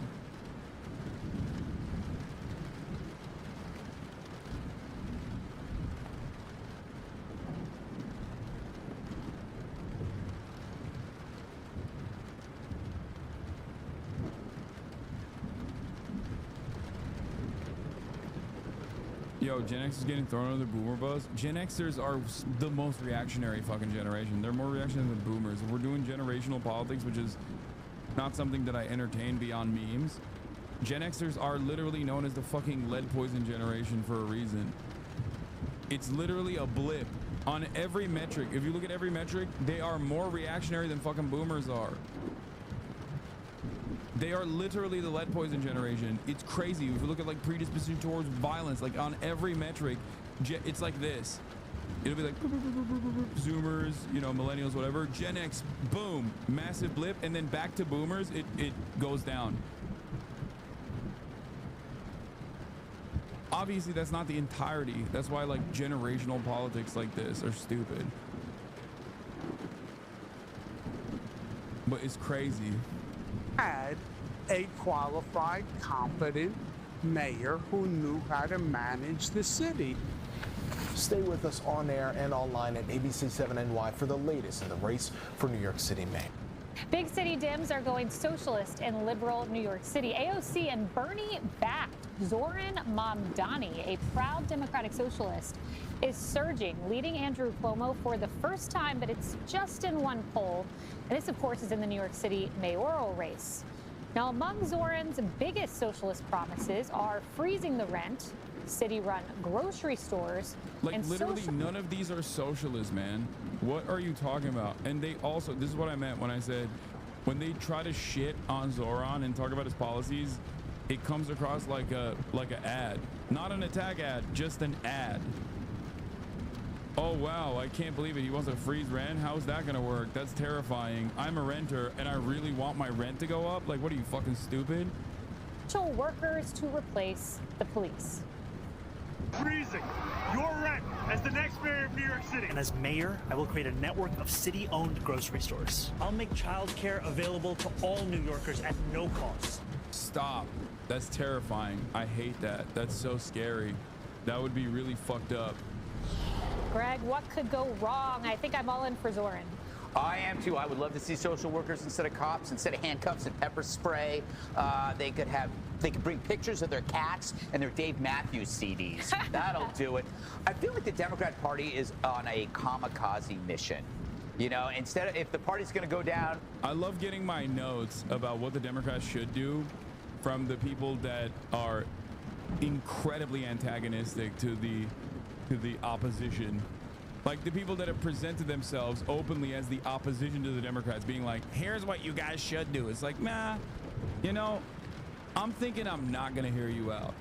But of course, I'm not a fucking Democratic Party staffer. I'm not a DNC operative. I am not an establishment Democrat. who unfortunately only listen to the fucking opinions of people like Greg Buttfeld when making decisions, and that's why they lose all the fucking time, because they're stupid. We're going to take the whole ship with us. The remaining sane Democrat. Yeah, guy who hates your cause. This is going to be really bad for your cause. Literally all I have to deal with on a daily fucking basis is like Asmongold fans fucking coming in here and being like, dude, you are so radical. You're really hurting the Palestine cause. It's like, bro, I can see the things you say. Okay? Like, your previous comments are literally talking about how Palestinians deserve to be murdered. You don't care. You don't care about the pro-Palestinian movement, you fucking idiot. Shut up.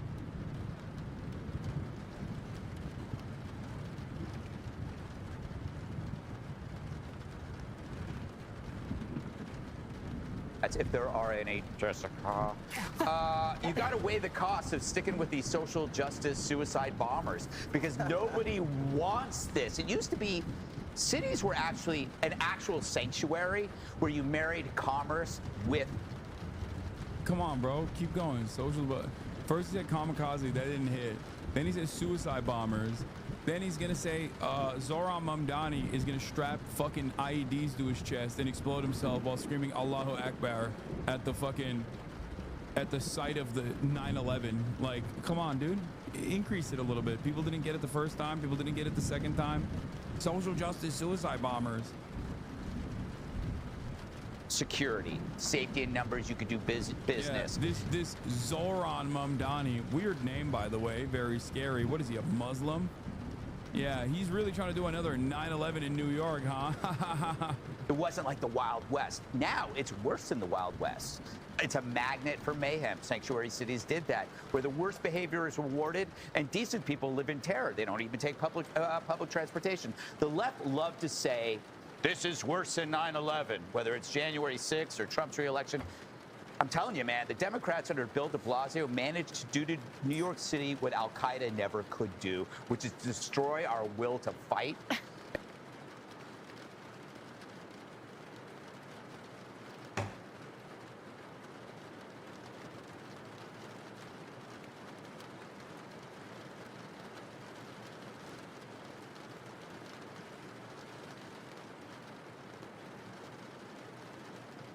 I'm not gonna speak anymore.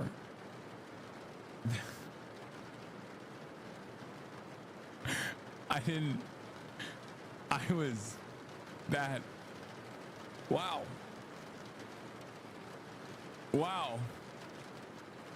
That's crazy. I don't know what to say about that. That's fucking. I don't like this man, Hasan. Why are we watching him?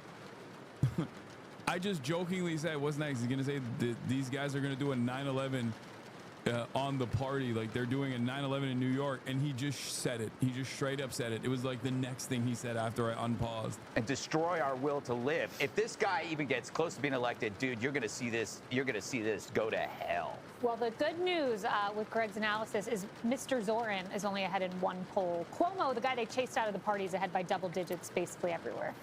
You know, you said it last segment. I've been trying to save New York City for years, but if they don't want to be saved, then screw them. I left. Everybody else is sitting here. You thought they'd hit rock bottom with de Blasio. How much worse can it get? It's like Daniel Penny. Sure. Same analogy. It saves all these people's lives in the subway, and they charge him with murder. Right. So they're just going to keep voting for dummies. And what? The rent keeps raising. Crime keeps going up. You can't drive anywhere here. There's migrants. Biden ejected about 1 million of them. And they're even considering voting for this guy. There's a famous quote, which I'm about to butcher, that says that normal people learn from their own mistakes and wise people learn from other people's mistakes. You'd think the Democrats in this city would look at San Francisco and say, I don't want to be them. But they're sitting here about to become San Francisco. And San Francisco's back now. No, it's not. My goodness. Okay. You don't like, you like Mayor Lori. Jessica, I want to ask you this. The new mayor is I don't even know who that is. Jessica, well, okay, that reflects on the poorly subject on of New York. Ugh, it's so stupid. I can't deal with this. Attack ads and a surprise takedown of one candidate by the New York Times editorial board. Yes, we are in the final week of a heated Democratic mayoral primary. It's definitely heated. Political. It sucks because there's an argument to be made to these disgusting fucking liberals in New York, these elitist, smug, entitled, out-of-touch liberals, about why Zoran is the man for the moment. Okay? And that is, he's a fighter. That is what the party needs. Okay? Someone who's young, someone who's a fighter, someone who's gonna fucking lit the fire under the asses of our fucking gerontocracy. And yet, these guys hear the socialism word, they hear his takes about Israel, and they go, oh my God, this is fucking terrifying. More Chuck Schumers. Let a million Chuck Schumers bloom, please. They don't understand. And I don't know how to fucking convince these dipshits. The elitist, out-of-touch liberals is his base. White, college educated and affluent is his base. Democratic primary politics is weird. No, that's not what I'm talking about. I'm talking about the fucking New York Times. I'm talking about the real fucking, the premium elite, okay? The cream of the crop. Those are the motherfuckers who write these articles, who then get reported on by all of these media outlets, who then actually inform the working class, boomer, black and brown voters that are currently still in love with the Cuomo franchise, okay? That's how this works. Because ultimately, yes, all the fucking college-educated white men are voting for Zoran. That's one thing. But the reality of the matter is, a lot of the New York primary mayoral voters that are going out and voting and putting Andrew Cuomo as their #1 are doing so because of name recognition and incredibly simple reasons, like the fact that the New York Times will attack Zoran. They think Zoran's name is kind of weird. Maybe they saw a fucking New York Post article. Those liberals do have the capacity to inform the Democratic primary voters, but they don't. They did this with Bernie Sanders too. They did this exact same thing with Bernie Sanders, where they rat-fucked Bernie and aggressively attacked him. The Democratic Party's like all institutions worked in real time against Bernie Sanders, and then they packed it up and turned around and fucking were celebrating the fact that, like, well, black people don't fuck with Bernie. He must be racist. They buried him. They rat-fucked him and then they buried him. That's the liberals that I'm talking about. The very specific group of liberals that do actually have a lot of influence in a key demographic, Democratic primary voters. The aunts, the uncles, those people that go out and vote, they get their information, maybe not directly from New York Times, but from secondary outlets like this one that's covering the New York Times article. If there was more positive coverage about someone like Zoran in a way that if there was more positive coverage about Zoran in a way that actually, like, convinced the aunts and the unks, because the New York Times was writing about it in that regard, where it's like, well, a lot of people have discontent about the way that the party is going. And then they talked about how this is a fresh voice. Then all the aunts and the unks would be on board with Zoran too, or more of them would be. Marcia Kramer joins us now with the story. Marcia. Well, Jessica and Christine, the New York Times editorial board decided not to endorse in the mayoral primary this year, but it is a blistering non-endorsement that is threatening to reverberate through the final days of the campaign because it affects the two frontrunners in the race. Are we ready to win for Andrew Cuomo? Andrew Cuomo held a massive get-out-the-vote rally with union members. Zoran Mamdani and Michael Blake cross-endorsed each other as part of a strategy to use ranked choice voting to hurt Cuomo. But the development that pulsated to the Democratic mayoral primary was the decision by the New York Times editorial board to urge voters not to vote for Mamdani. We do not believe that Mr. Mamdani deserves a spot on New Yorkers' ballots. His experience is too thin and his agenda reads like a turbocharged version of Mr. de Blasio's dismaying mayoralty, said the Times, referring to former Mayor Bill de Blasio. Mamdani poo-pooed it. These are the opinions of about a dozen New Yorkers, and a democracy will be decided by close to 1 million New Yorkers. They certainly have the right to their opinions, and New Yorkers have the right to their votes. Andrew Cuomo was only too happy to agree with the Times. So experience, confidence, knowing how to do the job, knowing how to deal with Trump, knowing how to deal with Washington. Like, if Andrew Cuomo wasn't like a rapacious rapist, they literally would have endorsed him in a heartbeat, and they'd be sucking his penis on the editorial board. They'd be like loving it. I'm willing to bet they're so mad that it had to be Cuomo, and they couldn't prop up like a fucking more viable candidate who hasn't been in the SEO as like a fucking rapist murderer of grandparents. Okay. Like, because you're gonna look up Andrew Cuomo in the New York Times, and then the fucking related articles are like, Andrew Cuomo sexually harassed every woman in broad daylight in his near vicinity, including cops. Andrew Cuomo, cop rapist. You know what I mean? It's like, obviously they can't fucking say that. They can't be like, oh yeah, we love Andrew Cuomo, cop rapist. So they have to do a non-endorsement because they're cowardly fucking douchebags. Knowing how to deal with the state legislature. These are basics. And I believe in on-the-job training, but not as mayor of New York. And then you wonder why the city's not run well. Because we haven't had a qualified, competent mayor who knew how to manage the city. The Times raised objections to the former governor's ethics and conduct, but admitted, quote, he would be better for New York's future than Mr. Mamdani.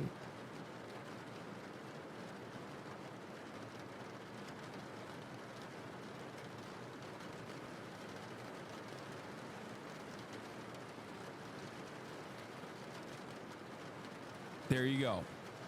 New York Times does a non-endorsement, fake endorsement, because they're too cowardly to fucking do a real endorsement. New York Times endorses cop rapist Andrew Cuomo. All this as the two top contenders took to the airwaves to troll for votes. This is part of an ad by Cuomo super PAC, Fix the City. Listen to Zoran Mamdani. I was quite open to what would be considered being a radical from a very young age. What will that mean for us? Mamdani actually wants to move the homeless into our subway station.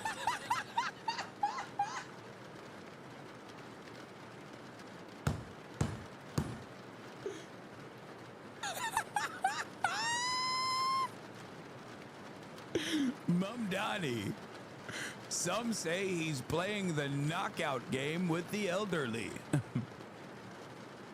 Zoran Mamdani, he wants to move the homeless into the subway stations is awesome. What the that my mom was talking to one of her friends, another freaking academic, okay, from New York, and apparently my mom's academic friend from New York saw this stupid fucking ad, and now she thinks I can't in good conscience rank Zoran Mamdani as #1 because of what he wants to do to the homeless. So I told my mom, because she was asking me like, how do I convince her? And I was like, tell her you will never talk to her ever again unless she ranks Zoran #1 and does not rank Andrew Cuomo.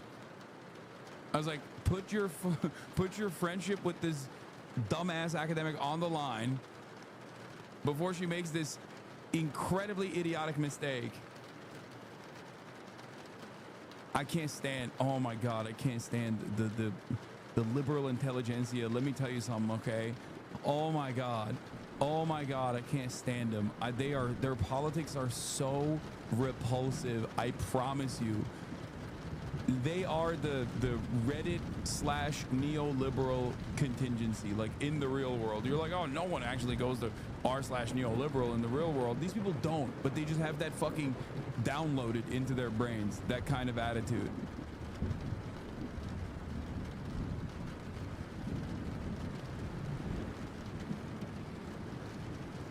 Trump's billionaire donors support Andrew Cuomo, so it's no surprise they're lying about me. He's promising to defund the police. I'll partner with police to deliver real public safety. Brad Lander was endorsed by Peter and Daniel Arbini, whose dad died of COVID in a nursing home. He has gaslighted our family. He's never apologized, and he continues to lie. I mean, it is stunning how little responsibility for Andrew Cuomo's actions he has ever taken. Now, the primary is a week from tomorrow. Early voting has already started, but the ad barrage from all the camps is just getting started. And if you've ever voted in an election in New York, your mailboxes are probably full of flyers from all the candidates. Can't wait. Yeah, every time I look up at the television screen. Look, you're not wrong about the related New York Times articles. Why Andrew Cuomo's critics say he's just like Eric Adams. Cuomo was contrite about a sexual harassment scandal. Not anymore. Women versus Cuomo. Revisiting a history of harassment complaints. Yeah, you search Andrew Cuomo on the New York Times, not a lot of good stuff's going to come up because it was newsworthy at the time and the New York Times had to write it.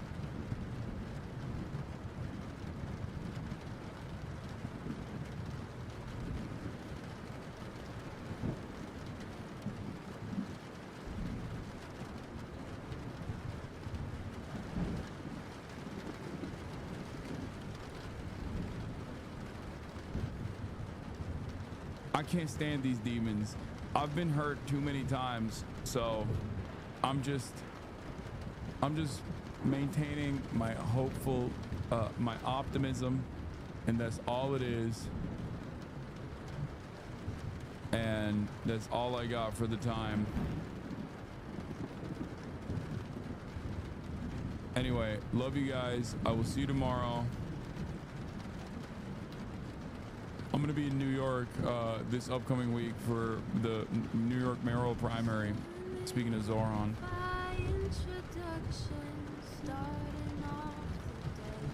Anyway, love you guys, and I will see you tomorrow. Bye-bye.